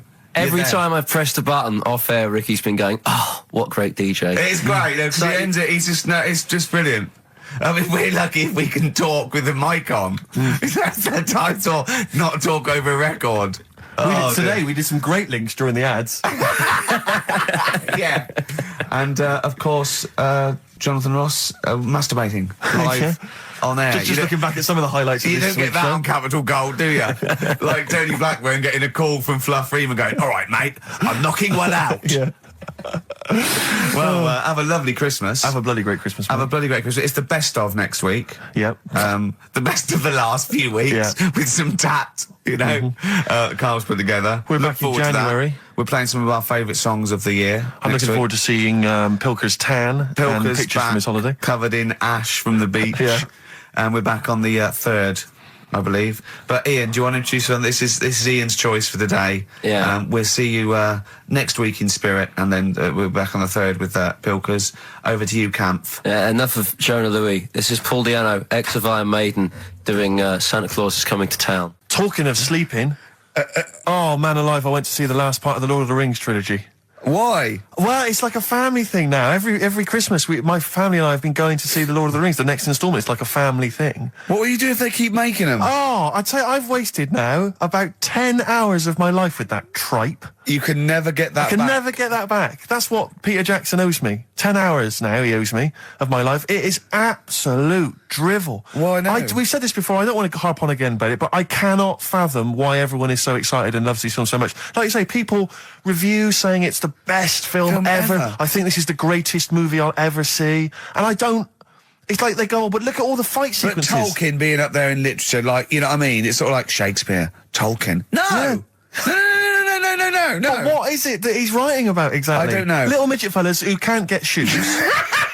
I mean, I've got big feet. I've got size 14. I can get shoes. Oh, God. Send off from mail order. I know, it is like, it's like, Harry Potter taken seriously. Yeah. But I know who's watching it. It's like these people who are watching it are obviously nerds, people who live in Forbidden Planet. They love it. They can't believe their luck. But that's the core audience, but it's obviously bigger than that. But then it's also people who can think they have a go, like menopausal women thinking, well, I'll write a book then. the Globplin came into the cave. Exactly. Right? And they're sort of like 13-year-old sons who've never shown an interest in anything except glue now writes Orc yeah, exactly. on his exercise book, and so they're loving it. It's like, it's sort of uniting, bringing people together. But at the end, right, I mean, it's taken them now like 9 hours to get from one part of Middle Earth to the end, to the other end, so they can destroy the ring, the evil ring. Did they do a line? Was it? I don't know what they Like these little Chinese fellas. And it's taken them 9 hours of their time and my life as well to get there.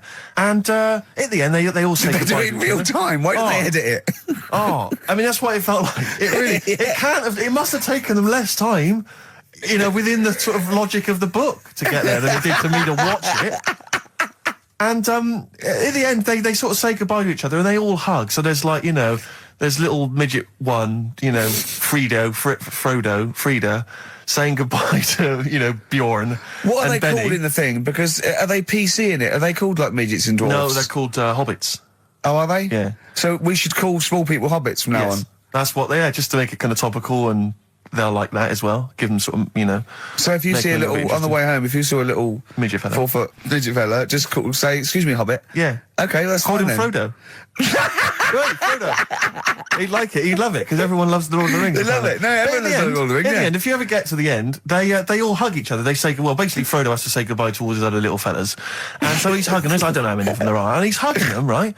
And it is the most interminable thing I've ever seen. It's like the music's playing. They look into each other's eyes. He hugs them. He hugs. They pull back. They look at each other again. They're like, I will never see each other again. Then he hugs the next one, and I was just screaming. I was thinking, hug, just one big group hug. Yeah. Then we can get out of like it. an American football team. Exactly. Just go. And they just go off. knock Not heads. each individual one. I mean, it's dragging on and on and on. And apparently on the DVD, there's like an extra sort of 20 minutes of extra footage of scenes he's cut out.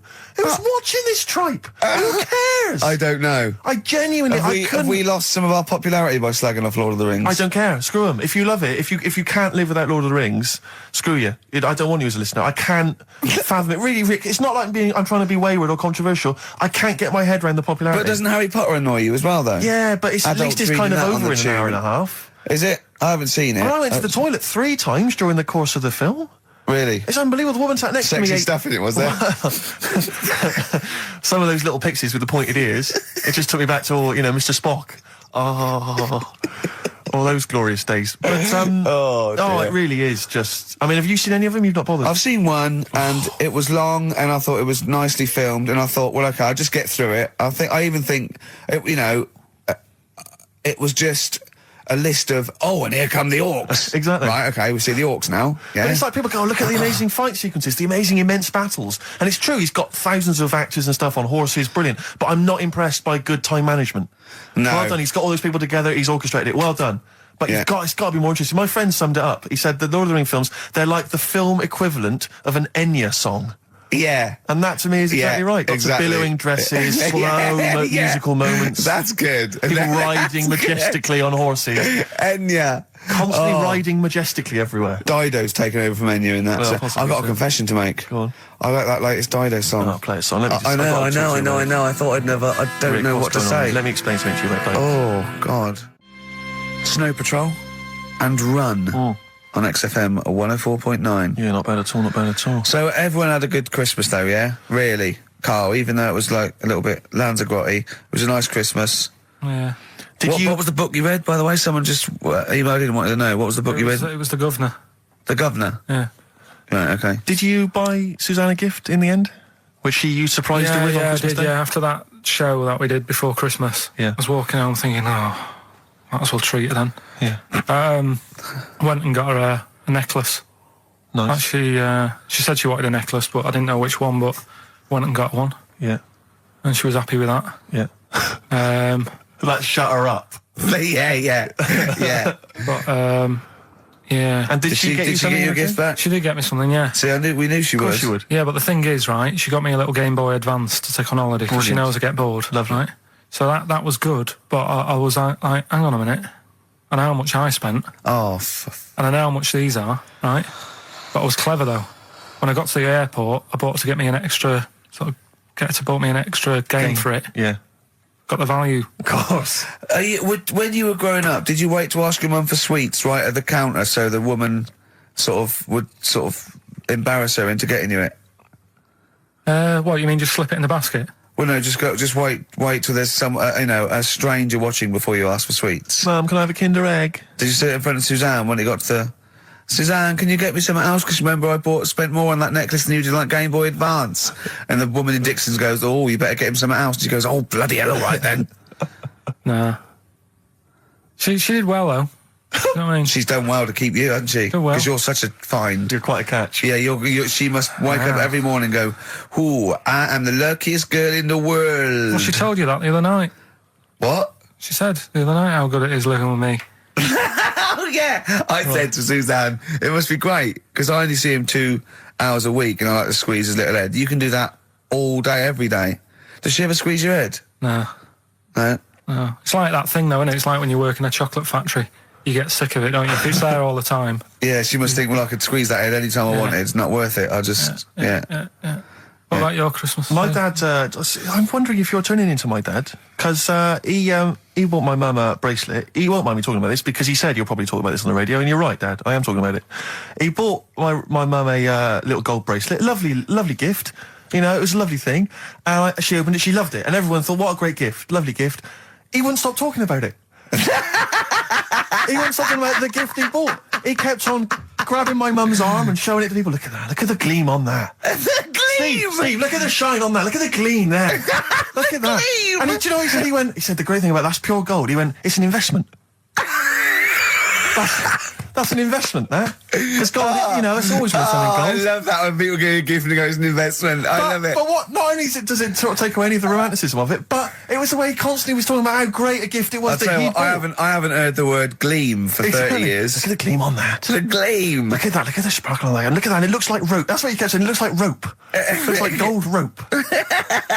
And he just can't. I heard it. He disappeared. We were opening gifts. He went disappear. I could hear him in the kitchen going, "Think about that's pure gold. That Elaine, that's pure gold." I might melt that down. Yeah, John, next door neighbour. John, look at that. Look at the shine on that. That's great. That's brilliant, though. But it's just it sort of undermine the gift a bit if you keep on droning on about how great it is. If people enjoy giving, that's nice, isn't it? And you got to, you know, what did your mum say? She loved it. She couldn't get a word in edgeways. That's a step up from a jar of coffee, though, isn't it? It is a step up, yeah. That's good. Oh. What about yours? I didn't get my mum and dad anything this time. No, because I'm always treating them anyway. Whenever if they need a few quid, if I can help well, them, you are the gift that keeps on giving, Carl. No, but don't just go giving anything just for the sake of it. You know what I mean? Wait for the time that's right, sort of thing. Just because it's Christmas. Because... yeah, I mean, there's no better time, is there, really? No, I just was going to say my mum and dad didn't get me anything, but they did. What did they get? But, just some money. Mm. But I'll get them something when the time's right. Do you know what I mean? They always need bits and pieces through the year, so I'll look after them. Sure. But it was weird being away. Has anyone got caught onto the fact that they leave groceries in the telephone box near your dad yet? No, that's still going on. Is it? Going on, yeah. Oh, that's fantastic, isn't it? That is just fantastic. So when he needs a loaf of bread, pint of milk, just goes down. Does he ever give that as gifts? Now listen, are we doing the film thing in a bit? Oh. Got more prizes. Yeah. Is it better than Rockbusters? It's all right. I did it in a bit of a rush because I was only in yesterday, wasn't I? Sure. Well, yeah, if you take 3 holidays a year, then there's not enough time for the work. Me and Steve like to, put our priority into, doing the work, coming up with a good product, and getting a holiday when we can. I haven't really. I love a holiday, Rick. I love a holiday. But I don't do the holidays for me. It's for Suzanne, isn't it? She's the one who likes going away. With you? I'll just go, so I'll go with her, do me bit. When you were playing Game Boy, right, and you'd looked in the hole, and you were reading your book, what is she doing? She'll make things seem more interesting to me. Do you know what I mean? So, like, when we're at the Owl, and the bus driver said, "You've got an hour here," I said, "Why have I got an hour here? I go to a funeral with someone who I loved in a ground and don't spend an hour around it. Why do I want to... Do you know what I mean? Why do I want to spend an hour looking in this?" Wasn't that terrible when you're like, you just shot up in all this magma? Yeah. That was terrible, wasn't it? That was the worst funeral you'd ever been to, wasn't it? But she'll tell you, that would make funerals more interesting. If they it was a cremation and a burial. Yeah. You just put them in a volcano and they go 2, 3, here they go, whee, up to heaven. I was having a conversation with my flatmate about songs that would be inappropriate to have at your wedding, at your funeral. And horny, surely is one. It, yeah, was what we were thinking. Really? Yeah, that was the first one we came up with. I'm horny, horny, horny, horny. That was the first one we came up with. Isn't Robbie Williams' Angels one of the yes, biggest ones? And I think Wind Beneath Your Wings. Yeah, I think is apparently quite popular. Oh yeah, yeah. I play that on in Auras, can't you? Bit of Boston. Yeah. A bit of who? Busted? Boston, more than a Boston. feeling. Right. It's much more than a feeling. Boston, more than a feeling. XFM 104.9. Well, Got some good prizes? Absolutely, yeah, we'll talk about those later. Right. Because, I mean, was it last week that you had the classic? Was it, I can't remember, I'm paraphrasing, Carl, apologies. Something like, I'm here in Texas, I've fallen in a puddle, and my knee has got wet. Yeah. Whitney Houston. Whitney Houston. And Yeah. also, it was last week when there was a little bit of confusion over the one for Holly Valance. Right? Of course. I don't think it was confusion, I think it was your error. Yeah. No, it wasn't. And it was Holy Valance, and you meant Pelmet. Then Becky, who called up that time and said, "Oh, if you're getting mistaken with Pelmet," right? She sent me an email in a week saying, "I've done a bit of research. It was my fault. I've made an error. It is a Valance." Okay. And I know about Valances, as I told you last week. At the very end, my auntie loves them. Yeah. Right. She makes them. She started off just like putting them on top of the sort of window around the curtain. And then she thought, oh, I can do more with this. And she had a little coffee table that had magazines underneath. And she said, I'm sick of seeing them magazines when I'm sat down. She sounds like a Pilkington. So I'm sick of seeing them magazines when I sit down. So she put a Valance around the table. Yeah. she just got Valances around everything now. Right? Then, next step, she tapes everything. She never actually watches telly. She tapes it all because she gets sick of listening to the adverts and that. So she tapes everything. So she's got loads of videotapes and that. And the video used to get on her nerves. When she was watching a film, she'd see the clock changing. And it distracted her from the film. So she put a Valance around that. That's genius. Yeah. So, that is or is it mental? Only Mrs. Einstein can tell. I don't know. She's even made a little Jack Russell look like a hovercraft. Yeah. He's great. So everything's got a Valance. If you go round and you stand still for too long, the chances are she'll Valance around your head. Yeah. This is this is Auntie who? Auntie Nora. And this is the one that farted for 5 minutes. She did. Lest our listeners forget. Lest we farted forget. for 5 minutes, called his mum, saying I'm farting. 2 minutes into the fart. She said about 2.5 minutes in. Yeah. God. She said I'm about 2.5 minutes into the my fart. mum said, how long's it been going on for? She said, well, it was about 2.5 minutes before I called you. Yeah. And then it went on for a further 2.5 minutes or something. And then it stopped. And, She couldn't time it because there was a Valance over the clock. Yeah, she Because it used to couldn't annoy time her when it, she was on the phone. You put her off seeing the So time. she was guessing it was 5 minutes. This was one consistent fart. yeah. I mean, it wasn't making a noise. It was just... Oh, it wasn't making a noise. Just gas. Right, endless gas. So, there you That's go. fantastic. Well, we started off with a new one. A little bit of Foo Fighters. We like new and old on this show, don't Indeed, we like to mix it up. I'd like to play this to the Smiths from their debut album, I Don't Owe You Anything. Red Hot Chili Peppers on XFM 104.9. I'm Ricky Gervais. With me, Steve Merchant. Hello there. Karl Pilkington. All right. Don't be nervous. We might see a difference in Karl. He's a little bit shy. There's someone here from the BBC filming this, part of that celebrity boxing thing. The Fight, I think it's called, and they want to get a little clip of this, so we're going to let them film for a minute, and then they're going to go away. Is that all right, Karl? Yeah. He doesn't want to be on camera, do you? Do you? I think it ruins radio, doesn't it? Do you know Well, what I not mean? for the people listening, it doesn't. Yeah, but it does, because people are like, oh, he sounds like a bit of a looker. What, you? Yeah. And then they'll see it on the telly, and they'll go, God, yeah, his head is round. It is round, though, isn't it? So, guess what? I got a call yesterday. You'll love this, Steve. From MTV, and they were wondering if they could screen test Karl. That's outrageous. I'm loving it, and I was going, yeah, and I said, yeah, it's fine. I'll come down with him, and I was saying, what about this and that, and they were loving it. I called him up, and went, oh no. I went, why not? He went, well, I'm looking at my reflection now in the mirror. He said, I shouldn't be on the telly. What would you wear for your screen test, Karl? What kind of look would you try and cultivate? Because you've got to bear in mind that the audience out there, they don't know what you look like. So, would you be a snappy dresser like, say, Jonathan Ross, or would you go for your kind of street cash look? Can't wear a suit. You can't wear a suit? Don't hold it well. So, I'm thinking, I don't know, I'll probably wear my woolly hat, because that takes some years off me. It does. He looks about 10 with a woolly hat on. Yeah. Okay. And, is it quite a cool woolly hat, or has it got a bobble? Charcoal, I'd say it's in colour. Yeah, okay. And I'll probably wear me anorak. Right. Oh, Oh, he's going for glam.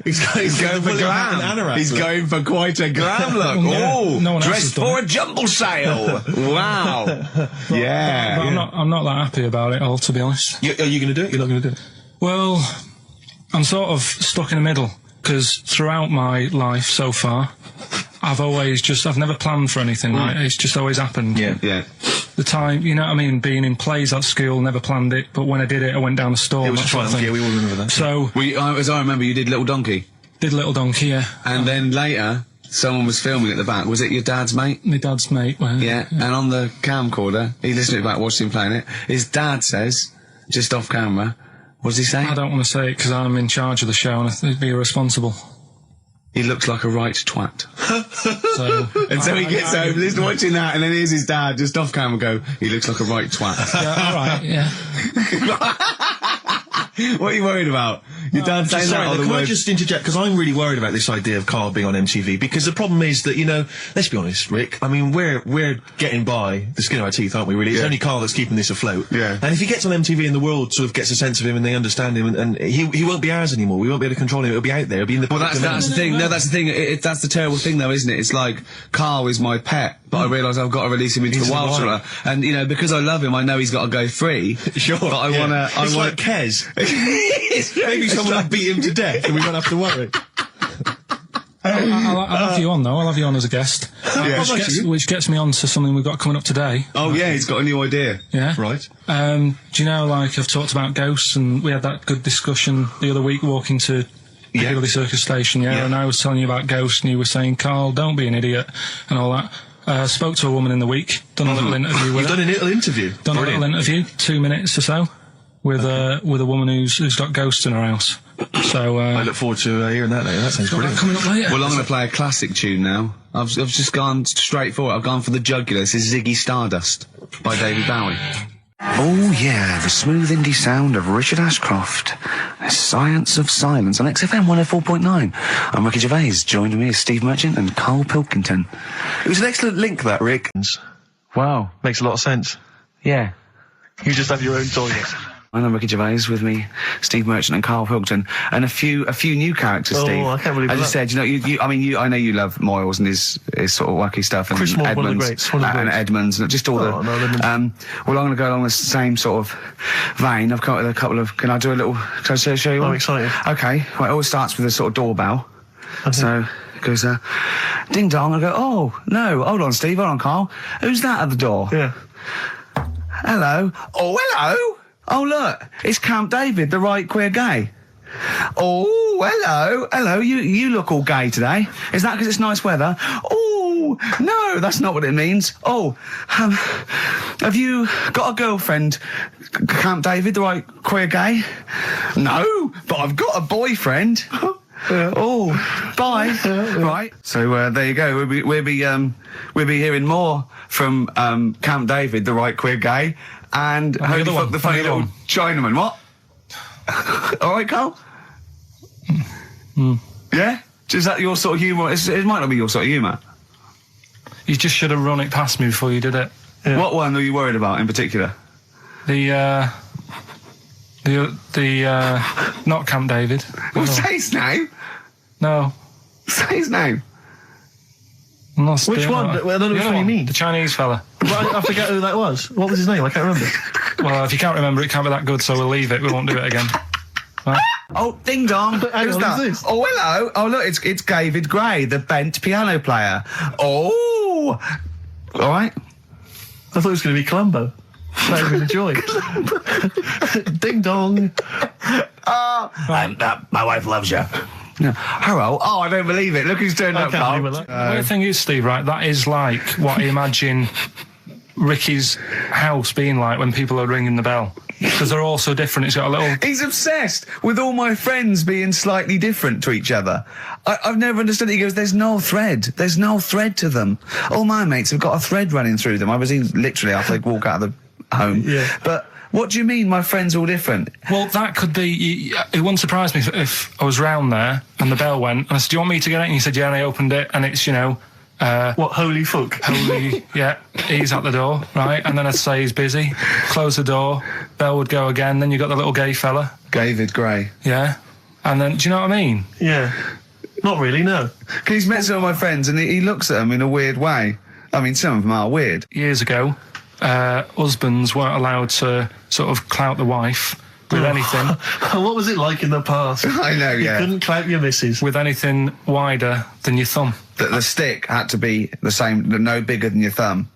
I know, So so a big Robin bloke could do no damage if he went out with anyone. Yeah, although his is wide, he's got a little thumb like a little knob, isn't it? It's like it's truncated, because it starts off normal. It looks like he's had his big toes put on his hands. Does he have to drink a pint with 2 hands? Yeah. And he's dropping stuff all the time. Can I just go back to the rule of thumb thing, though? The idea, what date was this? I'm not asking Carl, I'm looking at Ricky, because you're not going to have any idea, Carl. It's just going to be the past. Yeah. But I like the idea that... I think it's the same sort of day where, I don't know, you got hung for being homosexual and you could shoot a Welshman. I just love the idea that there's blokes beating their wives with shovels, logs of wood, and someone's gone, hang on a minute, everyone, Hold on, wait a minute. Let's have a look at your thumbs. What can we do? Wait a minute. We've got to have some kind of rule here. I'm all for beating your wife, but let's have some kind of rule. Let's give him a sporting chance, surely. He goes, well, I'll say, well, what about you can hit her with the width of your thumb? And the wife goes, make it the width of his knob. I go, no. He slaps her again. Yeah. Width of your thumb. All right. Better? Yeah. You're wrong. Ding dong. Oh, here you are. Oh, it's a fat fellow with lipstick. Hello. You're giving away a lot of, I mean, that, you're an enigma, Carl. I wouldn't give away your workings. I mean, because then everyone will be able to do it. And what you've got now is a gift that people can't really tap into. Do you know what I mean? See, that's what Lenny Henry and Chris Miles' mistake. See, I've sort of worked out how they do their comedy, and I'm doing it now. Sure. Do you see what I mean? Now that, I'm doing it. I think the only way that people would start to be able to replicate a lot of what Carl does is if maybe they had a severe blow to the head, or they were diving, they came up to the surface too quickly. Ding dong. Oh, I'd like a severe blow. Oh, get lost, David. Oh, let's have some adverts, quick. So this week, we're very lucky to have with us Russian pop act Tattoo. Round of applause for them. Hello. Lovely to have them here. Tattoo. Now then, of course, there's been much controversy that your kind of lesbian shtick is just something to try and whip up some press attention. Yeah. We are proper lesbians. We love Fanny more than cock. Okay, brilliant. And Tattoo, lovely to have you here. Thanks for coming. Yeah. Now then, you've got some live gigs, I understand, planned. Yeah. Duh. Okay. I can't help but notice that you sound, dare I say it, Tattoo, you don't sound so much Russian as German. No, we cannot do the accent properly. Okay. And, Tattoo, it's a joy to have you here. Thanks for coming down. And finally, your lesbians would, for instance, either myself or Carl be able to convert you from your lesbian ways? We like the muff so much that the knob is no good for us. All right, well, thanks very much, Tattoo. Yeah, thanks, Tattoo. Thanks very much. Cheers. Extraordinary. Next week, share. Brilliant. So if you've got any special guests you love us to interview, then let us know. Ricky.Gervais@xfm.co.uk. And what's the weekend? Play the jingle. Chimpanzee that monkey news. Excellent. A particularly aggressive jingle this week. Wow. Yeah, looking forward to this monkey news. Carl. Right. Come on. So, what's the name? What? We've done... Sorry, what? Brilliant. We've done a lot of monkeys who, got involved in crime and stuff. Yeah. Right? We had the one on the train station, nicking a bag. Yeah. We had the one who went into a bank. Who cares? Went into a bank. And walked out with the money and stuff. Yes. Right? Didn't happen either. Next. But the thing is, you never sort of found out what happened to them. If they sort of got worse, got more involved into crime this and monkey stuff. news update. That would be amazing. Brilliant. What they found out in India is... Yeah. They've got a prison. It's just for monkeys. You mean wild animals? You mean a zoo? Yeah, a zoo or a kennel or something where it's been it's gone mental or something. No, it's a prison. Yeah, prison. Is it? Does it have fraud cases? It's mainly sort of animals that are attacked things. Mainly violence, I bet. That's my that and theft. Say it again. Stuff. Theft. Say it again. Theft. Say it again. Robbing.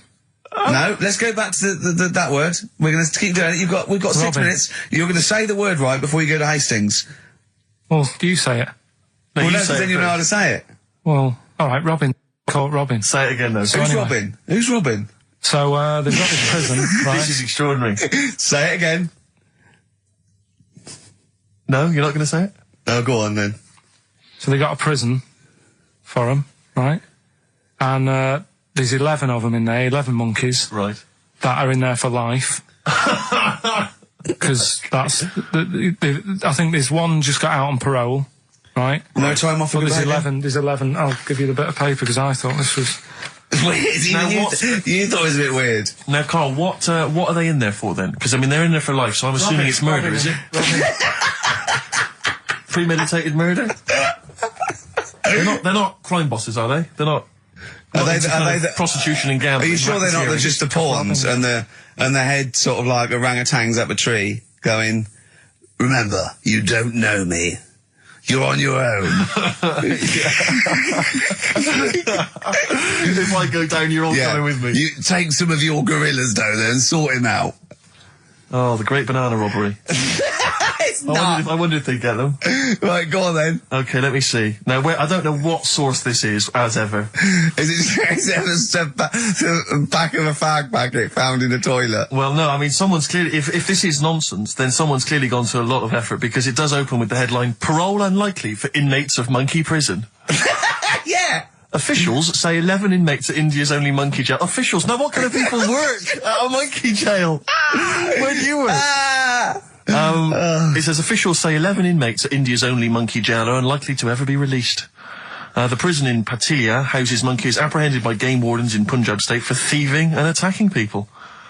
The Daily Telegraph reports how the monkeys at the prison in Montebello snarl and glare at visitors from their heavily barred cages. 2 monkeys were released a year ago after exhibiting good behaviour for 18 months in the jail. They have remained out of trouble. Prison can work, that's good. So all 11 monkeys... They were aggressive wild animals that were taken away from the public for their own good. And robbing and that. Wildlife officials believe part of the problem has been caused by thieves training monkeys to help them. Lorry drivers training monkeys as guards for vehicles, and itinerant entertainers using ill-treated monkeys as part of their act. It's the monkey that takes the rap. It's a shame, that, isn't it? That is awful. They didn't know what they were doing, did they? Oh, so there you go. What do you think of that, though, Carl? What would you if you could visit them, like Lord Longford or something? What would you say to them? You go there and you get a visit a week or something, you know. So can you get us a video? Alright. Do they get conjugal rights? Do you reckon? You wouldn't be interested in that, though, would you? They get what? Would you be happy to give them their conjugal rights? Yeah, would you? Fair enough. Alright. Off to Hastings. Off you go. I'm always educating. I'm always telling you about stuff that I learn about and that. That you get off hand and know. And like, even recently, he thinks it ruins a film. Do you know what I mean? Because there's no need for it to happen, is there? Really? Yes. Why? Sometimes it's warranted. If the film itself is there's some films it isn't though. Some films it isn't. Of course, some films it's arbitrary. I think the films that him and his dad watched together on Channel 5. Yeah. Probably not. Is it only on Channel 5 in your house? But let's put it. Yeah, if you're watching, I don't know, a late night Friday night, from 1983. Yeah, Illegal Briefs. A beautiful lawyer has to defend a man who may be a killer. She falls in love with him, but does she know the real man? Oh dear. You know what I mean, though. Lest you forget, of course, that I... Love Heat. With the bloke that is now in... Go on. Of course, that I, according to the Internet Movie Database, I once appeared in one of those films, in the film Killer Image, a Canadian film, I believe, from 1989. According to that computer... it's all wrong, isn't it? It's all wrong. It's all wrong. Of course it is, yeah. Apparently, I was in that, and I played the role of Kirk. Was it a porn thing? No, I think it's just an erotic thriller. Oh, right. I suppose it is. You only had a very small part, though, didn't you? Indeed. Yeah. But no, do you know what I mean? Sometimes you don't need to go that far. Say, like in this Jesus programme, right? Film. What's it called? The Last Temptation of Christ. Just talking. You know what? What's his name? Is it Ralph in The Simpsons? Yes. I drawed a kitty cat. It's like talking to that. Yeah. No, but right, this temptation thing, right? Do Do you know, often we don't get that many complaints on this show. We don't get very many complaints. And I think that's either because there's no listeners, or B, it's because most people agree with Karl, and that terrifies me. Or they let him off, because it's like, you know, you can plead insanity, you can go mental and kill a few people, where they go, oh, he's a bit backwards. No, but was it because, like, they're saying that he was having it away, or is it because you saw it? What got the complaints? The complaint was the very suggestion that Christ it was a blasphemous thing, not the fact that you saw an actor's knob. So what about if they just cut it down a bit and you like saw the little stable door closing? It wasn't the baby Jesus having sex. It was the grown man. The stable door shutting. No, but you know what the nativity scene? Oh, that is brilliant. The wise men saying, I can't believe we brought myrrh, we should have brought condoms. Yeah. There's 2 for 1 offer in Boots. Yeah, I don't know what we were thinking. It was frankincense. It's just that it's always awful. Should we apologise now to the Christian church as well? So Sorry, the little Chinese fellas, little Welsh fellas, and the little Christian fellas. We haven't said anything wrong. No. It's like, you see, when I was growing up... Stable door. I love the idea that in Karl's world, he was born in a stable, just thought, well, I love this place. Yeah. I'm just going to stay here the rest of my days. This is good here. Oh, brilliant. But when I was watching telly with my mum and dad, I mean, it still happens now, right? My dad will sort of go, oh, ruined. Good film ruined, right? If some sex scene happens. But what are we talking about sex scene? Are we talking about a kissing, or are we talking about penetration and looking at the camera? Going, are you enjoying this, Pilkingtons? What are we talking about? What is sort of extreme levels are we talking about? Right, last time I was down there, right? Yeah. What was it? Meet Joe Black. Meet Joe Black. Meet Joe Black is a terrible film. Yeah. Right? There was good film, and then you know it's going to happen because like the music comes in. Brad Pitt's keeping quiet. A woman's eyeing him up. Sure. So my mum. My mum's worked it out already, and she's going. Anything on the other side, love? She knows. She knows it's something's. So you can be enjoying a film, and you can be an hour and 10 in, and then some spidey senses of one of them can go, should we turn it over? And the other one goes, yeah, all right. Are you sure it's not them protecting you from scenes of sex? So that what they're thinking is, what if Karl gets the idea to have sex? Yeah. That could lead to procreation. We don't want any more like him. We've got to end the line here. You sure it's not the doctor? Keep calling out going, you are keeping away from women, aren't you? He must never find out. Are you sure they're not embarrassed because they're watching a sex scene with their son? It happens every time, right? There's 2 things that my mum does, right? It's that, if there's sex scene on the telly, she'll go, anything on the other side, love? And the other thing she always says, if ever there's anything on the telly with Elvis in it, she goes, oh, I like him, right? And we all know, we sat there, we know what she's going to say next. Yeah. So you don't even bother saying why, right? And she goes, he likes fat, ugly people. He what? He liked fat, ugly people. He didn't always go for, like, the good-looking fans in the crowd. What Elvis did? Yeah. Right. That was always the thing. And I'm sorry, no, hold on. I don't know what we're doing now with our lives, Steve. Wait a minute, right. So your mum says 2 things, right? She either says... Is there anything else on the other side? Or, I like Elvis. There's a pause, because you know what she's going to say next. She says, he liked fat, ugly people. How often does this occur? Well, because they've got, like, Sky, there's a lot of those channels on. They're like the music channels. So Elvis always comes on. There's either an Elvis film, there's, like, a classic hit by him on... And she'll go, I like Elvis, he likes fat, ugly people. And what do you mean he liked fat, ugly people? Is she a fat, ugly person? Because there's that special Vegas show, isn't he, where he's dancing about, right? And he's got loads of scarves around his neck. Towels. Yeah. And, like, he always hands them down to the fat, ugly ones. Right. And I always say it's because they're the fat, they've got a sweaty face because they can't, you know what I mean? I don't know what world they live in. I don't know how we've gone to this subject. What sort of world are you guys when you're watching his face? And what do you mean fat, ugly ones? You mean they're in the front, they're sweating a lot because they're a bit chubby? So she thinks, is giving them a towel because it's he's really going, wipe your face, you're putting me off, you fat cow. Stop sweating near me. There's another one. What? So, hairy Chinese kids. Yeah. Jesus. We haven't slagged off hairy Chinese kids. We slagged off Chinese... We didn't slag anyone off. We just said they really haven't got a town as such, and they wear shoes. What do we say? Yeah, little wooden shoes. And what I just don't know how we got onto Elvis and big fat ugly women. I don't know I don't know how we sidestepped from the Last Temptation of Christ. Did you see that fat Girls and Feeders program? Go on a minute. Eh? What's Tom Petty first? Oh, brilliant. It's a great song. Breakdown. How many Tom other Petty. radio shows have talked about Last Temptation of Christ, Chinatown, fat ugly women? In 60 minutes. Exactly. Incredible. Sony Award winning. I've always wanted a little owl on my desk. I'd like be doing work and there'd be a little owl there and I go, can you give me that pencil? And it just sort of goes over and gets me a pencil, goes cheers, and it just watches me and it thinks I'm brilliant. Do you know what I mean? Not really, no. No? No, I've never had an urge to have any kind of animal sat on my desk. No, Carl? You'd like a little owl, wouldn't you? That helped you? No, I had a little magpie, didn't I? We've talked about that. Oh, he came down and started pecking your grifter, didn't he? Yeah. What was his name? Maggie. Sure. Brilliant. Inspired. And you took it to school and it didn't come back once, did it? Didn't come back. Didn't see it again. Oh, dear. Did it ever peck your head? Because you used to have hair, didn't you? Mm. Yeah. No, it did. It started getting a bit violent. Really? Yeah. But was it becoming sort of of age when adolescence, probably sexual frustration, sort, you know, because I think magpies go for shiny objects, don't they? And you were probably sort of, probably losing it a little bit then in the front, and so when the sun was out, there's a bit of a sheen on the front. they saw a glare and thought, I'll have that. Yeah. What is that? That's brilliant. Yeah. Or as it was sort of pecking away, it mistook it for a tree. Yeah, because of the noise. Because of the noise. Yeah, the hollow sound. Go on. Women wearing trousers and that, right? On the estate that I grew up in, on, right? There was a woman about 4 houses down, right? Rough. She's the one. She was, or the estate? She was, right? Yeah. She's the one whose kid took a horse into her house. Yes. Right. Now, we won't go over that again. No. If you're a new listener, I think we covered. I think they get That's the all you idea need to on, know. Right? Yeah. Now, she used to wear leggings. Yeah. No, they're a bad idea. They are a terrible idea. I agree with you there, Carl. If you're a lady of What the colour? normo persuasion... Were they pink? No, they were sort of black, but with all bits on them. Oh, right. You know what I mean? What, toast and just horse droppings? Yeah, go on, yeah. And she used to, she's quite a big woman. Sure. Pauline Quirk, I think you described her as. Looked like a light bulb when It she was is those bending kind of over in women that are leggings. attracted to leggings. Yeah, I know, yeah. They are drawn to them like a moth. Sort of flame.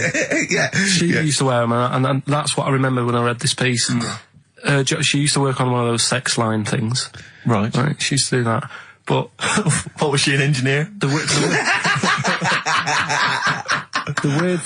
weird thing with her was, she had big eyelids. Right. Go on. That were too big, and this is what I was thinking. What right? do you mean she had big eyelids?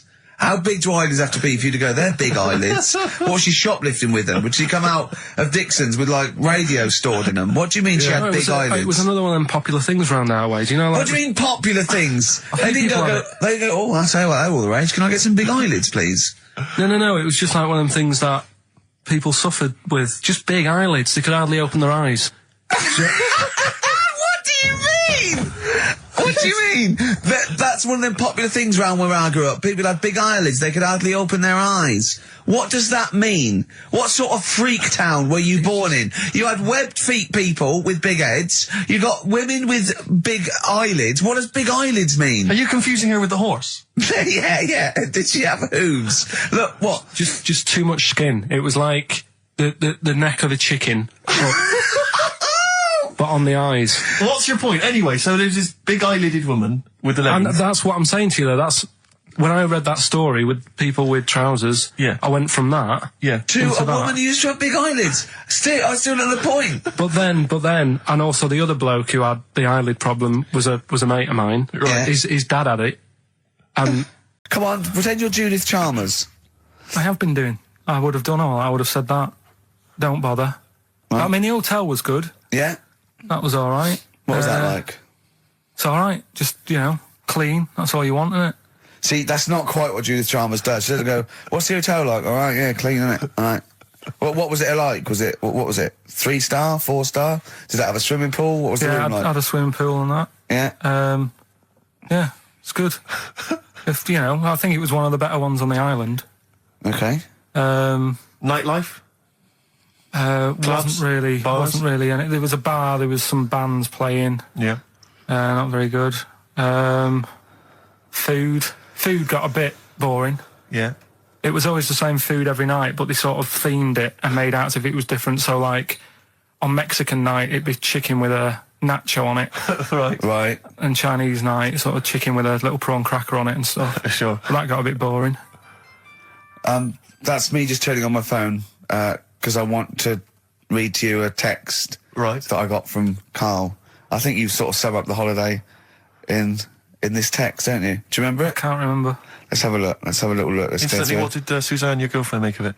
Similar view to you? That they should fill in the holes? Yeah, it's just that thing, you see, I went on a coach trip, right? And you go and see the volcanoes. Like I say, there's 36 of them. Yeah. Which, you know, how many do you need? And when we're on the coach going round all these volcanoes, the fella on the front's going and look out your left window at the moment, and there's a volcano. And if you quickly look out at the right-hand side there, there's another one. Right. And on the left, he's just like, all right, we've seen it. Sure. Do you know what I mean? Yeah. And that trip, I mean, we'll talk about that trip in a bit. Right, this is the text I got from Karl, right? All right. Been up to a volcano. Been in some dead artist's house who built his house in the lava. They said they would show me science with volcanoes, but all they did was chuck some water in a hole and it shot up in the air. No dwarves in the canteen, no Scousers here, but there is a Swede woman with a big head. She looks effing gormless with a cap on. All right? So a little reference there to... A Swede woman? What's that mean? Do you mean Swedish? Yeah. Or she looked like a vegetable? No, a Swedish woman. But they've all got sort of quite big bill, aren't they? And I sent him a text. Oh, well, it's just good to be on holiday because, you know, I'm working. He sent back, so am I. Just been watching Sky News. There is a school for monkeys who want to get a band together. Is that monkey news for later?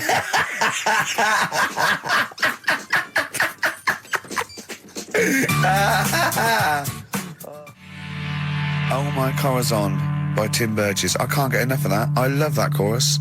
On XFM 104.9. Ricky Gervais, Steve Merchant and little Karl Pilkington. But it was a nice holiday. Yeah, it's all right. It's just, you know, I went there to relax and that. Exactly. Did a little bit of that. Trying to think of some new, you know, features and stuff. Sure, always working. 3 holidays a year, Jesus. Oh, well, not really 3 or 2. It's all but one big sort of like work thing to me and Steve. 2 holidays, isn't it? Work hard, you need the holidays. So, yeah, the things that annoyed me was like, you get bored sat around the pool after a couple of days. I'd read my book. Yeah. You know, there wasn't much going on the... Not even any crabs to throw sand at, was there? No crabs or anything. They wouldn't bother with Lanzarote, right? So, decided to go on a little trip. That's when I saw the volcanoes and that, 36 of them. So, we go on the trip, and the thing that annoys me, it does happen every holiday that you go on. If you go on a sort of a package thing, they have these trips, right? And you pay about 40-odd quid, and they give you some wine, so it make it feel like you're getting your money's worth. But how many of these trips have you been on then? Loads. Probably about 12. More holidays than I've had. Go on. Yeah, so anyway, so you're on the coach, right? And they take you for the volcanoes. They took us in the middle of nowhere. Yeah. Right. There's nothing else round there. Sure. It's like I say, it's like Mars, but with holes in the ground. Yeah. Right. And they sort of drop you off, and they go, right, everybody, see you back here in an hour. There's loads of volcanoes for you to look at, and a coffee shop over there.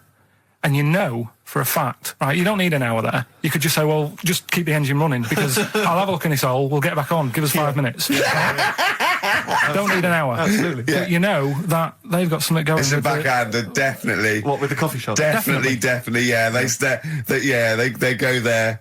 And they get everyone to have an ice cream and a coffee, and they sit down, have a fag, talking to the bloke. Yeah, and it's like, cousin. Yeah. How much was the coffee? Was it probably about €3 each euros? So I think it was $3.50. Sure. Yeah. Which is I don't know what that's about £2.5. Yeah, they stitched you up. Well, it's like those people who those cab drivers that you'll meet at sort of 3 in the morning who've just got a car. Yeah. And just went out with a car. Yeah. And just I'll pick people up and charge them. Yeah. I got in one once. I said to him, the guy just pulled up. I said, he said, I was in like East London. I'm going back to North London. I said, going to Swiss Cottage. He went, sure, hop in. We set off. He went, do you know the way? I said, well, not really, no. I thought you know the way. You're in a cabbie. And he went, no, don't really know the way there. I said, have you got an A to Z? He went, no. I thought, well, if you're going to go out just on the, just winging it as a cab driver, 2 things. Take a map and a torch. He didn't have either. He said, well, I'll probably get to Camden. I said, right, I'll direct you from there. Drove on for about 5 minutes, making conversation. About 5 minutes later, he went, do you know the way to Camden? I thought you knew the way to Camden. I don't really know the way. I thought I did. Oh. It was Let me out. What's the best job you've ever had still, Carl? Talk like occupations. It is still Paper round. Is it still the paper round? Yeah. That's ridiculous. No, it was good though. If you look at it, like, you know, what I liked about it, you're your own boss. No, you're not. You're not your own boss. No, the guy who runs news the news agent is your boss. All right. But then once you get out and you've got your papers and that, you sort of, you're on your Do own. what you want as long as you think deliver the about stuff. papers exactly to the places he said you are in the time he said. Yeah. It's and I did. freedom, isn't it? Any jobs you wouldn't do? I just thought of one that you wouldn't do. Go on. With your sort of mild homophobia. Well, I'm not. Proctologist. What's that? Basically sticking your finger at other people's arses. Right, well, no, I wouldn't do that, no. Why have you got to do that? What do you mean, why have you got to do Well, that? why does anyone need that doing? Does they got to look if they've got an arseache or something? Which trainee doctor makes that their speciality? Do you know what I mean? That must be, right, we got a place for proctologists, and it's you, Meadows. You came last. Oh, seriously, what? I'm not the arse doctor, am I? Yeah, you came last. Oh, I'm a bum GP. I can't believe it. Yeah, you got to, oh, I can't believe this. Yeah. That must be it, mustn't it? Well, presumably no one would choose it. No one would purely. If they can have the brain surgery. Well, hearts. what if you were brilliant but you were shy? You couldn't look people in the face. Yeah. You could you could do anything you want. No, I just don't want to look at them. I just want to do their asses. Yeah. Really? Just want to do the asses. Yeah. Yeah. Look at Carl's face. You didn't know there was such a thing as an arse doctor, did you? No, not really. Specialised, he does nothing all day but that. Well, he probably has a sandwich about 1 o'clock. Yeah. Washes his hands. What do you mean he does nothing all day but that? You don't say that about a brain surgeon, a thoracic surgeon, do you? No, but that all day. That's not good, is it? I love the fact that I can blow his mind with just things that people take for granted. A dentist just looks in mouths all day. Yeah, but that's a bum job, that bum job. Just think of that. Oh. So what do you need to know then there? It's a lot to know. You gotta have nice nails. Yeah. No rough edges. Well, you'd be alright, because you got that job handing out biscuits to the old people because you had nice hands, didn't you? So, yeah. And I know a lot about biscuits. I know my biscuits. Do you? Yeah, I know which ones they like and that. Do you? What do they like? What do old people like? Just Bourbons, rich Do they tea. really? Because that's my least favourite. I would never eat a bourbon. I could be starving and I wouldn't eat a bourbon. If you want to let us know what your favourite biscuit is, email in. Ricky.Gervais at XFM. But I'll tell you what, with all them eating biscuits, I bet they get arse problems, don't they? So you could double up, couldn't you? You could be handing out biscuits in the morning and checking out. So why would you go and have that done then? What sort of problems then? What do you mean? Loads of problems. Oh, what? Prostate. And they've got to go there. They have to like have a little, you know. Well, there was that. I told you that story. That bloke. It's not an apocryphal tale because it's about an orderly's report, and this is the bloke that filled out the form of what happened. He went into hospital basically with a sauce bottle up his arse, and on the report, he said obviously, you know, pleasuring himself using a sauce bottle. And on the report, he said that he'd been shopping at Safeways, and he'd come in with his shopping, and he'd forgot his key, so he'd put his bags down on the step, right? And he started climbing up the drain pipe to get in, right? But as he was climbing up, his trousers and pants fell down. He slipped and fell, and the sauce bottle went up his arse. And the orderly said this story would be somewhat believable if Safeway sold their sauce bottles with condoms already attached. That's like a game of Kaplunk. So he I love that he put a condom on it. I wonder if that was so he didn't want to get an infection from it, or he wanted to use it on his chips later. Darkness growing on me. Love that, love the darkness. This is the Best Of Show on XFM 104.9. I'm Ricky Gervais, with me Stephen Merchant. Yes. I hope you're enjoying the Best Of. Depeche Mode there, and I Feel Loved.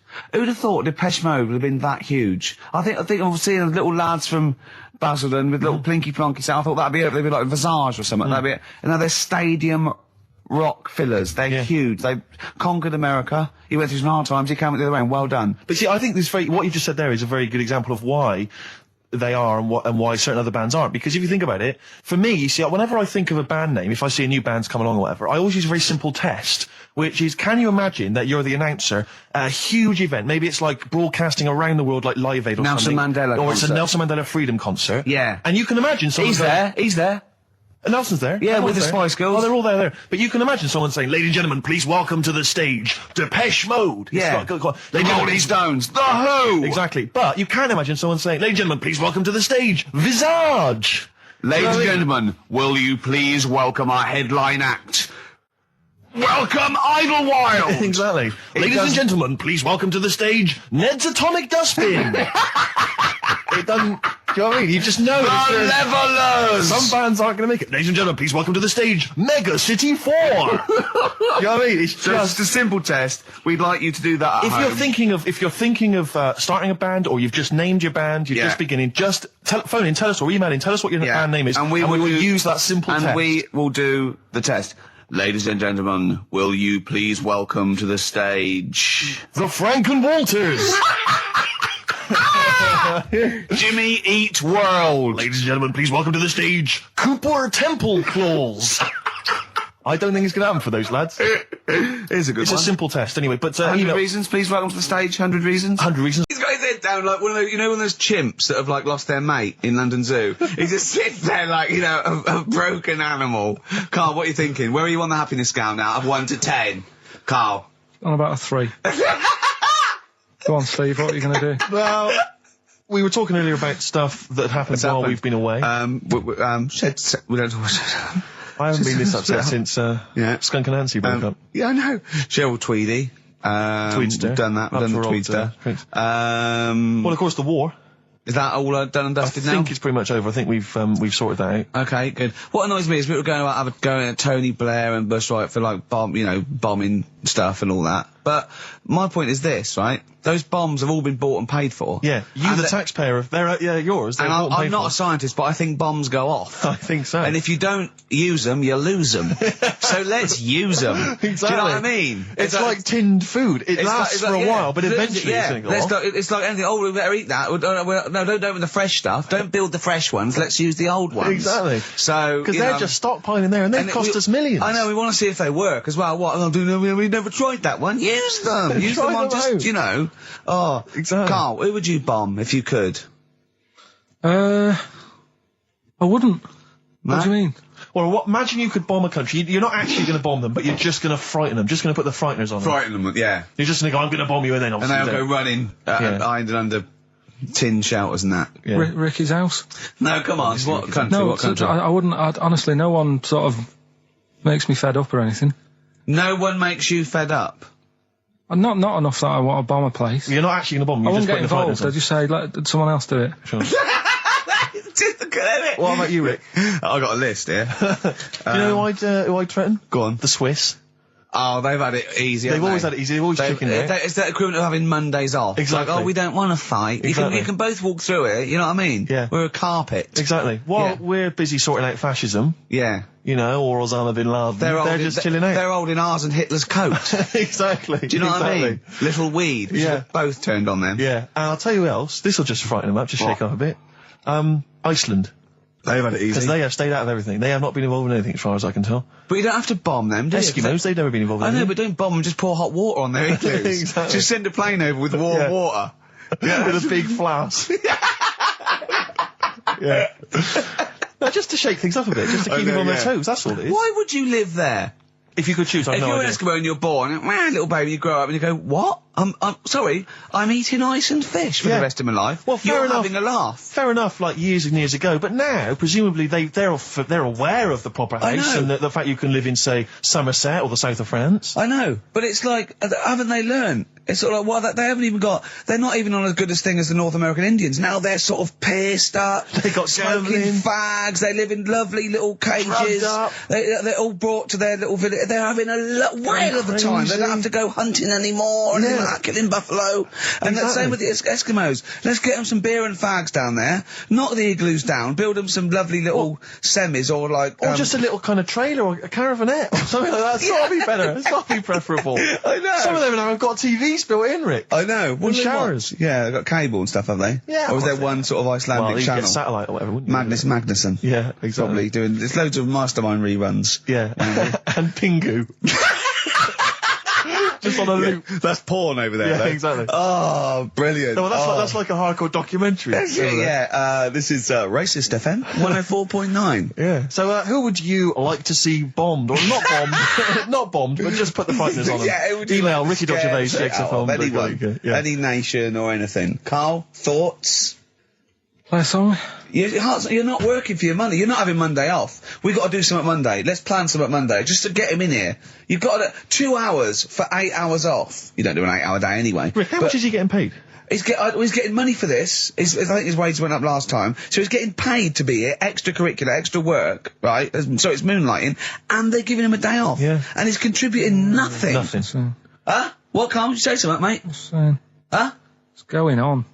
What? Going on with yourself? Well, say something back and earn your money. Well, let's just play a song. We've done a bit of stuff there. You idiot. Don't say we, mate. I've not heard anything from you. We've heard your contribution.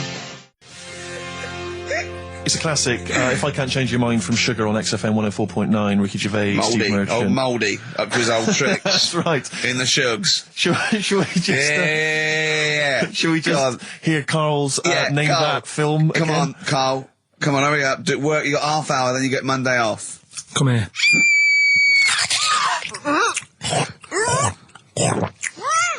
I'm well happy now I've had that. So Ricky.Gervais at xfm.co.uk. What's Carl's email address? Is it carl.pilkington at XFM? So everyone sends an email on Monday just so he gets back and he's got to do something on Tuesday. Yeah. Maybe he should have took the load off on Monday. I don't know. Excellent. BAMP, 50 Cent on XFM 104.9. Me, Ricky Gervais. You, Stephen Merchant, and you, Karl Pilkington. Alright? What are we doing then? How are we going? Carl, how are you feeling? On a scale of 10 now, happiness scale? Just building back up again a bit. Yeah? Why? Probably on about a 5. Oh, that's not bad. What changed it? There's a shadow somewhere. It's already good, isn't it? I'm loving it already. No, right. There's a shadow. I think it was in America. Yeah. And it's on a quiet road. I'm guessing somewhere like Boston. That's what you mentioned. Okay. Right? No. Somewhere like Boston. And people at night used to see this shadow moving about. And they'd go, what's that? Right? And it got known, the town, the little local town got known for this shadow, but it didn't cause any problems. People What are you talking about? Well, it was like, You lost me. What are you talking about? do you know like some places get famous, like Scotland's got the Loch Ness Monster and that, but it doesn't cause any. Yeah. But it doesn't cause any problems. Doesn't exist. Go on. Right. So there's this shadow walking about on the road. What do you mean? No, what's he again? Rubbish. Right. So he's walking Nonsense. about. Where did you read this? Where did you He's see walking this? about. This was on the internet, and I'm sure. Sorry. Sorry. Right. I thought it was shite. I didn't know it was on the internet. Right. So this shadow is moving about, and Independently of an object. yeah, and the local mayor and that is like, yeah, it's a bit weird, but it's not harming anyone. The mayor involved. Was he elected to that post? Hey, mayor, we got a problem down here. Seems like a shadow. Well, it's not causing any. No, it's just causing any problems. Yeah, go on. But that's the thing. It was left for years, and then it did start causing problems. I see, that's it. If you leave these shadows to go unchecked, Rick, they go crazy. Yeah. You let them run amok in the city. Yeah. You've got to stand What around did it do? on What did it Roman do? shadows. What did the shadow do? It was pushing people off the bikes. It was what? It was pushing people off the bikes. Oh, I'll find out more for that next week. Right, that'll tease them. you're a maniac. We'll do more on that. We haven't had time for educating. Please never have children. Right, listen. Just promise me now you'll never have kids. Like when you're born, you're a little baby, wrinkly and stuff. When you get older, you sort of morph into a baby again. and you go through the same phases. So when you're young, you buy singles. You get old, you got nothing to do all day. You got all your pension money. What will I buy? Cliff Richard's on the telly. Here's my video, buy me song. You see, that started off as quite a sensible point, because I actually think they do it. But what was all that alien stuff about when you're born, you go wrinkly and you go wrinkly again? So sometimes you mix like normal things that human beings say with I don't know what. Well, look, when you're a baby, you've got a little bald head, no teeth. You get old. What happens? Are you a philosopher? Are you an official philosopher? Because, I mean, it sounds like it. Oh, Karl, play a record. You're a gem. You're a diamond. Oh, chimpanzee that monkey news. Right. There's this monkey, right? Yeah. And it had been, do you know you hear about monkeys being badly treated and stuff like that? Yeah. So, anyway, it goes into this home. It's 14, this monkey. It's called Matty, right? Goes into this home where it's looked after. What do you mean home? Just like just a little monkey home, right? Okay, so zoo. Yeah, kind of, yeah, but they haven't got any other monkeys there, right? What have they got there? They've got just other animals and that, but not that many monkeys. But anyway, because he's there on his own, again, you know... When you say monkey, do you mean a chimpanzee, by the way? Because you usually do. Yeah. I can't believe that journalist thought this was scripted. Amazing. So anyway, yeah. So he gets sort of pally with the people working there and that, and it's smoking fags. It's having a drink at night and all this. Right? What do you mean it's having a drink at night? How? It's all here. It's all here, Steve. I mean, we haven't really got time, but don't say it's all here like it's proof. You've got another stupid story that someone has put onto the internet. Someone sitting at home in their bedroom has put onto the internet. So he's having a fag. He's drinking a lovely glass of Bang Rock Station. Yeah, the wine that's perfect for a barbecue. Yeah. Anyway, it's loving life. It's forgetting about its past and everything, right? When this other monkey comes along. Oh no. Trouble's brewing. Go on. Right? That comes in, something's said. Right, forget it then. Forget it. Yeah, but it's all the time. It's not just, I mean, you haven't done that with me, taking your clothes off and that yet. But, like, last night we were sat in the pub and I was saying, right, you know, let's not even worry about new features then. Let's get the current ones, you know, going. Like what? Good. Like, the one that was trying to work out, the cheeky freak of the week. Think of that! Yeah, but Think of that, though, as a normal conversation. Yeah, but I'd looked online, right? I didn't find that much. I found, actually, I'll tell you what I found later. Brilliant. We're looking for them, right? And then at one point, I think you said to me, go on, you know, what about the Guinness Book of Records? Yeah, you know, they'll have, like, the best freak in the world or whatever. Yeah, ever. So I said, yeah, bring one in. Now, you've got one at home. Yeah, I've got a couple. But you couldn't be bothered carrying that in today, so I had to go out of the pub that I was at. Yeah. Nip into Borders. Yeah. Buy a Guinness Book of Records. Yeah. Out of my own money, $18.99. Yeah. Bring it back, and then you said, I don't know if I want to do this feature. So it cost me 20 quid for that. I had to buy a video for Silence of the Lambs film clip. I'm actually out of pocket at the end of this. But do you want to work with me is the thing. If you want to work with... people would pay that sort of money to work with me, Karl. You're a lucky bloke. Think how many people think, Karl, he gets to drink and sit. Yeah. Well, you making a cup of tea and I surprised, didn't I? Little surprises. Steve, you know, last night, do you know when I left the pub in a bit of a mood because I was just fed up with not getting anything done? Yeah. Walking down the road, I was thinking, how can I get out of this? How can I stop having to work with them? I'm thinking, I wonder if I leave, I wonder if they'll be funny and they'll go, and then my boss will be giving me stick. I'm thinking, how much notice have I got to give out? And all this is going through my mind. I'm walking home and I got in, said to Suzanne, I'm sick of it. She's going, you need to do it when I get a new kitchen. And I was like, yeah, but how big does the kitchen need to be? I was saying, do we need a big kitchen? Can we get a small one? Have we got enough for a small kitchen? Do we need so many cupboards? Can we just have wood instead of steel? All this, trying to get out of doing this. Yeah. It's always just, I always feel like, you know, because I like to think that I'm not perhaps as bad as him. Yeah, no. You annoy me in different ways. Like what? How does he annoy you? Well, stuff that, you know, I come up with ideas, say cheap as chimps. Yeah. And Karl Pilkington with his brand new show, What's the Song? What song am I thinking? No, I mean... You're nervous about this, aren't you, Rick? I am. You're worried. Well, because I've heard some of these clues before. And they're ramblings... Sometimes they're close to ramblings of a fool. right? And it really is like those "What am I thinking?" Yeah. I don't know though. I actually was genuinely impressed by Born Slippy. I have to give him the benefit. That's one of the better ones because that was short, sweet, and it worked. Some of these that you say they're not going to be quite as pissy. Some of them are like Emily Bronte novels. Now listen.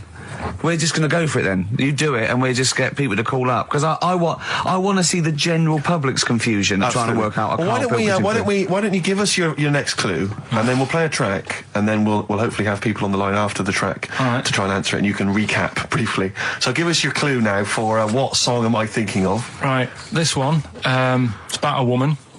And she's just normal, nothing wrong with her, or so she thinks, right? But there's the twist. Is this like the Tales of the Unexpected? And she's got like, she's got her mates and she's having a normal life, having a good time and that. And then this thing happens, right? And she starts to stink. And she can't have a bath, right? And she really wants to have a bath. She's dead sweaty and stuff. She's going about her daily stuff. She can do everything else normal. She can eat, she can talk, everything. But for some reason, she can't have a bath. Is there a coal mining husband in the bath? Yeah. Is this Born Stinky? She can't have a bath. So a woman can't have a bath? Yeah. Is that it? Or a shower. She can't. Okay, leave it there, Rick. Don't try and guess. It's not for us to guess. The general public can phone up and ask questions, so I just go for it. I'm not sure they can they? I think so. Otherwise, we don't want just people just phoning up and I'll tell you it. what about this? Why don't they can ask one question? Yeah. They can ask one question of Carl, then they have to make a guess. Okay. 08700 800 1234. Have we got someone on the line now? Let's do it. Let's go for one. Let's go for one. This is edgy radio. This is letting Carl stuff. live. Go on. Hello, XFM. Hello, I'm ringing about what's the song? Absolutely. What do you think? Well, I'm going for Dirty Diana. Dirty Diana. See, that works. That's a great guess. It does. Yeah, but it doesn't work because why can't she have a bath? Okay, so the answer is in there. I was going to ask you. Well, that's your one question. That'd be the answer. That would be the answer, I'm afraid. What was your name? Shelley. Shelley, thanks very much. Shelley, I should tell you that, that you should never take this personally because no one can really get into the mind of Carl. So don't beat yourself up about this. I don't expect anyone to get these clues. No. So well done. That is a fine guess. Thank you. Thank you. Okay. Anyone else there? Let's hello, XFM. Who's that on the line? It's Chris. Hello, Chris. A question for Carl? Before you give us I haven't thought of a really good question or anything yet. You just want to go for the guess? No, what I thought was, I'm sure Simon Mayo used to do this when he did the breakfast show on Radio 1 years ago. No, he didn't. So you've just pinched this idea, Carl? If you're going to rip someone off, Carl, do not rip off Simon Mayo. I haven't ripped this off. I thought this was a new idea. I was going to do it with sound effects instead, but that's... he used to do that, and he used to get his team to play other characters. You idiot. Well, no, hang on. Not you, Chris. I'm saying you idiot to Carl. Yeah, but nothing's new anyway, is it? So I'm not getting annoyed about it. True. What do you think the answer is? Is it Cornflake Girl by Tori Amos? Good answer. She couldn't have a bath because she'd go all floppy and then go down the plug hole. Good answer. She'd go all soggy. Yeah. So is it Cornflake Girl? No, it's not, but that's a great answer. It could have been. All right. Okay. You're already seeing the error of this, aren't you? I think this is great radio. I'm really hooked on this. I'm genuinely excited now. This is really like that, those so-called lateral thinkers. A man got into a field and dies. Why? Yeah. He ran out of air. No, not the one I'm thinking of. He was shot. No. Yeah, that was a good answer. Well, couldn't Simon Mayo sue you or something for doing it? Will you stop? Don't mention that. Yeah. Listen, I think if you're going to steal ideas from someone, it should be a brain box like Mayo. I mean, he's the man who's the only example of one I can ever remember here on his show, because I was quite young then, was some people were pretending to tap someone's phone or something, and then they got caught, and the answer was just bugging by whistle, because they were... Genius. That was absolute genius. That's absolute genius. See, Carl, that's the sort of standard you've got to come up against. Yeah. Thanks very much, Chris. The phone lines are hot. Hello, XFM. Hi, is it Candy Perfume Girl? Is it what? Candy Perfume Girl. Candy Perfume Girl? Yeah. Candy Perfume Girl. Is it? Well, who's that by? Madonna. No, it's... That sounds like an obscure album track. No, it's one of her songs. Just think about it. She stinks and everything. She's a normal life. I didn't say she was a sweet or anything. But for some reason she can't have a bath or a shower. Is this a big song? Just to give him a clue. It's a bigger song than Candy Sweet Girl. Thank you very much indeed for your guess. It clearly isn't right. Thank you. Cheers. Sorry. Okay, one more, then we go to a record. Come on. Okay. Go on, hello XFM. Carl, Yeah. is it High and Dry by Radiohead? High and dry. High and dry. Now that's great. She smells, which is another word for high. She's dry because she doesn't have a shower. Carl, if it isn't that, yours will never be as good as that. He's the winner. Whatever you're thinking of, that clue is brilliant. What's your name, mate? It's Richie. Richard, I mean, you can't beat that. That's a bit too lateral. Don't be stupid. It's perfect. He's made yours into a clever clue. He's made high, she smells, dry, she never gets in the bath or shower.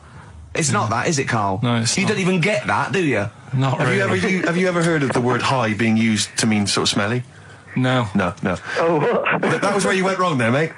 Richard, I'm declaring you the winner, even though that isn't the I answer. don't think Thank we you. should give up this early. Can we Rick. just let's play a song and, Let's play a song. Give it one more chance, because Yeah. if people think about it, it is really easy. I'm not going to find out the answer now because I've got to go out. Okay, we'll do it very quickly. Stay in for 10 minutes. We're just going to play a new Coldplay track out. Okay, let's play Brilliant. Coldplay and then we'll come Cheers. back with this. Carl, it was you that worked out the maths and worked out I was 28 because they just worked out I'm 27. You are 27. No way. Yeah, I asked you, didn't I? And I said, Because, no, but what I sort of questioned was, I said, well, if you're 27 today, that means last week you were 26. well done, yeah. That's irrelevant. So therefore you assumed that I must be 28 then. Yeah. Whereas I assumed you were using, your knowledge of maths, No, such as it is. I wouldn't do that. No, sure. Wow. I actually got lost in that conversation because I genuinely didn't know what he meant would mean last week you were 26. I don't know what that I meant. don't know what it meant. Wow. Well, it is Steve's birthday. But And it would have been 26 last week. sometimes you genuinely frighten me because it's those staring eyes. There's nothing behind him. It's this little bald head. Looks like Davros looking at me. Genuine fear on his face when he enters into a conversation with another human being. What bit don't you understand? If he's 27 today, he would have been 26 last week, and he doesn't look 26. He didn't look 26 last week. He looks older than 28 today. You've started on his birthday. You're still having a go at him. Carl, I don't look like the kind of hot stud that I actually am, but face facts, that's the truth, mate. Yeah, live with it. Get with Live the with it. programme, jeez. Well, let's have a little bit of cake. Okay, oh, that's appropriate. See The what I did? birthday. But you mean the band, don't Yeah. you? Not the cake. You haven't actually bought a cake, have you? Got anything at all? How did you meet your girlfriend? Through work. What, through her work? What, you phoned up and said... We worked at the same place. Oh, you're right. Yeah. You're quite an enigma, aren't you? Could you give us more on that? At work, you met her at work. What, she came in selling sandwiches? She was going through the bins outside.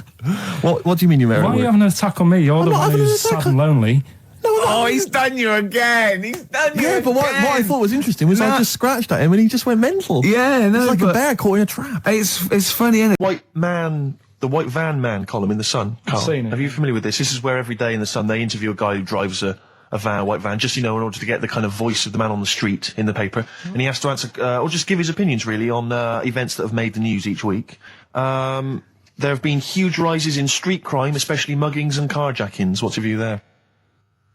More youth clubs are needed, aren't there? You think more youth clubs? I like that. No? Okay. No, I like that because it's so 1950s. Yeah, it's sort of like you want a Bobby on the beat that'll clip you around the ear. So once they've come out of national service... Yeah. No, I love that. And if you find someone smoking a wood bomb, you make them smoke 50. Yeah, exactly. Oh, this is great. That is great. Did you used to go to youth clubs? Yeah. And they kept you out of trouble?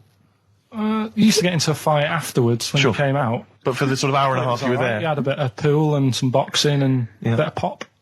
Yeah. So more youth clubs, that's good. I love him. I love him. If you're at home, just make notes, because this is brilliant stuff. Honestly, you won't hear more honest, from the heart stuff opinions. than this. This is great. Go on. This is not pre-planned. These are your direct responses now. I promise you, Carl did not know what we were going to do. He never knows what we're going to do, and he always answers honestly. That is the beauty of Carl. What is it's your not view, an act. What is your view, Carl, on New York's former mayor becoming Sir Rudy Giuliani? Sir Rudy Giuliani. Is he happy with it? He appears to be pleased with it. Let it go ahead. Fair enough. Okay. Go ahead. Oh, he's genius. Okay. Is he happy with it? He's like your nan. Yeah. What do you make of a cat that's been cloned in a secret 2.5 million research project? To find out what? If they to can clone clone it? cats, yeah. Have they had to hurt it? Sorry? Have they had to sort of hurt it to do that? Have they had to hurt it? Yeah, or is it just scraping its tongue for some stuff? I think the cat's fine. The point is that they're cloning another creature, which is potentially very dangerous. Have you seen that film where they bring Hitler back? That cat. What if that cat turned out to be a world dictator? Exactly. What do you reckon of cloning generally, Carl? You concerned about it? When they're cloning for organs, they just grow them for the, Do you know what cloning means? Yeah, it's when you, like, make something else that's the same, isn't it? Right. Yeah, I mean, it's not going to do any harm. Okay. And finally... Put you on the World Council. Yeah. Finally, what do you make of some city workers who were caught bonking in the glass lifts of the Lloyd's building? What do I make of it? Yeah. Is that a problem for you? Do you think that's unprofessional? Was it the lunch break or...? I think it was lunch break. It was their own... All right. It's their own time, I think, fair enough. It only takes 45 seconds to go from the bottom to the top. Is that a problem? They moved quickly. They acted, on instinct. You think fair enough? If that's their natural instincts and they're both consenting, you think fine? Yeah. Okay. Yeah. Thanks very much, Carl. Thanks very much, Carl. Carl, we'll have more of Carl's world-weary opinions next time on the show. Yeah. Now it's time for White Van Man. White Van Man. Yes, for those that don't buy The Sun, they think it's beneath them.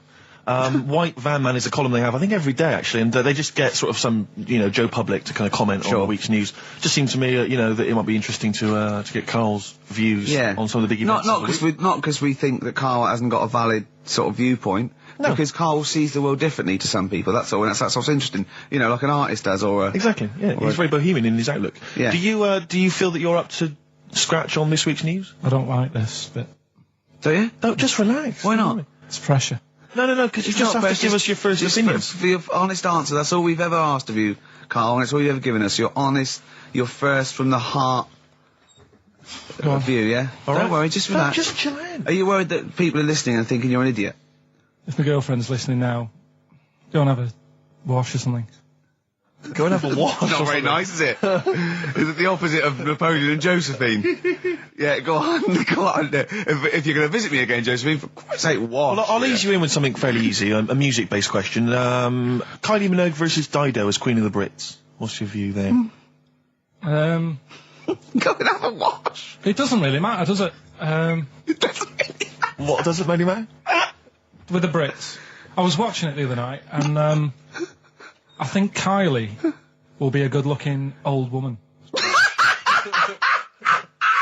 Okay. Do you ever do that sort of stuff? Steve, I want to celebrate with you. Every time he opens his mouth, says something like that, I want us to open a bottle of champagne. I know what you mean. Do you know what I mean? It's sort of like we did that. Yes. No, do you ever do that, though? Look at people, and another person who springs to mind, Jenny Powell. I don't think she's that good-looking now. Who's Jenny Powell? Is she that girl that used to be the assistant on Wheel of Fortune? Yeah, I think she's a bit over the top for a young woman. But when she gets older, I think she'll be a bit of a stunner. Okay.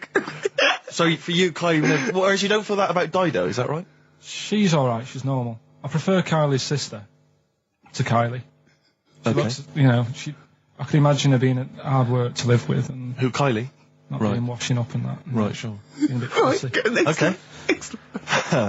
And what do you make of taxes rising in the next budget to pay for NHS improvements? Well, my dad went to hospital to have an operation once. Yeah. So I feel like it's worth paying it, because I've got something. Because people might have to go to hospital. Yeah. Yeah. But it makes a change when it's someone in your family, doesn't it? Yeah. Because you sort of realise... Yeah, a change is as good as a rest. And the weird thing is, if it weren't for my dad, I wouldn't be here doing this show, because when he was in hospital... Well, no, I'll stop you there. Yeah. To be honest, that's all you need to know. You wouldn't be here, true, but no. But well, no, because this was after I was born. So I would be here. But for his more direct involvement was what? Yeah, because when my mum was seeing my dad in the hospital, I got a bit bored, went for a wander, found the hospital radio station, and got a gig. Really? So in a real sense, if it wasn't for Carl's dad, Carl wouldn't be here. And did your dad, while he was listening to you, did he, sort of tap the nurse and go, can you get that twat off the air? Who's put him in that? Yeah. Go on. Okay, what do you make of the real-life Mowgli who's surviving in a Transylvanian countryside? Apparently, I don't know much about this story. I don't know. You know Mowgli, he's the guy from the Jungle Book. Yeah. The little kid that grew up with bears and animals and stuff. Apparently there's a real-life one in Transylvania. What were the things in Gremlins? What were the what? In Gremlins they were... Wait. Okay, this is an example. This is what your girlfriend said. Think. What were the things in Gremlins called? I can't remember. Really... It's something like that, isn't it? No, wait. Just really, really think now, Carl. Just with everything with all the brain power you've ever used, think what the things in Gremlins were called. It's not there. There's a clue here. Oh no. Yeah. They're not. What? Gremlins. Yeah. Play a record, Carl. What about the fact that the world's tallest man is living in a semi in Neasden? It's alright, isn't it? Something that someone told me in the week is that, do you know all these tall people like this guy? Yeah. Which is a bit weird they've only just found him, considering he's the tallest man. I think that's a bit weird. Yeah. Someone told me that, do you know the guy who was in James Bond, the big bloke? Yes. Jaws. He's got the same illness as this bloke. Right. And what it is... It's called tall. It's something about... You're suffering from tall. You've got a small tumour or something just behind this part of your head. Yes. Oh, yeah. Just sort of in the middle of your eyes. Yeah. And the pressure on that makes you grow really tall or something. Yeah. So he needs to get it sorted. That's your advice to him. Yeah. Get it sorted. Well, I think we should have a white van man session. Oh, white van I think man people tune in for the white van man Yeah, session. people who haven't tuned in, they don't know. If people aren't familiar with this, The Sun runs a column every day which is asking some punter from the street their views on the week's big events, and we just thought, why not hijack that idea, but apply it to Karl Pilkington. Karl? I've seen much news again this week. You've not seen much news? Don't worry, I'm sure you have an opinion on it. Just give us it from your heart. So Gladiator. Okay, so, well, on the subject of Gladiator, what do you make of Russell Crowe's appalling behaviour at the BAFTAs? This is, I heard a bit about this. This is, when he got some director or something, because... Director or producer and threatened them, because they cut his bit, didn't they? They cut a poem that he'd done during the acceptance speech. I watched it on Sunday night. Sure. I didn't realise it wasn't live, to be honest. Yeah. But I quite liked the way it was to the point and didn't mess about. He went up, he said thanks. So you're saying that he shouldn't have beaten up the director? Is that what you're basically saying? It's a bit over the top. You thought I mean, if you didn't have time, if you really, I mean, what's the poem got to do with the film anyway? He was an awards. So do you think it's ever justified to beat up a TV director if you're a major Hollywood star? Depends what he's done, but I mean... Right, what would he have to have done, Karl, for it to be fine for him to then beat him up? The thing is, right, forget all the beating up. At the end of the day, it was a awards thing for a film. The poem had nothing to do with the film. Yeah. So go up, collect your award for that thing. And if you really, really wanted people to hear about this poem, he could have photocopied it and left it at the entrance and said, on your way out, this is a really nice poem, pick one up. No, but the thing is, he knew it was televised, so he knew by saying that poem once, he was reaching 5 billion people. That's a lot of photocopies. Do you see what I'm saying? I'm not saying he was justified. It wasn't a poem award. If it was an award show for poems, you'd say you can't cut it out. It'd be like doing the top 40 and then going, number one's good, but we haven't got time for it. But it's a films thing.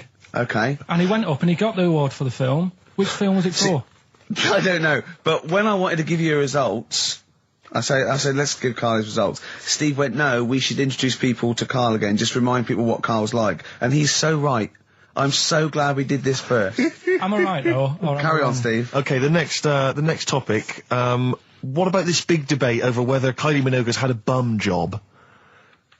I'd have to see it. Next. Okay. Anyway, Karl, look, let's have a little quick session of White Van Man. For those that don't listen to the show regularly, The Sun, as you know, has a section called White Van Man where a member of the public gets asked their opinions on the week's big political and social hot potatoes. Karl, we just thought it would be fun if you answered some of the questions. It's not so much questions, it's just your views really on these big news stories. What do you make of Olympic ski hero Alan Baxter testing positive for drugs? What did he do? Well, he won a gold medal in the Olympics, and he was a skier. Right. And he won gold medal, and they've just tested him positive for some kind of illegal drug. But what? I mean, if he did, why take drugs to ski? Why? Because all you do is balance. But imagine, it'd be amazing if you were stoned, like going down a hill. Yeah, it's not like you have to... It's not going to help you, is it? No, it's just like... gravity that's doing all the work, isn't it, with skiing? Yeah, but it's often to do with your athleticism, isn't it? It's no, but it'd be like saying, and we've just found out the people on the toboggan were on crack. It's not going to help them. You sit there and you go with the flow, and you try and you hold on. Could I say, the drugs he was taking... that's his defence, probably wasn't jacking up H or, you know, dropping a few E's or getting stoned. He was probably taking more sort of performance-enhancing drugs as opposed to him just, like, scoring some shit around the corner from someone, getting off his tits and jumping in a toboggan. Doesn't mean that, does it? He wasn't off his nut. Yeah. You tested you pissed out your head. But why doesn't he just say, don't be stupid, why would I do that? You're just not going to help me out. But it is, isn't it? Because performance-enhancing drugs do. Wait a minute, Steve. Wait a minute, Carl. Right, look at this way. Okay, look at me. Yeah, have I got his attention? Yeah, the lights glinting off your ring there. Yeah. Okay, right. Now keep concentrating. Right, some athletes, you're aware they take drugs. That's to build up muscle and stuff. Yeah, swimmers. Runners, yeah. Not only do they help build muscle, right, but they can actually, you know, give them a boost performance-wise, yeah. Sort of like steroids and all this sort of stuff, right? So that's the sort of thing we're talking about, okay? Right. So again, he wasn't on a bomb before. What? Why would that help you when all you've got to do is balance on skis? Not when you're at the Olympic level. Yeah. There's a lot to do with, you know, your body and your legs. It's practice, isn't it? It's like if you've skied for years, then you've got good balance after a bit.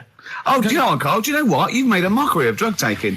Well done. Right, yeah. Next one, Steve. I hate this. Okay, what about the fact that the pension crisis is going to force Britons to work into their 70s, Carl? You might have to carry on working into your 70s before you can claim a pension. I think it's a good thing. Because you see a lot of old people who look bored. Okay.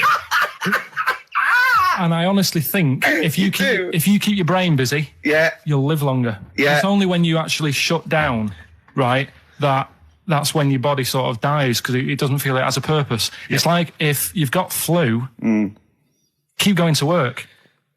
If you have a day off, you just feel worse. You'll mope about at home. Doesn't do you any good. What about where do you draw the line there? What if you say lose a finger, pop into work? Depends. If you can't concentrate because it's painful. But what if you're a typist? You're not going to type as many words, but you'll do more at work than you would having a day off at home. Sure. Okay. Right. Steve, it's time for White Van Karl. We should definitely get some jingles. I think the show sort of lacks jingles, I think. Yeah. Noises. Yeah. Funny sound effects. Yeah. Well, that's wow. Yeah. What's Mr. Nosy Neighbour interested in? Hello, what's going on here? Oh, we should definitely get some pre-recorded comedy noises, Carl, for next week. That's my job, but unfortunately I'm busy reading about Hitler.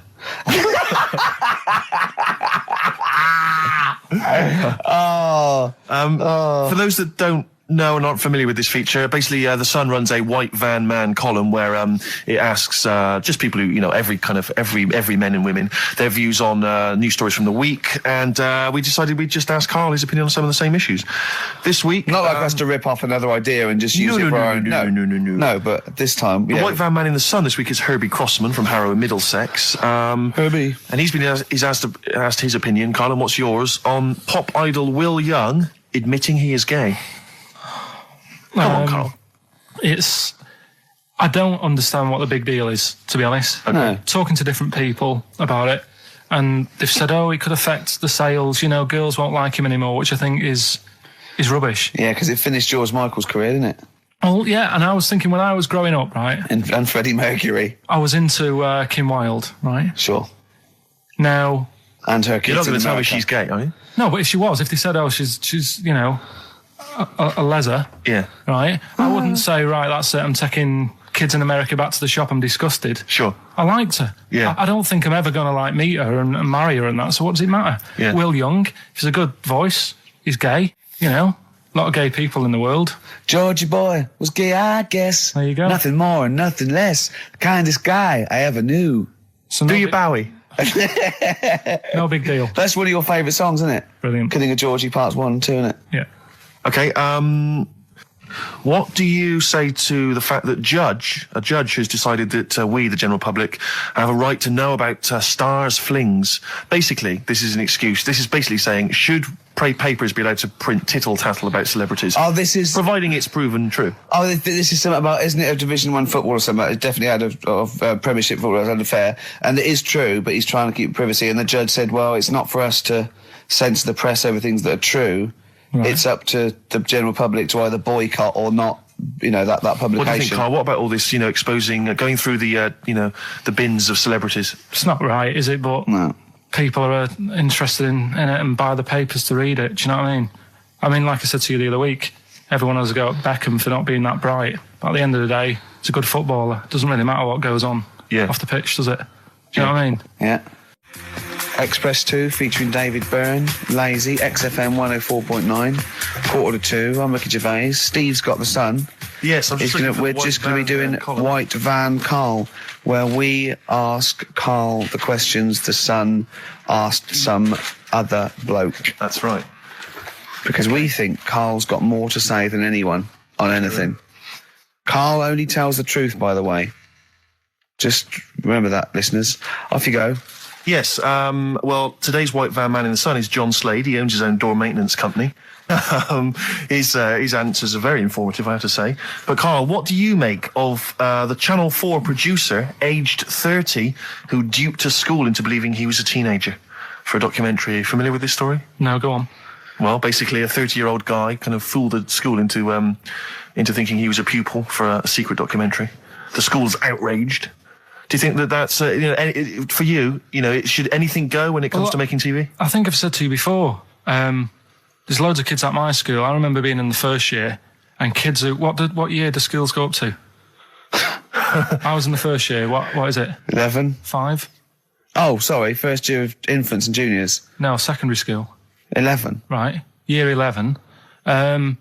Kids have beards and stuff. No, not year 11. They're 11 when they first go to secondary school. Right. Well, I'm 11. The kids at the older end. Well, there's a fifth form, and then there's you can leave when you're 16, I think, can't you now? Right. Well, kids who were 16 looked old. They did have beards. I remember going there and thinking some of them were teachers. I think he's answered that. Next one. What's the next one? Tattoos and everything. I think they're kids in the earlier years even. What do you make of the fact that Mariah Carey's £38 million payoff has cost EMI staff their jobs, and we're talking 1,800 EMI staff who have lost their jobs? What do you think of that? Yeah, I mean, is that silly money, Mariah Carey, on 38 million?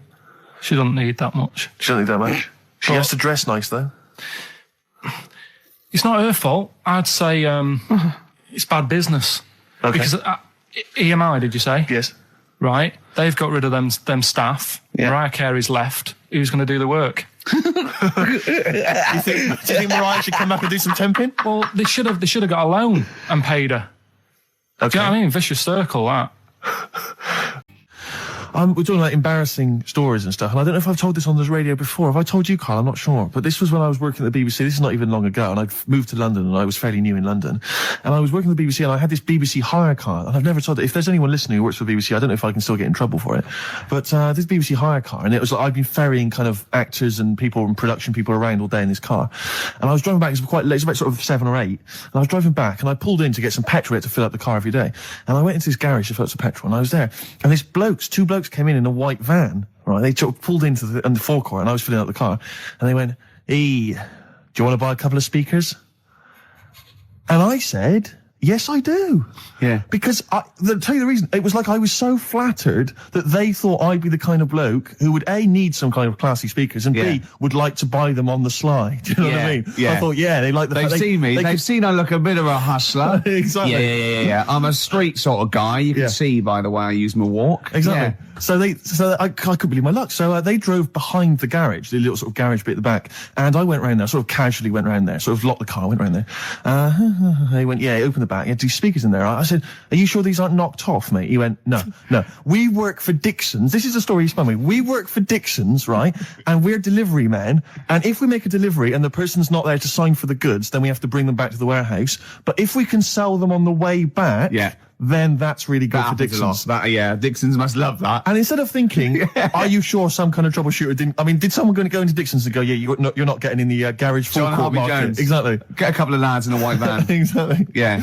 So anyway, so I sort of bought this story, and I was a little bit dubious, and I went, right, let me hear them then. And he wired them up to the car stereo, and boom, boom, boom, they're playing. So it was some groovy hip-hop. I was thinking, great, these guys know what I'm into. Yeah. And he's giving me the talk and stuff. And I said, I'm a bit worried these are knocked off. He went, no, listen, we got a bloke at Dixon's who can confirm this is fine, right? Phone him up, use my mobile, right? And quote this reference number, right? So I phone out, they go, and I goes, I go, hi, some guys here in the garage forecourt trying to sell me some speakers. Just wanted to check. He went, it's fine. I went, should I just read the reference number or whatever? He went, if you want. And X14, and I'm like, yes, fine. Yeah. Okay. You know what that was, don't you? That was actually Mr. Dixon himself. Exactly. Yeah. Exactly. So I'm thinking, well, you know, they sound great. They're giving me for a knockdown price. I'd say they were like 400 quid. They were like 200 quid or something. It was a good bargain. I was in the market for some speakers as well. Yeah. So while they were loading it's them all kosher. I phoned Dixon. Exactly. I phoned Dixon. That's fine. Yeah. So while they're loading them in the back of the BBC hire car, right, I'm in there paying for the petrol, right, and the guy who's serving goes, oh, you're right. He goes, what were you doing around the back with those blokes? Right? Because obviously there's security cameras filming this whole transaction, right? And he goes, what are you doing around the back? And I went, brilliantly, there's some old mates. Some of my mates were just having a chat and that. He went, oh, right, okay, like giving me obviously the evil eye. So I went back to the van. So I'm in the car now and I'm driving with one of the blokes who's in the van with me because I didn't have the money on me. So I had to go to the cash point to get the cash, right? So I'm driving with him and the other guy's like following me in the van and he was like a northerner like you and he was giving it all all right, yeah, you know. I tell him my girlfriend's a DJ, she's got some of these speakers, they're fantastic, and he's giving me this. And then my mind starts working. Now that I've got a bit of time to think, I'm thinking, wait a minute, this all sounds a bit dodgy. Yeah. It dawned on me, Rick. You know, fool, are you? You're streetwise. Exactly. You're streetwise, Steve. Not only that, I was thinking, how am I going to get them home? I've got to drop the car off at the BBC. How am I going to get these huge speakers back to where I live? And how can I pay for them? Because I've just spent £100 on Find the Lady Exactly. with a couple of blokes in the square. It seemed like a fair game. Some of his friends were winning. But so I explained to him, I said, I can't get them back to like Brixton where I was living at the time. He went, don't worry, give us an extra 20 quid, we'll take them home for you. Oh, that's good. Deliberate. They do a whole service, you see. And there's also a backup guarantee. Did they have the guarantee, the 3-month guarantee? They didn't. No. But I said, I'm not sure about that. He went, well, why don't you put them in a cab, send them back, and your housemates can collect it. I was like, oh, no, there'd be no one in. And I was beginning to sort of get a bit conscious of like, maybe this was a bit of a scam after all. So I pulled into like a little side road. And I said, I'm not sure I'm into this now, actually. He went, what are you talking about? It's 200 quid for a pair of speakers. It's a bargain. You never get a bargain like this, mate. I'm going, not too sure, actually. I don't think I want them. He went, 150 quid, mate. 150 quid. I went, no. He's 100 quid now to you. And I'm thinking, wait a minute, this doesn't sound like the kind of work that Dixons would be doing. Dixons don't do that when I go in. This is it. Dixons never negotiate in that way. When I go there, look around and I leave, they go, where are you going? Exactly. I go, no, we'll have anything then. Have anything for a So quid. I stopped the car and the white van pulled up behind me with his mates in. Sure. And I said, can you get them out? I'm not interested. And he went, 100 quid, mate. Oh, and he was just going, you tosser. You obviously want some speakers. And he was having a go at me. So I was carrying the speakers out and putting them back in the white van. And he was just shouting at me. He was going, 70 quid, mate. I was like, 70 quid from 200. This is ludicrous. You realise that wasn't Dixon's policy then. Exactly. They don't usually shout at you tosser as you leave the shop and walk down Camden High Street. They're not usually shouting you tosser. You should have took the offer of like the monthly payments they've got on at the moment. So I eventually put them in there and I sort of knocked the deal on the head and I got back in my car and they were in theirs and I just looked in the rearview mirror and they were punching the dashboard like with aggression and venom like we let that deal slip through our fingers. And I've never been so terrified in my life. I just sat there and I was just thinking, oh my God, all I was thinking now is what if I go back to the BBC and they go, we've had a call from the police, the man at the garage, he saw you doing a dodgy deal. I love it. Well, what you do is you put the hire car in a drain in your front garden and then go in and out of the toilet just pouring bleach down or Ajax and they never know. Yeah. Listen, let me just tell you briefly, this is another example of how people can just exploit you and make fun of you when you're tall. Yeah. I was quite tall. I've always been like about 6'7" for quite a while now. And when I was about 16, I went to a big New Year's celebration in Bristol, where I come from. And everyone kind of congregates in this big sort of part of town, and there's all people dancing around, like in Trafalgar Square. And I was there, and somehow I just picked up a balloon somewhere along the line, one of those kind of helium sort of balloons, and I was holding that, sort of dancing around. And these two girls came up to me, and I was thinking, yeah, okay, you know, it's New Year's Eve, brilliant, you know, that's my kind of party. Yeah. They came up, they went, hey. Once a year. And they said, you going to be here for long? And I went, well, maybe. And they said, it's just that we've arranged to meet back at you in about an hour. I went, what do you mean? I went, well, it's just because we can see you wherever you are. Don't worry, you can move around and stuff. We'll see you with the balloon. Just arrange to meet some friends. I love that. A landmark. So, like, pilots use that. Oh, we're just coming in. We'll be going. When we see Steve Merchant, we'll be descending to Bristol Temple Mead. What's really funny is New Year's Eve, Trafalgar Square, you got a huge column, but they use Steve as like the meeting point. Steve's got a huge column. Brilliant, Rick. Well done. Award-winning comedy from Ricky Gervais. so I went to a party, and I was quite excited because I had the car, I had the motor, and there was a chick heading down to the party that I was like, I had my eye on. And I thought, now I've got a car, and going to the party, it's going to be amazing, right? And various friends had said, like, can we get a lift? I thought, yeah, groovy. I'll pick up the chick as well, who's a friend of a friend. So cruising down to the party in the motor, the Volvo estate, and there's nothing sexier than that. Slipping a little bit of Billy Joel on the stereo or whatever. Something classy. Exactly. And maybe it was Billy Ocean. I think maybe it was quite a Billy. Maybe it was Get Out of My Dreams, Get Into My Car. Ideally. Yeah. So I get to the party, and inevitably it was one of those house parties where the chick that I had my eye on, she kind of was chatting to other guys, and she wasn't really paying attention to me, and I was sort of... Trying hard to get, was she again? Same old story. Oh, they make me laugh. They know how to tease, don't they, the ladies? Laugh. Who are they kidding? So I'd follow her like a dog, from room to room. Yeah. And watch her. Quite literally, sometimes he was barking. Yeah. And while, just watch her while she talked to other blokes. And then, obviously because I was driving, I wasn't drinking, so I was not really enjoying myself. And then somebody said, should we go and pick up Vera?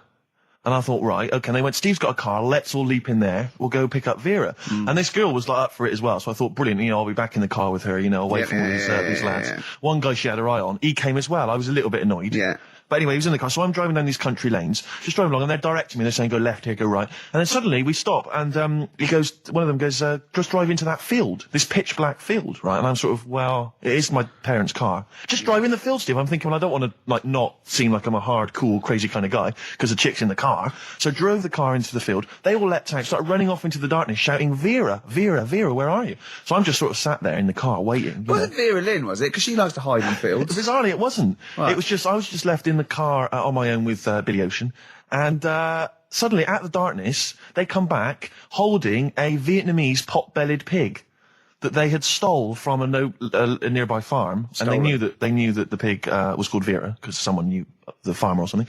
Anyway, so they got this pig, so now they're going, I'll put the pig in the back of the car, we'll take it back to the party, it'll be hilarious. I'm thinking, well, I'm not sure I want a pig and all its, piggy crap in the car, right, crammed in there. But they say, yeah, so obviously I'm thinking again, I don't want to look like I'm, a nerd. I'm terrified of that, Rick, ever happened. Yeah. So you go, hey, bring the pig into the car. Exactly. I'm no nerd. Exactly. Yeah, go on. So now we drive off again. I've got this pig kind of squeaking in the back of the car. And they say, stop again. Let's do some cow tipping. And they do that old thing, about the fact because cows sleep standing up, don't they? So you can push a cow over and stuff. Yeah. So they're having a wild time, hilarious. So this time, now we get to a sort of dead end in the road. And they say, well, turn around, let's go back to the party. And I'm thinking, fine. Try and do a 3-point turn in this very narrow country lane, right? Get the Volvo estate wedged horizontally across the road. Can't get it out, just can't seem to sort it out. I don't know what, I'm panicking because there's a pig in the car, right? And local disgruntled farmers, right? People drunk, partying, probably off their head on some kind of weed. Rick. Was it loads of blokes with pitchforks and flaming torches going, burn him? He's playing with our pig. Exactly that. And so that, I was so terrified that all I could think was they're going to have to send a helicopter to lower a magnet onto the top of the car to lift the car up and put it the right way around. You used to read a lot of comics, didn't you? Yeah. So, do you know what I started doing? What? Crying. Did you really? Yeah. Why? She started crying, just very slightly, started getting upset. And the other guy that the girl fancied, he had to get into the driving seat and sort it out for me by slowly edging forward and backwards. That's the worst bit of the whole story. Yeah, edging slowly back and forwards. He just sorted it out, just slowly worked the car back round, and then we were off. You were just gently weeping. Just gently weeping in the back. The bloke had just taken the bird that you saw from a distance. Exactly. That was basically your wife in your head by then. Oh, yeah. Was it? I can't We believe were happily married with a pig for a child. Don't joke, that could happen. I know. The pigs come, if you like. Sorry?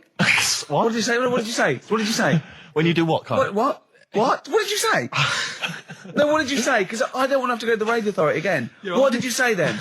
Just remember. We are going out live, Carl. Yeah, remember Tom Binns, right? What did you say? What I'm saying is, why were they shouting Vera? Because pigs don't come to the name, do they? Hey? I don't know the ins and outs of pig, have how to lure a pig into your trap. Can I just tell you some very, very interesting things about pigs? Please do. Right. One, everyone knows they have a corkscrew-shaped penis, right? A corkscrew-shaped penis. That's the tail, isn't it? 2, they can't look up. They can't put their head back and look up, right? 3, they can have a 30-minute orgasm. Rick, is it only pigs that have got a corkscrew-shaped penis? No, and landlords. Okay. Very handy. Right. But I was in the there was this woman sat next to me. She was a big fan one. She was crunching on some popcorn. Again, that's a crime. Why they're selling popcorn in cinemas? I don't understand why She the needs to noisiest. eat regularly, Why she's have fat. the noise? Why the noisiest food in a cinema? Yeah. I don't understand why that's come about. Yeah. Really makes me angry. Yeah. Exactly right. This- Smoothies. We want smoothies without straws. Exactly. The trailer for that film AI, Artificial Intelligence, came on. Remember that? And the tagline was, David is 11 years old. He weighs 60 pounds. He's 4'6" tall. He has brown hair. His love is real, but he is not. Oh, yeah. And she just went, how old was he again? To her boyfriend. Right? Just ruined everything. War film trailer comes on for some Pearl Harbor or something. She goes, yeah, I don't fancy that. Just announcing this, don't fancy that. Too many war films. So then the trailer, then the opening credit comes on for Crouching Tiger. Before that, you know that thing that comes up that says it's signed by the BBFC and it has the kind of certificate and everything, and that certificate to say what age you have to be to see it. That came up, and it said Crouching Tiger, Hidden Dragon, in brackets subtitles. She went, it's not subtitled, is it? I thought this was the most famous foreign film for years. It won Oscars. It was a huge film. Everyone knew it was foreign. She goes, it went, and so the credits begin. It says Crouching Tiger, Hidden Dragon. She went, stupid name for a film. What? She just She wanted paid to see it. She was with her boyfriend. So then it starts, right? And obviously it's in Japanese or Mandarin or something. She's like, yeah, and they're all talking in Japanese. Japanese or Mandarin. Whatever it is. So they're speaking in this, Japanese language, Oriental language. And she's going, don't they sound stupid? Don't they sound stupid? She's going, and then the subtitles come up, and it's quite a weird kind of strange language they're talking. And she was going, can't make the subtitles out either. It's both gobbledygook. Just wittering on every step of the film. I totally agree with you, but what I like in your telling of it, I know you're getting quite I was emotional. genuinely livid. But she went Mandarin or Japanese, some Oriental language. And Well, I don't know what else. It's a strange language. It's a strange language. Well, anyway, oh dear. So then I moved. I climbed over several seats, made a big huff of, make a big show of moving. Yeah. Sat next to a guy on the phone, just chatting on the phone. Oh, I'd have gone mental at that. So now I hate that film. I didn't enjoy it. I don't like seeing it. I don't want to even think of it. It's subtitles, isn't it? Well, rubbish. That's why I get videos. Yeah, I should have thought that through, Carl. You're absolutely right. Lamb Chop? Yeah, let's play Lamb Chop. This is brilliant. This is from this CD that came out recently with Uncut magazine. Occasionally they put out some quite interesting free CDs. And this was one that had various covers of Rolling Stones songs. And a lot of them were, quite shoddy, but this was a brilliant, specially done, I think, for the CD. It's Lamb Chop doing a version of quite an obscure Rolling Stones song called Backstreet Girl. It's just beautiful. Let's hear it. Steve, you got any other toilet-related anecdotes? Rick, my life is just full of toilet trauma. Yeah. And Carl, you may not realise this, but mental. A kid used to take a horse into the house. Sorry. Whoa, Neddy. What do you mean a kid used to take a horse into the house? Where did he get a horse? Must have nicked it from somewhere.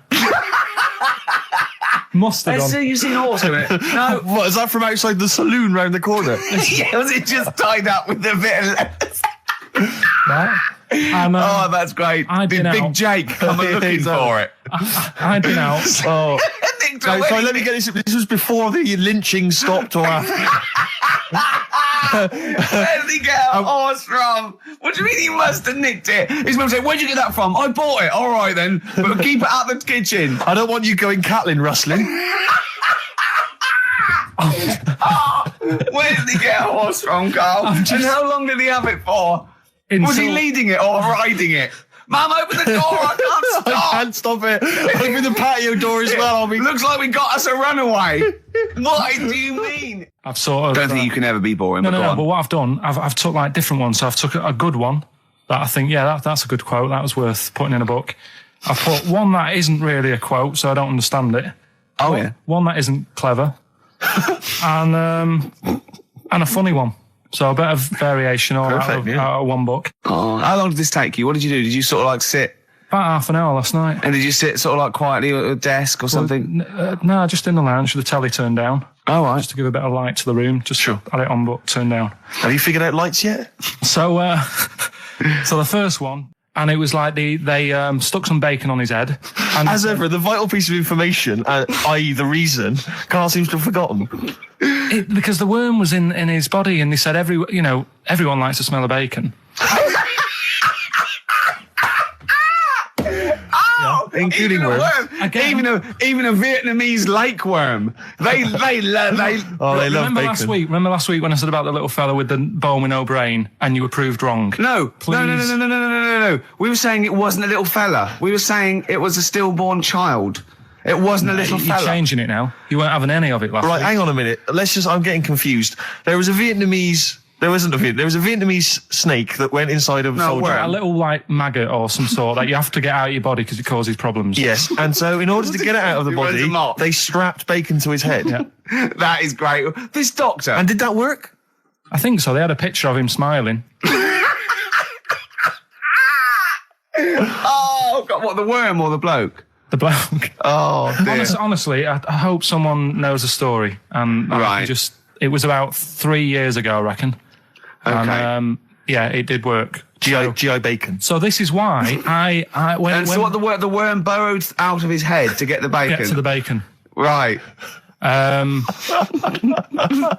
That's great. When my dad was when he was a taxi driver, yeah, you used to have to sort of do your bit for the local area. Oh God! By taking the Forrest Gump people to Blackpool. Yeah. Is that what they're called now, the Forrest Gump people?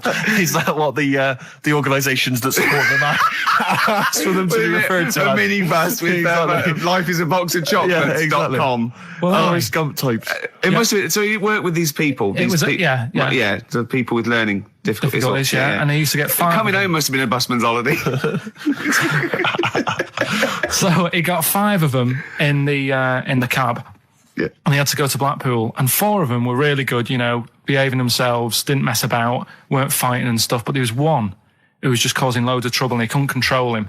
Oh, and what you've got to be able to do with people like that, you don't want them to get stressed out because it's not good for them. It stresses them out, and you could end up with a bit... Thanks, Dr. Karl. You could end up with a bit of a riot on your hands. So he thought, I'll nip this one in the bud right now.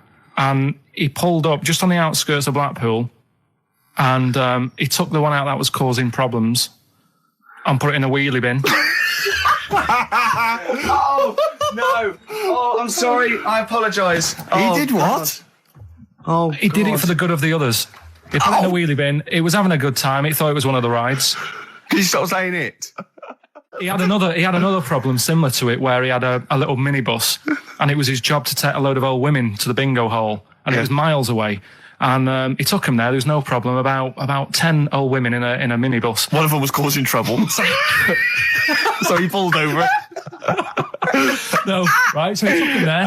Everything's fine. He dropped him off. They had a lovely night. Yeah. Right. They had a lovely night. Won a bit of cash. Coming back, it's a bit of a late night, and they all started moaning at him, going, "I want to be dropped off here. Take me there. I want to be dropped off first. I've got to get up early. Blah blah. My husband's expecting me. I'm already late. Take me here first. Take me there." And he just pulled up in the middle of nowhere, said, "Get out." And he made them get out, and they all called for taxis. They charged that company who was meant to be taking them home in the minibus, and he got the sack. My mate, Anthony, his mum called up my mum and said, I've got to meet up with you. I've got to have a word with you. And she said, what about? She said, I don't want to talk about it over the phone. So she goes, oh, right. Well, yeah, come round tonight then. So anyway, my mum sees me. She don't want to be in an awkward position and like be a bit embarrassed and what have you. So she sees me and she goes, right, Anthony's mum's coming round. What have you been doing? Yeah. So I go, oh God. I said, I've been nicking stuff. So she goes, like what? So not big stuff. I've had a few calculators and Mars bars and stuff. How many? I'll just work it out. Hold on.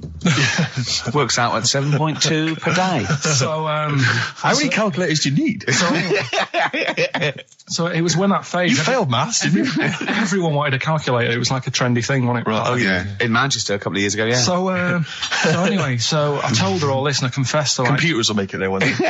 I confessed to There's magic in the back of battery. Go on. Confessed to nicking all this stuff. She comes round. She only wanted to borrow some money. Brilliant. She said, oh, I don't like asking. I was a bit embarrassed to ask you over the phone, but can I borrow 20 quid? Oh, that's fantastic. And there's me. That's great.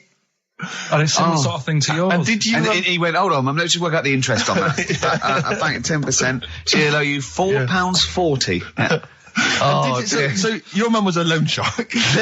yeah. And did she mention? She went, I just with that other, because what I'm saying is presumably you got your mate in trouble. No. Right, you didn't. No. She went, no worries, I'll just go and get my purse. It's on the dressing table. Exactly. Yeah. Carl, do you want a cigar? Well, quite, yeah, but what is exciting, surely, is the razzmatazz and the brushing shoulders with the rich and famous. I'm not into that. You're not? No. I don't feel you're going to appreciate this like we thought It's you would. weird, because Suzanne said to me this morning, who would you like to meet there? Yeah. Is there anyone who, like, you can get close to, and it's like, God, I really admire your, big fan of yours, or whatever. and this is me and Steve, so you're here now. Well, I really admire your big fanny. I didn't... What did you say? What did he say? If you're a big fan of it. Oh, right. Oh, right, yeah. And, sorry. there isn't anyone, really. Do you know what I mean? You two are alright. Thanks. Jonathan Ross, is he going? He might do, I don't know. But hang on, wait a minute. I can't help but feel we could have exploited this more. We could have maybe run a competition to let someone win. Yeah. If you're not going to appreciate it, Carl. Yeah. Are you going to get a trouser suit? Are you going to get a ladies' trouser suit? I just think then, if you go sort of like looking macho and walking down with him, they know that you're not really partners. And I just think it's a slap in the face for BAFTA. That's true enough. No, it doesn't matter what you wear, though. Look at Elton John. Can't you mince a little bit? Can't you at least sort of walk a little bit mincy? Because you've got such a macho sort of mank walk. Elton John's fella doesn't look gay and stuff he wears and that, does he? Do you know what I mean? It means nothing. No, but that's because Elton's doing the work for him. No, but... By dressing as like some kind of restoration dame. Yeah. Right. Go on then, Carl. Second one, then. Monkey news, the final monkey news of the year, possibly. It's been a joy. I'd just like to say, on behalf of myself, Steve Merchant, and this little bald mank, it's been a pleasure. Yeah, speak for yourself. Yeah. We should just point out as well, if you miss Rockbusters while we're away. Yeah, right. You can log on to xfm.co.uk/Rockbusters, where you can actually see Carl himself introducing you to an interactive game of Rockbusters. Looks very much like Blockbusters. It does, surprisingly. But yeah, you can join into that. And there's also, talking of monkey news, there's a link on the website. I'm trying to think where you go. I think if you go on my little biography bit, someone's done some animation to some old monkey news. Oh, it's brilliant. Great. Right. Yeah. So if you're having withdrawal symptoms of monkey news, then you can find some classic. And it's monkey animated. news. Classic monkey I news. feel drained today. Do you? Go on. This is the strangest radio show in the world. Yeah. Isn't it? Yeah. Because we can do that. We can talk about this thing. I feel drained today. Just like he's not. Like, no one's listening. Because that's the sort of thing you say socially and no one listens. Like, just when you're washing up, I feel drained today. It's rhetorical. Yeah. You're not expecting anyone, not even your loved ones, to go, oh, really? They just go, that. But to do it live on air, no one's listening. What I mean is just give us a jingle. But exactly. But the truth is, the contempt we have for our poor listeners is unbelievable. The listeners aren't listening, and we don't want to be here. So this really is one of the most pointless things ever. No, I would have been quite happy to do a full show. But you know what? The flow of it's just. I would love to listen to this back in 10 years. This actual show. Let's keep this forever. Let's keep this show forever. The show we went early. We were bored. It was the day we're trying to save Africa, but we're a little bit annoyed that no one's listening. Yeah, right. Right, once and for all, the final monkey news of the year. Oh, go on. What were you going to say? No, I was just going to say, if you're not into the Live 8 and you're gay, you're not listening. Because you're on a walk. Right, okay. Right. Oh, chimpanzee that monkey news. Right, there's this card game going on, right? in a big hotel in Vegas. Right. The Luxor Hotel in Vegas. Yeah. It's a major card game. All the big players and that were involved. Right? They're all invited. Anyway, so they all meet up in this dark room at the back of the. Oh, there we go, dark room. At the back they didn't work. They didn't see the little 4-foot hairy fella. So it was brilliant at poker. Like I say, it's a big game, and that everyone's been waiting for it. So it's played in the back room, not in the main entrance bit, right? So anyway, like I say, it's dark in there and what have you, and the players went in. There was already someone sat in there, right? Right. But they couldn't quite see him. Was he a short, hairy bloke with slightly longer arms than legs? Couldn't see him. Where his arms slightly longer than his legs, strangely enough? Was he holding his hand of cards with his feet? Anyway. So the cards were dealt, right? Cards were dealt, games going on. His cards with his feet.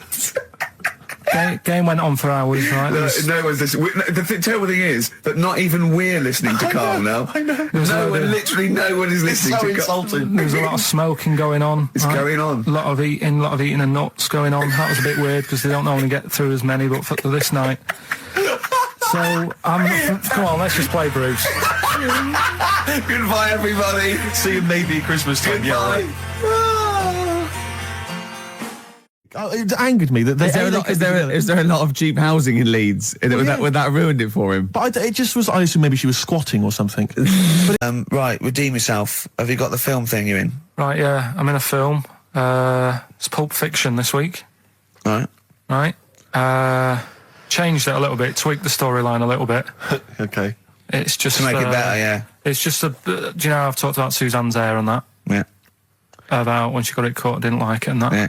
So it's sort of about that. Listen to it. There'll be a question at the end. You can win some good stuff. Yeah. Well. Right. So and this is the scene where they're in the restaurant. Do you know when they're about to do the robbery? Yeah. Play. Except it's not a restaurant. I've changed that. It's a barber's. Right. All right. Okay. All right. God. There you go. Then. Is there going to be a question after this? Yeah. Okay. Right. Girlfriend came in here earlier. Had a haircut. I'm not happy with it. Look at the state of that. Well, don't laugh. Yeah. I mean, I don't want to cause any fuss, but just want you to sort it out. Afraid I can't do that. Well, you can do that because it looks a mess. Look, my friend, this is just where you and I differ. Well, you've got to do something because look at it. When she came through the front door at home, I thought Dave Hill out Slade had walked in. Funny, I was thinking the same thing. Look, I don't want to cause any problems or anything. She hasn't even seen it properly yet. She sort of had it cut and came straight home and didn't look at it. Suzanne, just look in that mirror. Look what they've done to your head. God damn it, what is it? Suzanne! No! We're not going to do anything stupid, are we? I'm the manager here. There's no problem. What do you mean it's not a problem? Look at the state of her hair. Be calm, cooperate, and this will all be over in a minute. I'm going to go home. No, we're not going anywhere until they've sorted your hair out. I'm not walking home with your hair like that. It's embarrassing. So let's just get it. You die. No, forget having it dyed. Just get it cut. Colour's not a problem. Just sort it out. Just get rid of. Let's see what we can do. Right. Good. Look at it. Look at the state of it. I'm trying real hard. Suzanne, just keep your head still there so you can... Just hang in there, baby. You're doing great. I'm proud of you. Just sort that bit out there. Just cut that.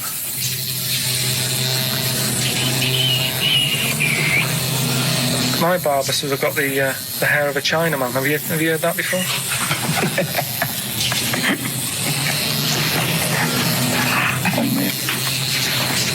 What? What's so funny about that? Is it serious or what? Freaking me out. If my answers frighten you, you should cease asking scary questions. It's almost over. There you go. No, it's not brilliant, but that'll have to do, won't it? I reckon we'll have to buy her a hat on the way home. Yeah, that's probably a good idea. Do you think Suzanne's listening? It's all right, isn't it? I like the fact that in that she's represented with a sort of dimwit southern accent. Yeah. Your girlfriend. So I'm sure she'll have appreciated that. All right, it was nice, yeah. It was a nice... I don't know what kind of copyright infringements that was made. Yeah. Well, right, well, the question is, what did I say is odd about my hair? Odd about your hair? Yeah. Oh, well, All yeah. right. Fans of the show will know that already, I'm sure. Yeah, so email in, ricky.gervais@xfm.co.uk or, just email, actually. Yeah. Bored? Right. Turns out Chris Moores is a bit of a prick.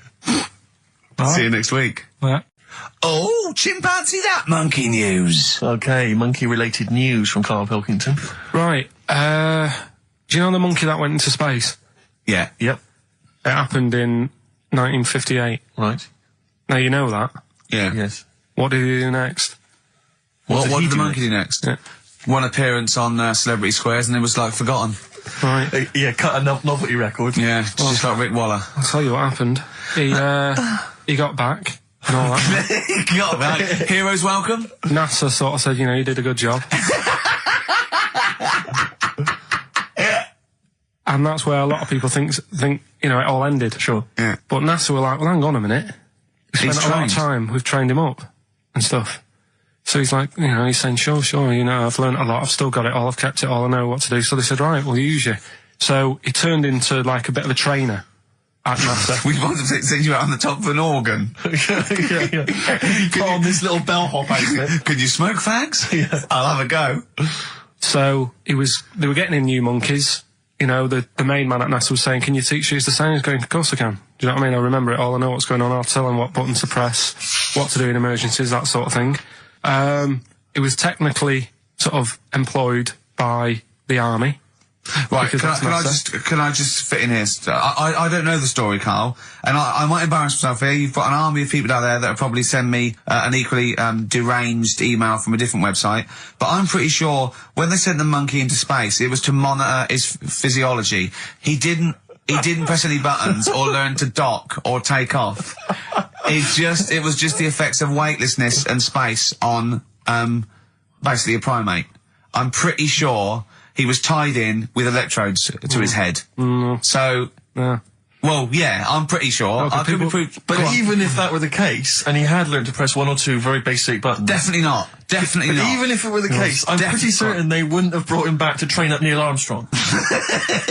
Right, definitely. Go on. Going, Neil, what are you going to say when you come out there? Yeah. I was thinking of just saying, hello, I'm on the moon. Hello, it's made of cheese. Don't say that. What about, I've noticed that you got little legs, right? But mankind stepped forward. Well, how could I put that? I was just going to say, hello, I'm on the moon. It's great to be here. I wish you were here. I've got to think so. Hi, Mum. Yeah, go on. Anyway, basically he got back. They sorted him out with a nice pension. He was happy.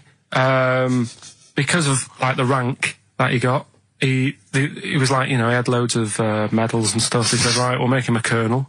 He got that. Like I say, he got a pension. That was the end. He died in 1969. He was buried with his wife. He passed away. His wife. I'm sure it just goes on to a different website about something completely different. And you're talking about Buzz Aldrin. Yeah. His page is missing. Oh dear. So well, Carl, if someone could call in. Did they train Leica the dog to sort of like, you know, dock and re-entry? He never made it back, did he, Leica? They didn't bother. They didn't even bother. They didn't bother bringing him back. They just sent him up there, and then they didn't have technology to bring him back, and they just went, yeah, that's that. That's brilliant. Well, I can do that. Yeah. Amazing. Really? Yeah. What do you think of that, Carl? Rubbish, isn't it? Sort of brought it down a bit. But but the little monkey made a colonel. Hero. Big hero. What was he in? What craft was he in? Sputnik. Hang on a minute. He was in Jupiter AM. Yeah. Let me see that piece of paper. Yeah, I can guarantee there's nothing there about his training other than let's hope he's not sick on the control panel when we shoot him up at 400 Gs. Oh dear. I love the fact that you think that this monkey was a high... Do you know what I mean? When you think of these things that they send a monkey in space, do you think of the Planet of the Apes? Like they're sort of talking... sort of chimps and gorillas, and they're in tunics on horseback with snub-nosed rifles. What do you think of? Just a little monkey getting on with it. He knows his job, he knows what he's got to do, he gets on with it. Look, he's pressed the button. Watch him press the button. This takes me back. Do you remember 1965, I think it was? We're going to use him to train other DJs. That's it then. Goodbye. Thanks, cheers. Okay, monkey news? Do you want a bit? Yes, please. Play the jingle. This rush is weird. Oh, chimpanzee that monkey news. Right. They were filming a documentary, right? This telly company. Yeah. Doing a documentary. Who? Which one? Don't know. No, right. What was the documentary about? About monkeys. Yeah. Where was it? Africa. Right. When was this? I haven't got a date. Okay. Recently though, since the advent of television, obviously. Yeah. Actually, a bit of extra monkey news if you want it. Okay, always. Do you know the monkey news extra? Go on. Do you know the Halfords ads? Halfords ads? I don't think so. No. What happens? Halfords. They've you know, they sell nuts and bolts and stuff. Right. They were using monkeys in the ads. Okay. Yeah. And what happened? Don't they sell bikes, Halfords? Well, mainly bicycles and motorbike stuff in that. Okay, so they're using monkeys in the advert. What happened? I can't handle it. What? I can't do this. Look at him. But it's time for White Van Man, which is where we ask Karl the questions that the Sun asks someone else. Exactly. It's an article in there where they ask them, typical man on the street, the big questions of the day, gives them their platform to the nation, and we think this is just too good to let out because we only care about one person's opinion in the country now. That's true enough. He's the K-Man, and there he is. There he is. Right. What do you make of New York's ex-police chief saying we need more bobbies on the beat? He's come over here. He's the guy that sorted out crime in New York City. He's come over. He said, "You're going all over the place here. You need more bobbies on the beat, more policemen, a visible police presence." There was something last week about some copper in London who was sat on a bench, and he was asleep or something. Oh, yeah. And people were like outraged because like he should be looking after England's people, not nodding off on a park bench. Which is a bit daft because they were shouting he should be looking after England's people. Was this the 16th century you went back to? What do you mean he should be looking after England's people? Wherever he was, if he was in like a park somewhere, they were like really annoyed because he was asleep. But sure. He was probably undercover. No, but the thing is, if there would have been any trouble, I'm sure he would have woke up. Yeah. If there was any if someone needed help and he screamed, he would have woke up. So I don't know why they were having a go at him. Yeah. And he might not have been there at all. So, it was, he probably have his radio turned on, didn't he? Yeah. Listening to Heart. So you're not concerned then that there's not, the crime's going up? I think there's enough. I see quite a lot of them whizzing around. Okay. You're happy then? Yeah. As long as you're happy, Karl. So you don't think it's too much crime? No. Just the right amount of crime? Yeah. What about the fact that new gambling laws give Blackpool the green light to become a British Las Vegas? What do you make of that? Are you a gambler? Little bit when I go on holiday, like going in the arcade and having a little flutter. Sure. What's your favourite? I have to go on the fruit machines. Yeah. There's a good one called The Simpsons. Right. Is that your favourite? Yeah, it's quite good. Is that a tie-in with the TV show The Simpsons? Yeah. Okay. Will he make Blackpool the next Vegas? I don't think so. No, nor do I. Can't see it happening. No. You been to Blackpool? Yeah. What was it? It's a bit rank. Is it? It is a bit rough. Okay. Needs a lot of work doing on it. Yeah. No, that won't happen. Okay. And you're not worried about this encouraging gambling, generally? Gambling's not a vice you're concerned about? If you're a gambler, you're a gambler. Do you know what I mean? If Blackpool isn't done up, they'll go somewhere else to have a flutter. Sure. So it's not going to make any difference. Okay. No. Well, it's time. Well, go on. That time, isn't it? Yeah. Play the jingle. Yeah. White Van Man, Karl. Brilliant. Recorded at great expense, that jingle. Yeah. This is where we just hijack an idea from The Sun, which is White Van Man, where The Sun asks, in this instance, a cabbie by the look of it. Oh no, a fruit and veg shop owner. Ours is slightly different because The Sun sort of like pick on a perfectly normal member of the public. Exactly. So that's where we've got the upper hand. Yeah. And they ask him about the the hot potatoes. This week, Karl, my first question to you, well, your thoughts, please, on the criticism of the BBC over their coverage of the Queen Mum's death. What do you make of this? You're aware of all the criticism that Peter Sissons asked some probing questions? No, I thought it wore a burgundy tie. I thought that's it. Yeah, he just it didn't show respect. He just had a burgundy tie on. See that? That's not really not showing respect, is it? No, it's not. You show your respect by sort of doing the news on it, giving her a bit of coverage, and showing, what publicity. What a good woman she was or whatever. Yeah. And then you move on to sport news or whatever. Do you know what I mean? Yeah. I totally agree. I don't like the way everything's morbid. I was thinking about it. It's like, the way in birthday cards and that, people always put funny things in them. I think you should save things like that for funerals, for like funeral cards and that, and try and cheer people up at times when they're low. Do you know what I mean? Because on your birthday, you're quite happy anyway, so you don't need someone putting a funny comment in a card. I think, when you send a card... What would you suggest? Well, whoopee cushion, but on the vicar's chair. How would you liven up the funeral? Just little things in the card. I mean, you're just writing stuff like, well, at least you're still alive or whatever. So as you're giving the eulogy... that'd be good. So supposing someone's husband's killed in a car crash, you go around with some flowers and a little card, and it says, at least you're still alive. Well, maybe something funnier than that. Well, maybe like if you got up to give the eulogy during a funeral, just wear a pair of comedy tits. Yeah, or those glasses that are eyes on sort of springs. But why has everyone got to be so sad about someone dying? No, what annoys me is that when you see the people on television, these sort of members of the public, and they're crying about the Queen Mother, who was sad when anyone dies, sad when anyone nan dies. She was 102, and it's sort of like I think they should cry. Well, there's a picture in the paper today. I don't understand it. There's a picture in the paper today of various people who were lining the funeral. Kind of route yesterday, and there's a picture of a very young child, maybe sort of 5 or 6, on the arms of her dad, and her head bowed, and it says a young girl there weeps for the Queen Mother. And I was looking at it, and you can tell she's just tired. Well, she's just tired and bored. It's so transparent that it's not crying. It's most just, what are we doing when their nan dies? Exactly. It's sort of like. But what is a 5-year-old girl going to be? Why is she going to be crying? The Queen Mum said, I can't believe it. Yeah. Teletubbies? No. The Queen Mum. Oh, not the tweenies. No, it's all in a minute. Yeah. It's just like. Oh, dear. I mean, I know. I'm sure, I don't know much about her. I don't know if she was a great woman. And obviously, it's always sad when someone dies. But it's interesting that there was a lot of tourists in that long line of people that are now queuing for hours upon hours to see her dying in state. Because it's clearly just people who want to be a part of history. Must be gutting if you're over from Sweden and you find out that the Queen Mum's died. Oh, you must be devastated. You probably don't want to carry on with your visit. Exactly. Really. Okay, listen, Carl. I think we've covered that. What do you make of the? What do you make of the first genetically modified baby? Oh, are you worried about this? Do you know what did they do? What? Let me see what it says here. Isn't it just choosing the eye colour? Well, this is the concern, isn't it? That in the future you'll be able to decide whether it's a boy or a girl, how intelligent it is, what it looks like, is it handsome, is it ugly? Obviously, no one will choose an ugly baby, and so on and so on and so on. And so it means that where will it lead? Where will it end, Carl? Are you concerned? I've thought about this a lot. What will us three look like in the future if they're being, genetically modified, beautiful people? What will we be like? How will we be considered in society? True, yeah.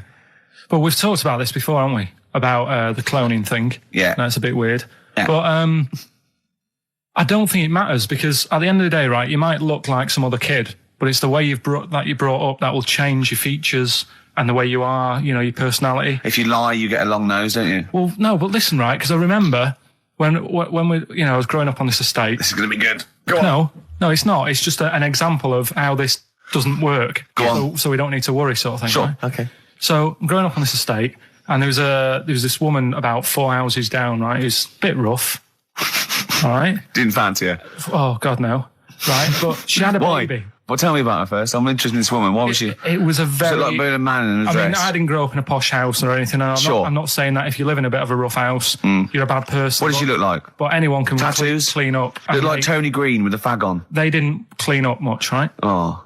Which, even if you've not got a lot of money, you can still try and make the place look nice. Yeah. Right. But she didn't, and a kid used to take a horse into the house. Sorry. Whoa, Neddy. What do you mean a kid used to take a horse into the house? Where did he get a horse? Must have nicked it from somewhere. Must have. So you've seen a horse in it? No. What, is that from outside the saloon round the corner? Yeah, was it just tied up with a bit of lettuce? Right. Oh, that's great. Did Big Jake come looking for it? I'd been out. Oh. Sorry, let me get this. This was before the lynching stopped or after. Where did he get a horse from? What do you mean he must have nicked it? His mum said, where'd you get that from? I bought it. All right then. But keep it out of the kitchen. I don't want you going Catlin rustling. Where did he get a horse from, Carl? And how long did he have it for? Was he leading it or riding it? Mum, open the door, I can't stop. I can't stop it. Open the patio door as well. Looks like we got us a runaway. What do you mean? I don't know, but the thing is they couldn't afford to buy one because they're not cheap. So I'm just guessing. Maybe that's wrong of me. But I think... He had a horse? Yeah, right. So that's why the family didn't have any money. They'd spend it on the horse. No, I don't think, that's what I'm saying. I don't think they would have bought it. So anyway... Yeah, it's wise to whisper, Carl, in case they're listening. Yeah. And they could be in the room next door. It's not buying it, it's keeping it as well. Oh, so I was like in the car with my dad coming into the avenue, and you used to have to drive down it to turn round. And, and sort of go back to our house. You had the traditional method of transport. Yeah. And the horse was in the lounge. Reading a paper. Just like walking around. Oh God! What? And when I was doing, I tried to earn myself some money once by flogging little flowers in plastic cups. What? This is genius. It just keeps coming. What do you mean you're trying to flog little flowers? What do you mean? Wait. Let's play a record. Let's play a record and come back to this, because this story's going to just unravel and unravel. It's going to go on for hours. Let's play a track, deeper Carl. and deeper. It's like an onion, isn't it? We've created a whole world here where there's a man living with a horse. Just walking around the lounge. I come from the West Country. I've never heard anything like that. I just think of a big sort of like orange carpet, and it's got a rediffusion telly, and this horse going, I'm fed up in here. Exactly. This is really... I am not taking the rubbish out again. Yeah. Right, play a record. Let's have Velvet Underground. We've got that lined up. Oh, yeah, the classic from the first album. I'm Waiting for the Man. Let's come back to the horse in a second. Little flowers in pots. What do you mean? Well, that bootleg's going under the name of Nothing, Miss Jackson, I think, by Meats and Poultry. So there you go. I do love these bootleg things because they're so pointless, but they're so enjoyable. Yeah, it's great. It's fun to do. Yeah, exactly. They're really good fun. Great.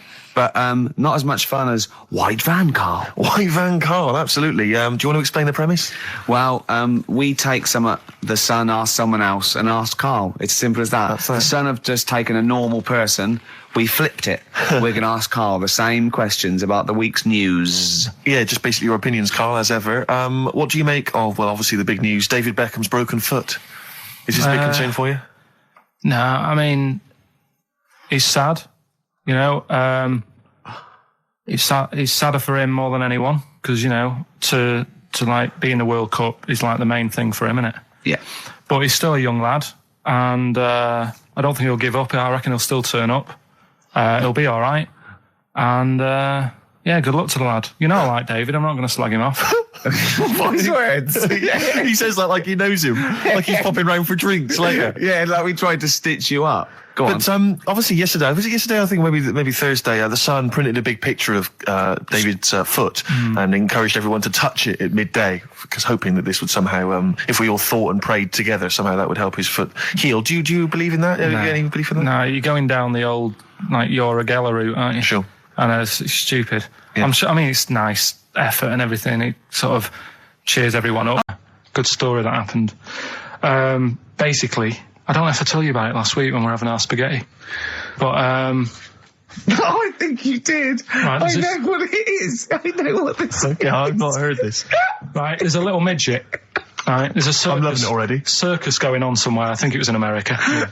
And is that present day or old times? I'm talking like in the last 3 weeks. Okay. Right, little midget. Circus, really packed out show. People are loving it. Steve, you're asked the same question I did. I know. So there's a little midget jumping up and down on a trampoline. That's what circus is.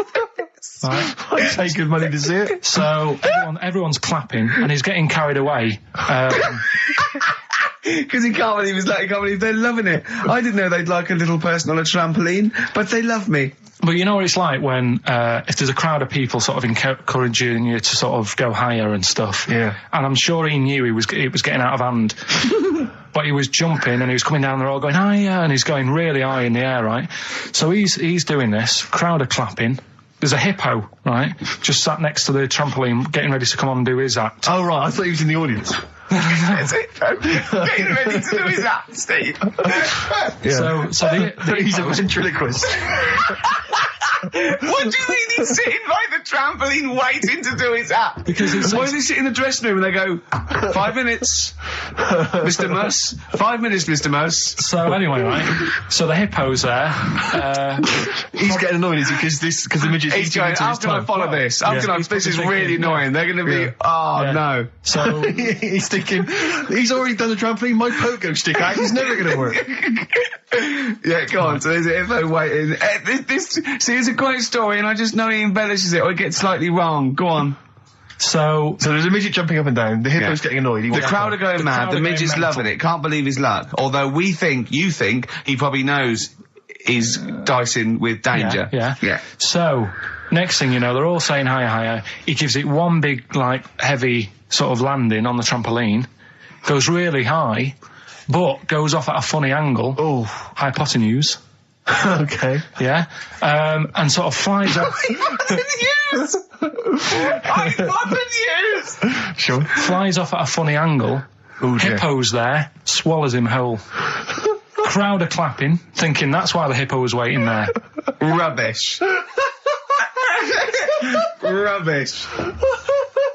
It's not rubbish, though. But no, maybe there was an accident in a circus with a midget and a hippo, but at no point was this hippo waiting to go on, going, come on. The midget flew off at hypotenuse and landed in the hippo's mouth and was swallowed whole.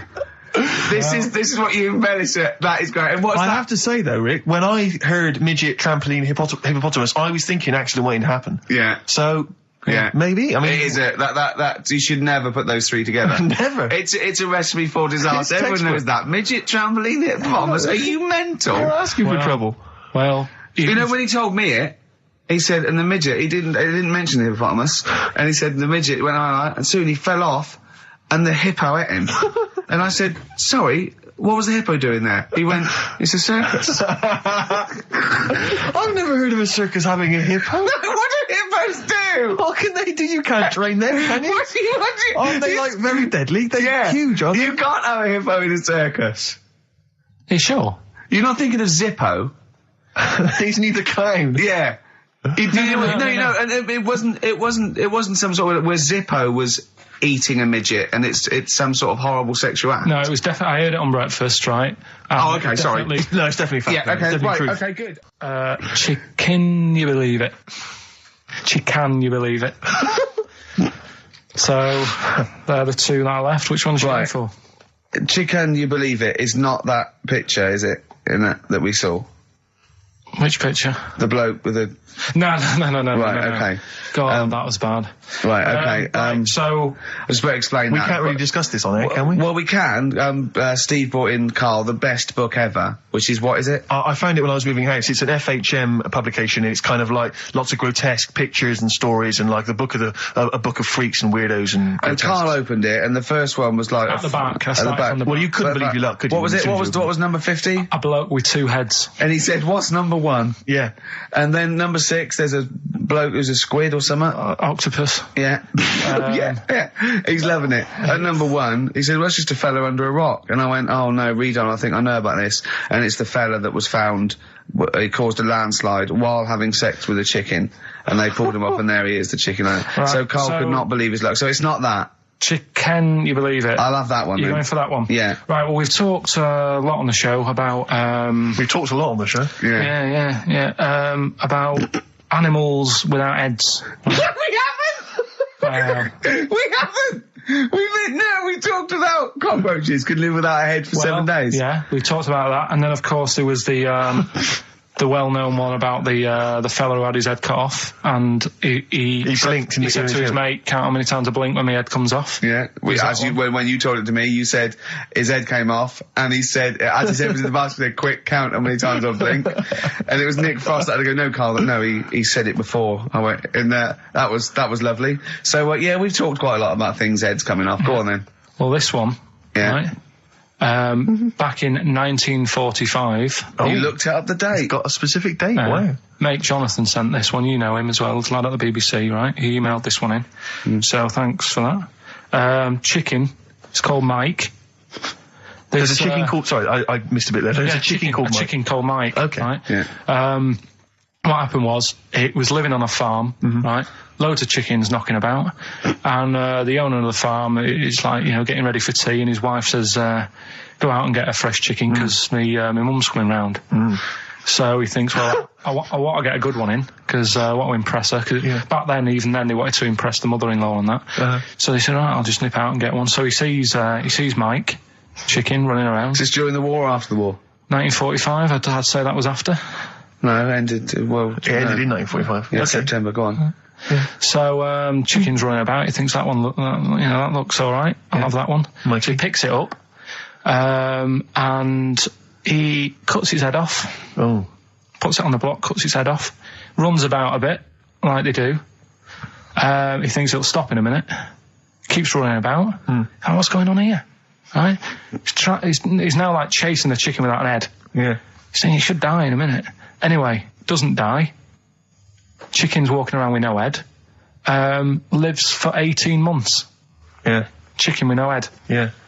What do you think of that? Well, I'll tell you, I've heard this story before, Rick, and the explanation, as I understand it, was that certain vital cords, spinal cords, weren't severed when the head came off. So that was why it continued to to live. Yep. I don't know if that sounds plausible. It's fine. Absolutely fine. How did it take on protein and energy? The fella who owned it, he said, well, hang on a minute. He said, I could kill it now. But I've got a Wonder Chicken here. But he's thinking, it must really want to live. Sure. Right? If it survived that, I've got something here. Yeah. So what he does, he gets a little eye droplet thing that he used to use on it. Obviously not anymore, right? And he filled it with grain and water, and it had a big hole in its neck where its head used to be. And he incredibly. And he dropped. You know what? I mean, that is possible then. If it, without infection, without infection, if he was taking on things, it is possible, right? Why? Why what? Why did he do it? How cruel is that? I mean, it's not cruel because the chicken obviously, He said if he thought it was a bit fed up, he would have killed it. He said, but it was running around quite happy. Well, it wasn't fed up at all because it had no brain. Well, what do you mean? Wow. I'm just saying what... It was nothing. It was just sinew and nerves and electrical impulses breaking down energies, right? That's all it was. It didn't have a brain. So it was... But I'm worried about the psychology of keeping a pet without a head. I'm worried more about what the farmer was thinking than the chicken. I tell you this, the question I'm asking is, was the mother-in-law impressed? I mean, that's why he's out. That's why he's out to shot Mike's head off. This is lovely, but it's just the head where you don't kill a chicken like that all at once. I thought we were having chicken for dinner. Come and look at this, running around the yard. Yeah. Oh dear. So, there you go. You've learned something there. Yeah, I have learned something. Yeah. Yeah. So. One more. That farmer, I've learned that farmer was very strange indeed. There you go. I have to say, to be fair to Carl, I have a feeling when I read it, the reason he kept it alive was as a novelty. He got charged people to come and see the incredible headless chicken called Mike. Right. So, here we are. That's great. Oh, am I going to have to thump you? Yeah. Do you know the saying, shut your face? Yeah, I've heard the well-known Shakespeare, isn't it? Yeah. Do you know how it came about? No, Joe Dolce. Oh, chimpanzee, that monkey news, you Right. Now, it was back in the 1980s. Right. So it is quite topical then. Okay. When did this happen then? 1980s? Yeah. Yeah. It's about a Colombian F1 sort of, Formula One driver.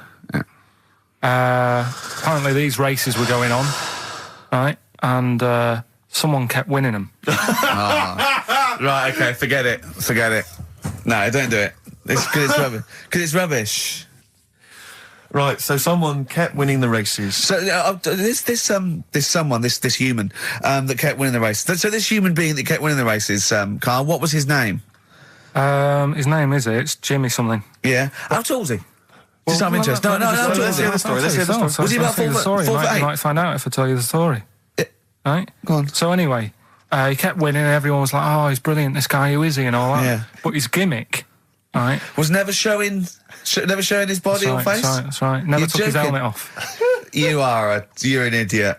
Never took his helmet off, right? You know the short trousers he used to wear? His trousers were about a foot long, but his shirts, the sleeves were really long. Anyway, right, so because he wouldn't take his helmet off... You're an idiot.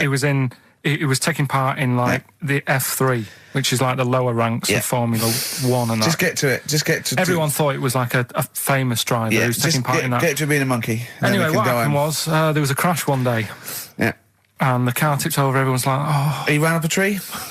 So... They were suspecting when he ran away with the ambulance, people up a tree and started eating a banana? So the marshals ran over and the ambulance people were there and they were about to take his helmet off, and the marshal was like, don't take his helmet off. Give away the secret that he's a monkey. Give away the secret and that. Yeah, chimp. Yeah. Took his helmet off. Jimmy Chimpers. Little monkey under there. No, definitely not. Finally, White Van Man, what do you make of the fact that Sainsbury's are bringing in square tins? Is that a concern for you? Is that true? Apparently so. Why? Don't know. Like it's easier to stack. This is what the guy in the Sun has said. That should be interesting. That should be his comment on Sainsbury's are bringing in square tins. Is that should be interesting for meatballs.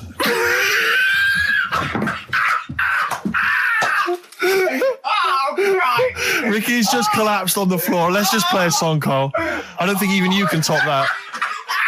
He's only got a beard. He has. You sure it wasn't someone else who got in the car and he was still standing out there? No, right. What? And it turned out he got home and said to his wife or his girlfriend, it's a bit weird. So I just got out of the car to look at a bright light, and I got back in the car and I grew a beard, and she said, never mind your beard, where have you been for 3 days?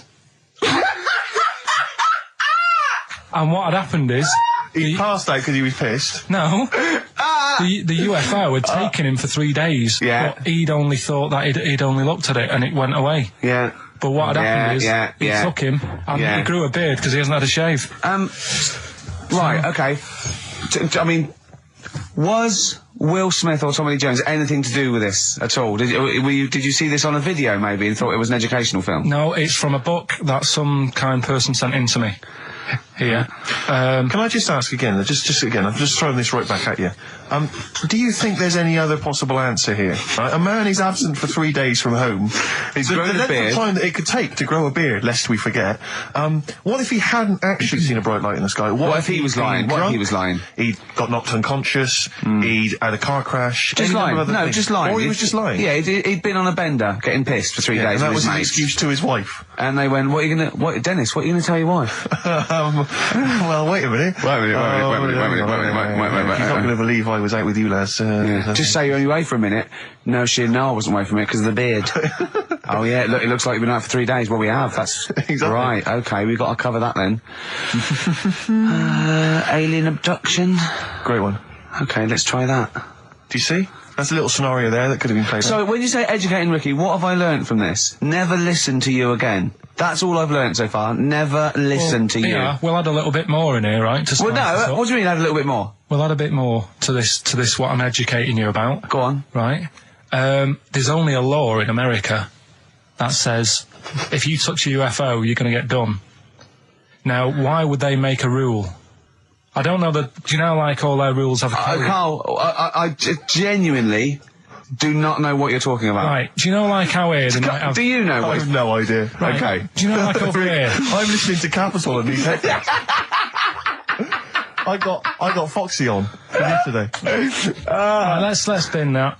No way, it's great. No, I want to hear about Airy Chinese Kid. Let's play a tune. Okay, play a tune. Come back with Airy Chinese Kid, definitely. Some doors. Yeah, I just thought I'd go back, take it back to the 60s. This is a tune that a friend of mine sent me. If you touch a UFO, you get done. Soul Kitchen from the Doors. Shambles today, this. Right, okay, educating Ricky. What have we got? Airy Chinese Kid, go on. Right, yeah. This is the... I didn't want to do this.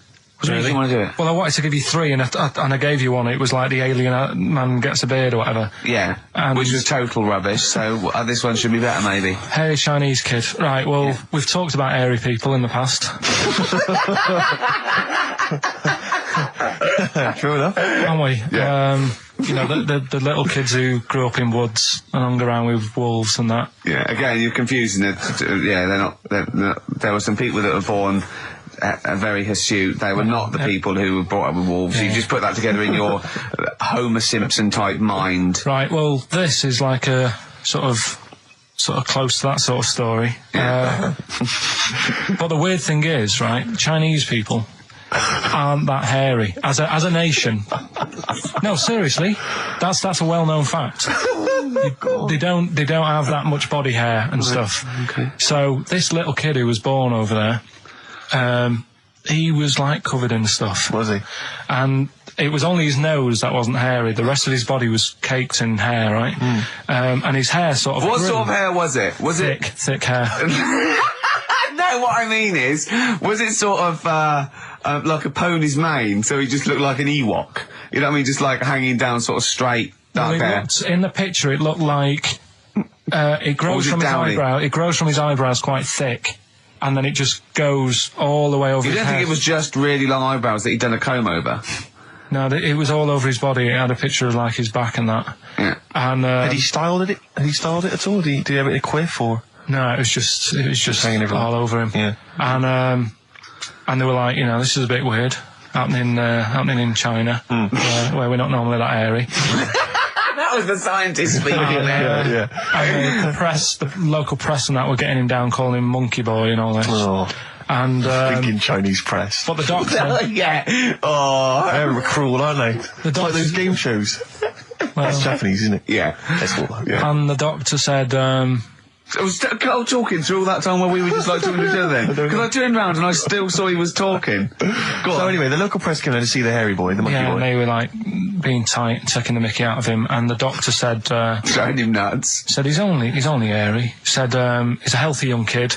The only faults he's got is he's got a little bit of eczema and a boil.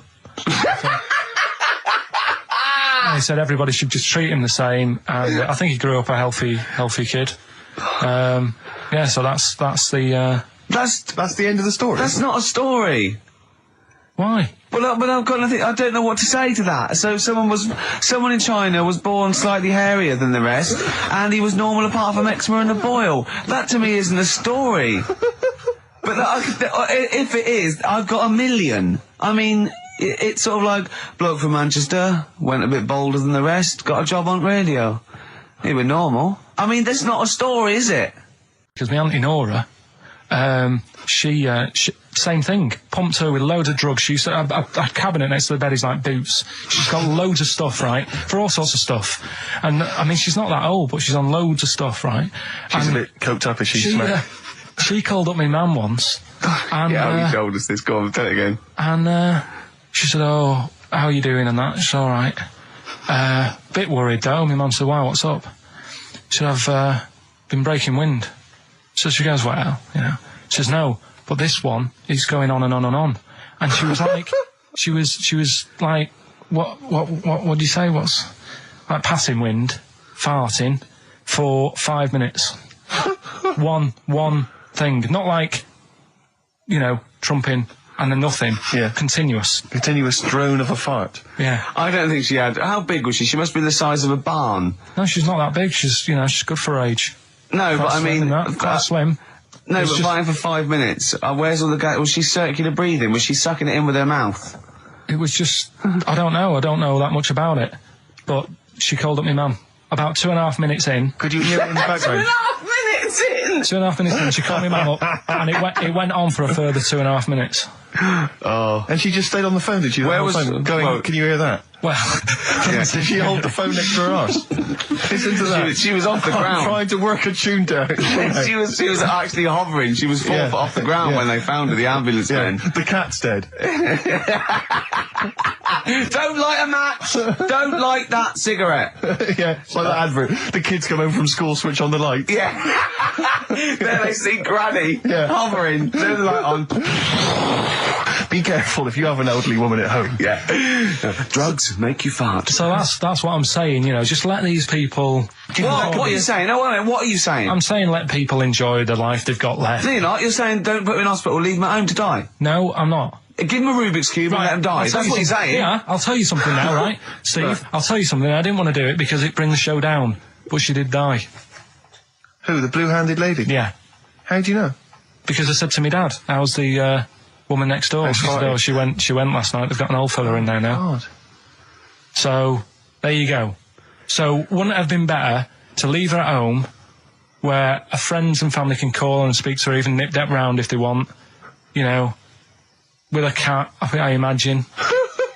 No, it's definitely a cat now. What was that cat's called, that you imagine? Probably, I'm seeing like a big ginger one, so I don't know, something like, I don't know, maybe ginger or whatever. Maybe I had a budgie. But that's what I'm saying, just let him enjoy his life, because dying in hospital, I wouldn't like to do it. If I went to the doctors and they said, you haven't got long life left. You know what I mean, though? Yeah. I wonder what Karl would You think never about start that. for a conversation point if Carl's around. That's what's genius about it. He's always got an opinion. He's got an opinion about everything. Yeah. It's But I love the fact he was watching UK Style without a shadow of irony. Yeah. Nothing. No, He's that's just what like, that's what I like about him. Exactly, that's what's I wouldn't brilliant. like it if he was trying to be No, he's not. kitsch Yeah. and stuff. I like it because he's down the line, straightforward, no nonsense. Yeah. This is what I like. You know what I mean? He's going to be sort of like Jeffrey Boycott, Dickie Bird when he's about like 60 or 70. He's going to get on a bus and go to the driver somewhere. You need an haircut. You look like a scruffy get. You know what I mean? He's going to be a great old bloke that you. Genius. He doesn't get chinned in the pub. Yeah. Right. People protect him. You know, because he's like 70 or something. But it's great. You're looking forward. You're actually in that nod. That nod went. I can't wait to be 70. Yeah. Wasn't it?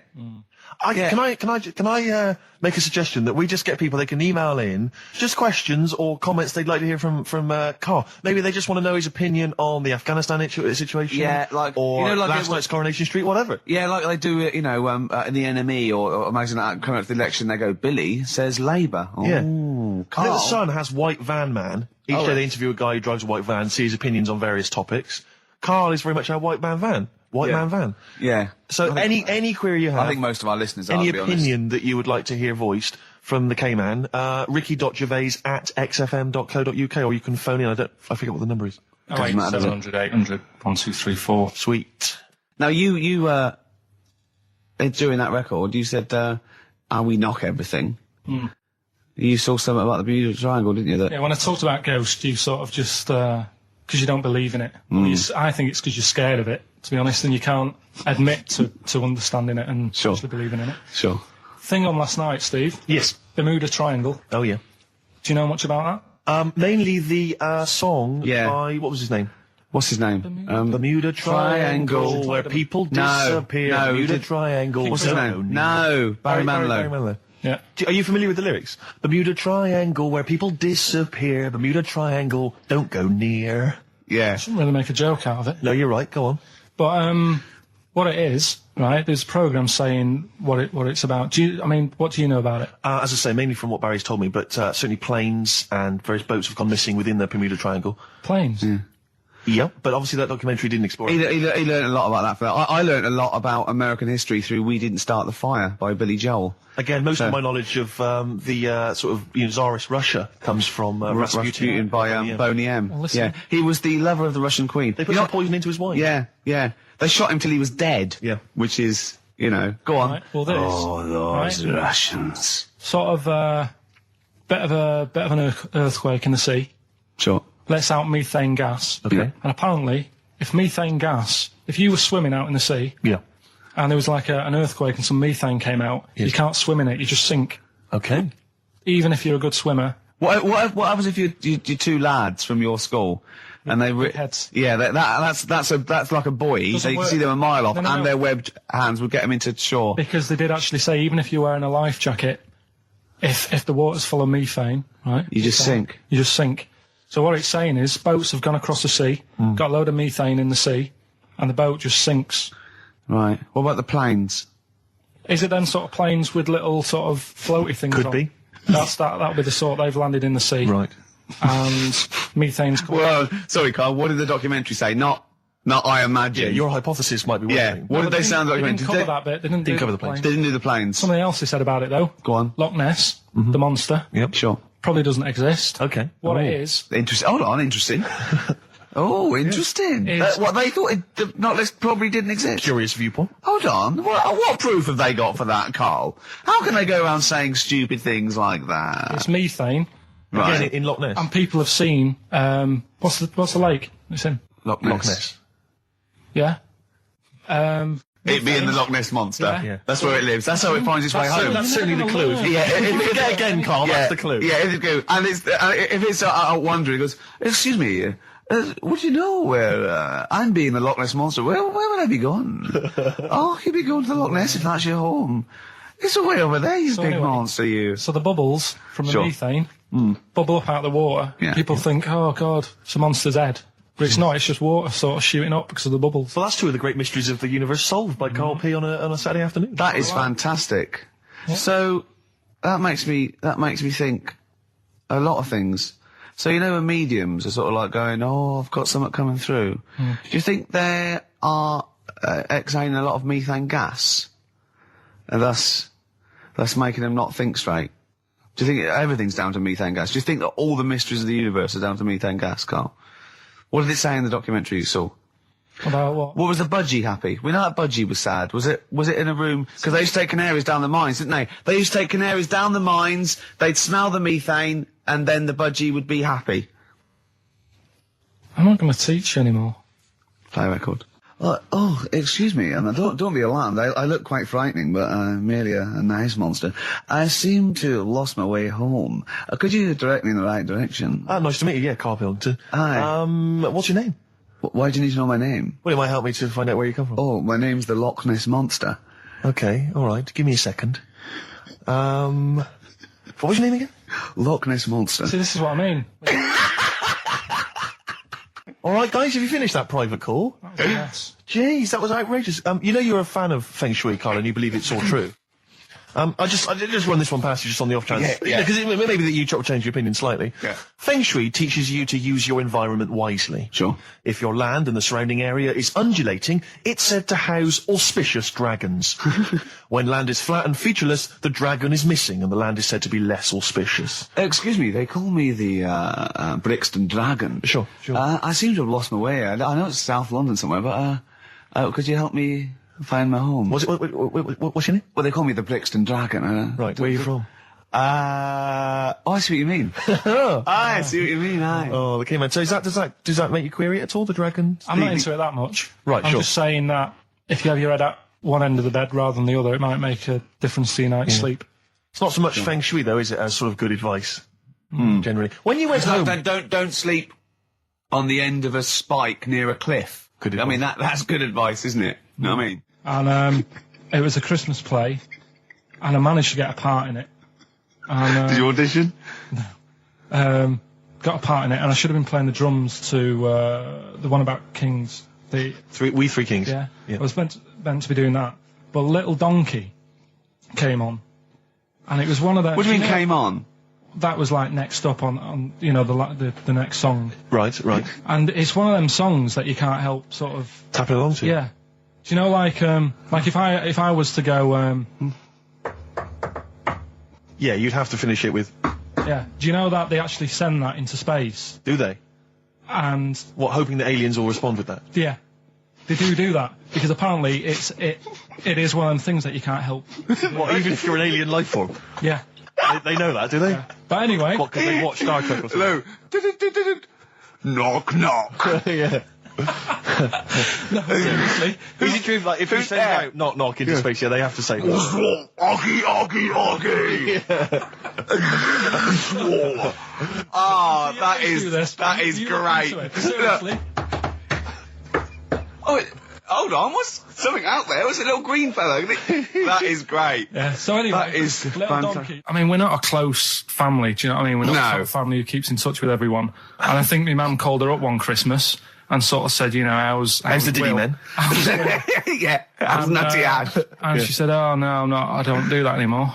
I'm knocking about with Sandra or whatever. Right. And it was like, oh, right. Not big butch Sandra with the big earrings and the skinhead. He used to live down the road from you. I don't know. He used to get Doc Martens wholesale. That's Sandra. But she had a haunted house. Go on. Who, Sandra? No, Hazel. Right. Is this before she was a lesbian or not? Before. Okay. And there was a bike in the hall and the pedals used to go backwards. There was a what in the hall? That's handy, isn't it? Oh, that's great. Don't worry, we won't do anything. So, sorry, no, I want to know about the haunted house. There was a bike in the hall. And there was happened? a bike in the hall and the pedals used to go backwards on their own. And also, shoes used to stick to the wall or something. Did they? Yeah. Shoes used to stick to the wall? Yeah. Okay. That sounds like that's a haunted household. Yeah. Oh, dear. Brilliant. Maybe she should clean the walls. Like, that got a load of attention in the press, but the Trisha programme got nothing. Okay. Which, I know, Steve called me up in the week, right? Like 10 o'clock in the morning, I was at work, and he goes, She thinks so at 10 o'clock. She thinks preparing this show. Most people go to work about 8 or 9. Are you watching Trisha and that? I said, no, what is it? He goes, oh, you'll be loving it, right? Freaks, was it, Help Me, My Mum's a Freak? Siamese twins. Right, so I couldn't watch it, but he said, oh, it might be on again, because they repeat stuff on ITV2. Right. So I had my dinner late, right, instead of having it at like 1 o'clock like I normally do, I had it at like 2:30, sat in the office, put the telly on, ITV2, these Siamese twins. Did it blow your mind? It was amazing.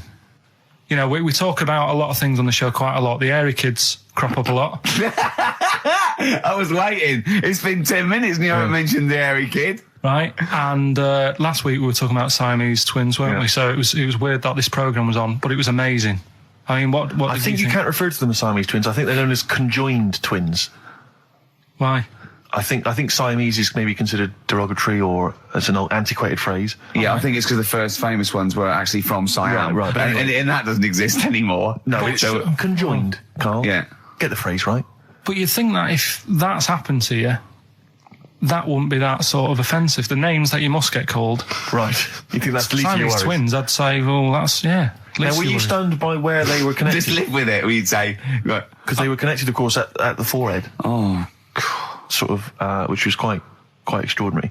Well, there was one set of Siamese twins. One had a job and the other one didn't. That's ludicrous. Yeah.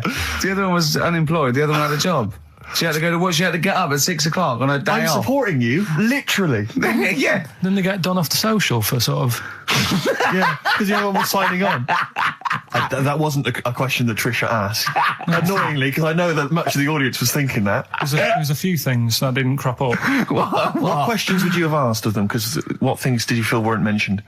I'd love to just watch Carl watching amazing things. Exactly. Do you know what I mean? It's like early learning. Mouth slightly open. Yeah, mouth open and dribble, looking round to see if anyone else has seen it. You know, I hate that. Like when a cat sees a bird land on the balcony. Exactly. It can't believe it's luck. I'd probably say, how do you buy her like a birthday present? A surprise gift, yeah. Because everything's ruined. Sure. Right? I'd probably ask... Yeah.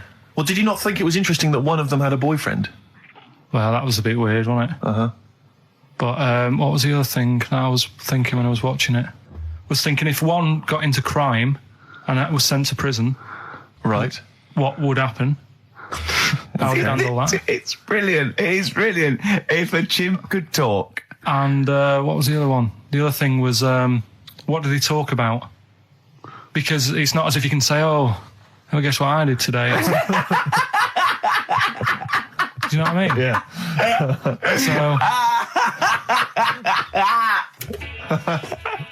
The really weird thing about all this, right? And it's annoying because you were saying about, what should have Trisha have asked and all that. Yeah. But one of them mentioned that one of them was adopted and the other one wasn't. Don't talk rubbish. No, seriously. I didn't understand it, right? Of course you didn't. And then Trisha sort of said, well, let's have a chat. And they were like, no, I don't want to go into that. What do you mean one was adopted? That's what he said. One of them... don't quiz me on it, but that's what was said. Hello there, Hello there, I'm a multi-millionaire. Oh, and yeah. I've just seen your orphanage. Oh, I'd yeah, love lovely, to adopt one of your children. You'd like to adopt one? I'd love to adopt a children, because I've got loads from around the world, so I'd love to adopt one. I'd give you $10,000 towards your... Well, we're speeding through then, yeah. Okay. We've actually got 2 left. I only need one. I'm only interested in one. Yeah, I don't need any more. Don't need any They're more. sisters. I know it would be tragedy to break them up, but I really only need one. Now, break it up. There's the rub, you see. Sure, because, sure. You just need the one. It's $10,000 now. You can have that. I'll sign it now, but I don't want to discuss it further. I'll bring you around. Brilliant. Okay. Ding dong. Hi, yeah, brilliant. You brought my kid, right? Yeah, there she is there. That's a joy. Yeah. Okay. Just standing next to a bush. Yeah, can you bring her out? No, there's nothing behind the bush, so you just want... I just want to be able to walk 360 degrees round her. Do you want her or not? Yes, I can't believe it! What's that little trolley? This is a bit easier, but I still think it's a good one. So this is, we should explain what this is if you've just tuned in. It's one of those stupid lateral thinking problems. That Carl himself has created. Yeah, that was his homework. Right, this one. It's a fella. He has a normal day doing stuff. Nothing wrong with him. Right? And it's the twist in the tale. It's just like Tales of the Unexpected. Yeah. Just a normal day, nothing wrong with him. Hold on, though, he's got the legs of a fish.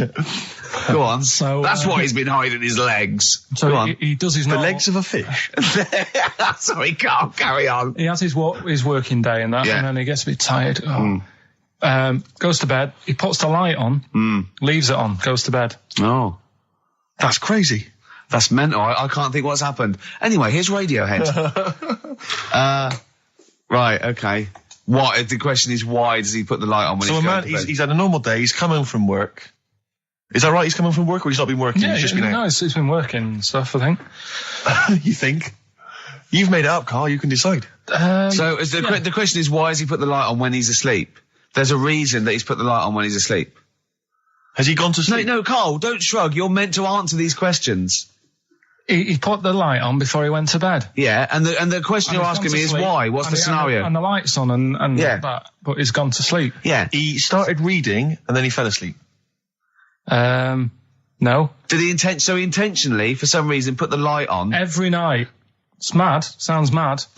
That's Carl, doesn't it? Every night he does it. Yeah. He puts the light on. Carl, is the point of this, he puts the light on for a very good reason. Not for us, but for some people.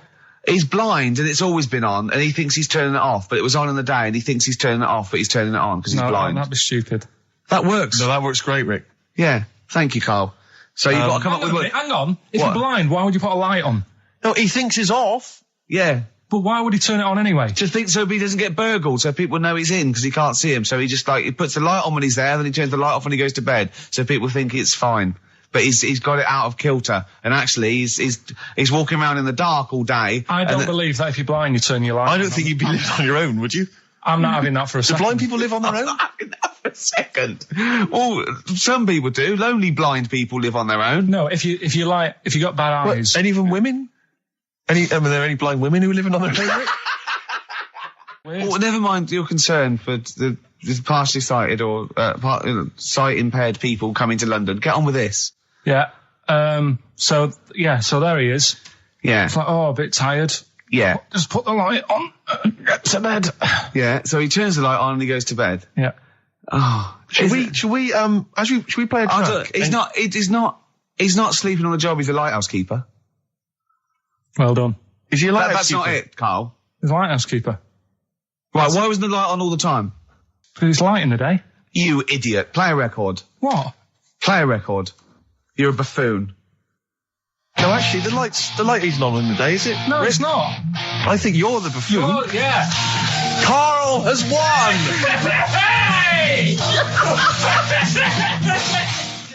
So this week's and don't say it if you know it, because the idea is that people can go on, right? There's this bloke, and he buys a new house, right? And he's well happy with it. His girlfriend moves in with him and stuff, and she says, right, let's clean it up a bit. Yeah. And, straight away it'll be worth more money. Good idea. So he says, right, you do the kitchen and I'll do upstairs and that. She's stripping the kitchen down and he goes upstairs and he's in the bedroom and notices little hole to the attic. Oh, right, brilliant. Right. So he goes, I wonder how much room's up there. I've never weighed it up. So he goes up there and it's all like dusty and a mess.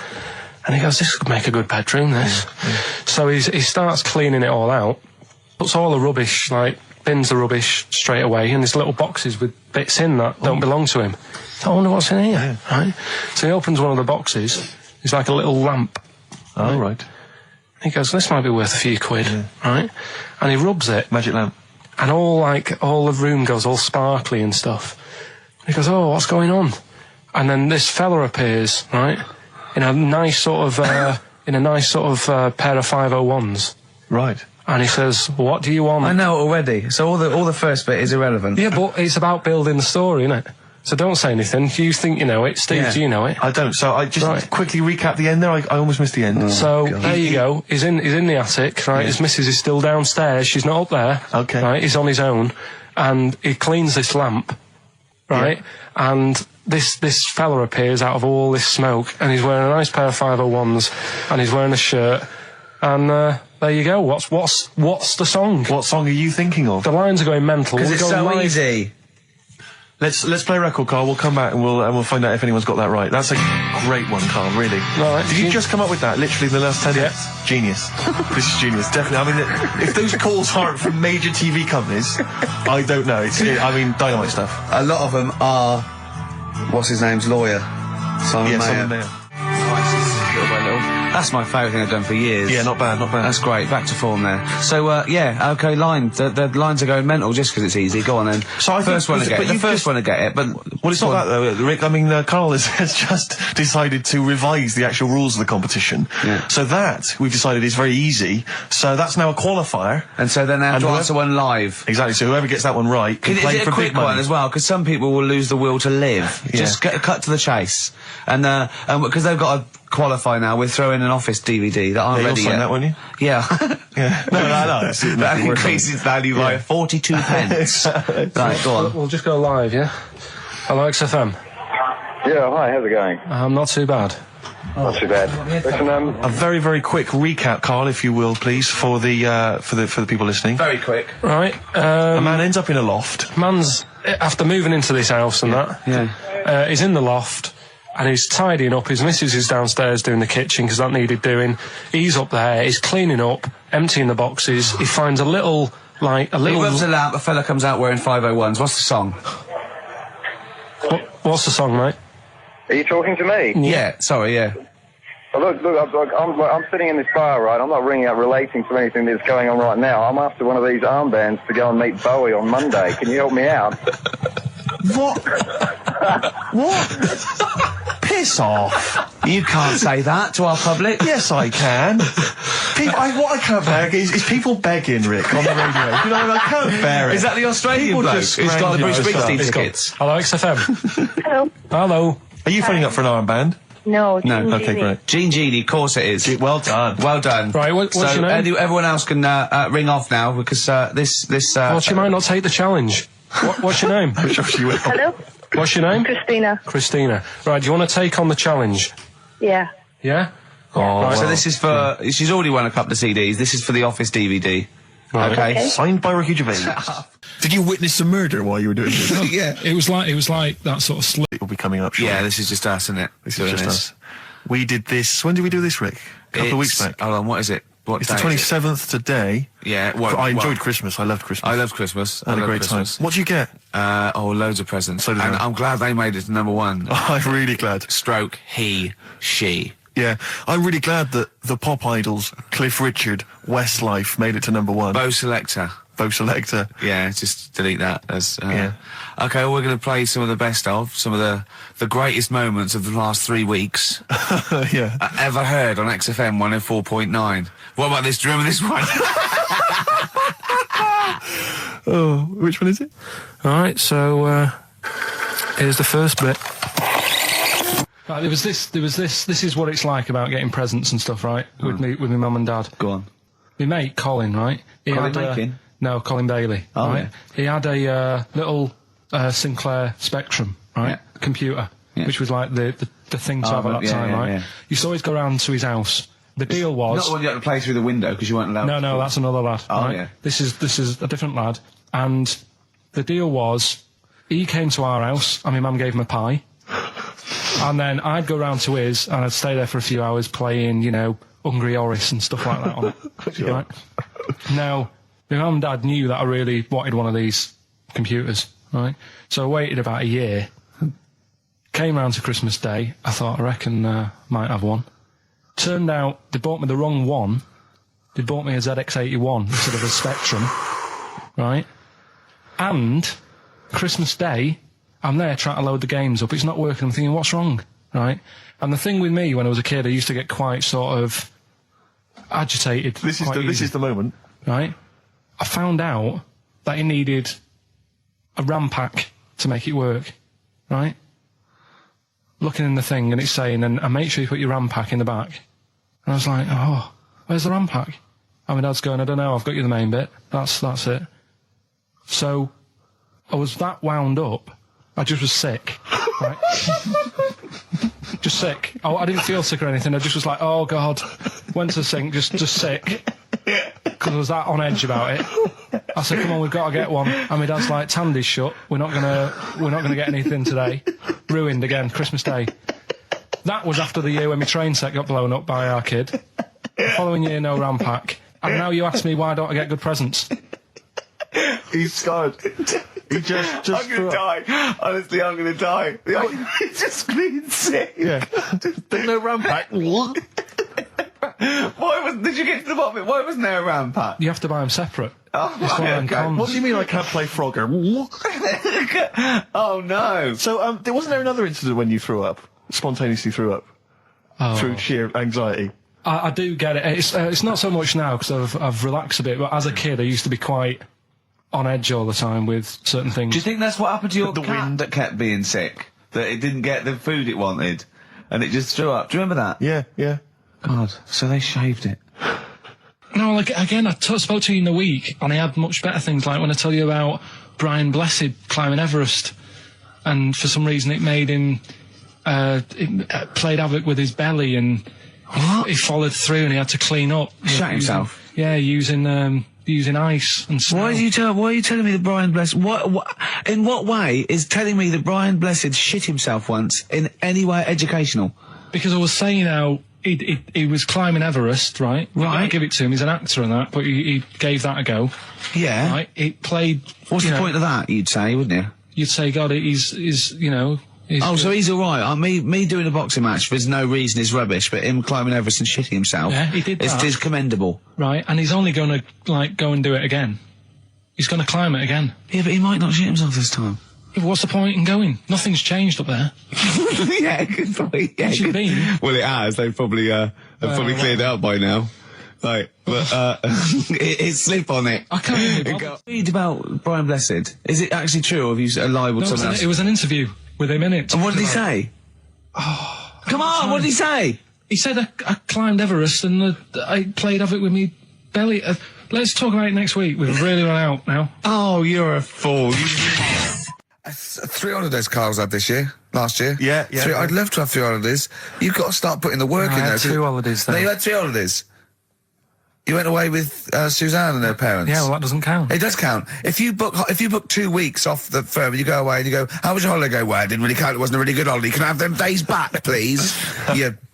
My New Year's resolution is to be nicer to you, but well talk done, sense. You've already broken that. No, but talk sense.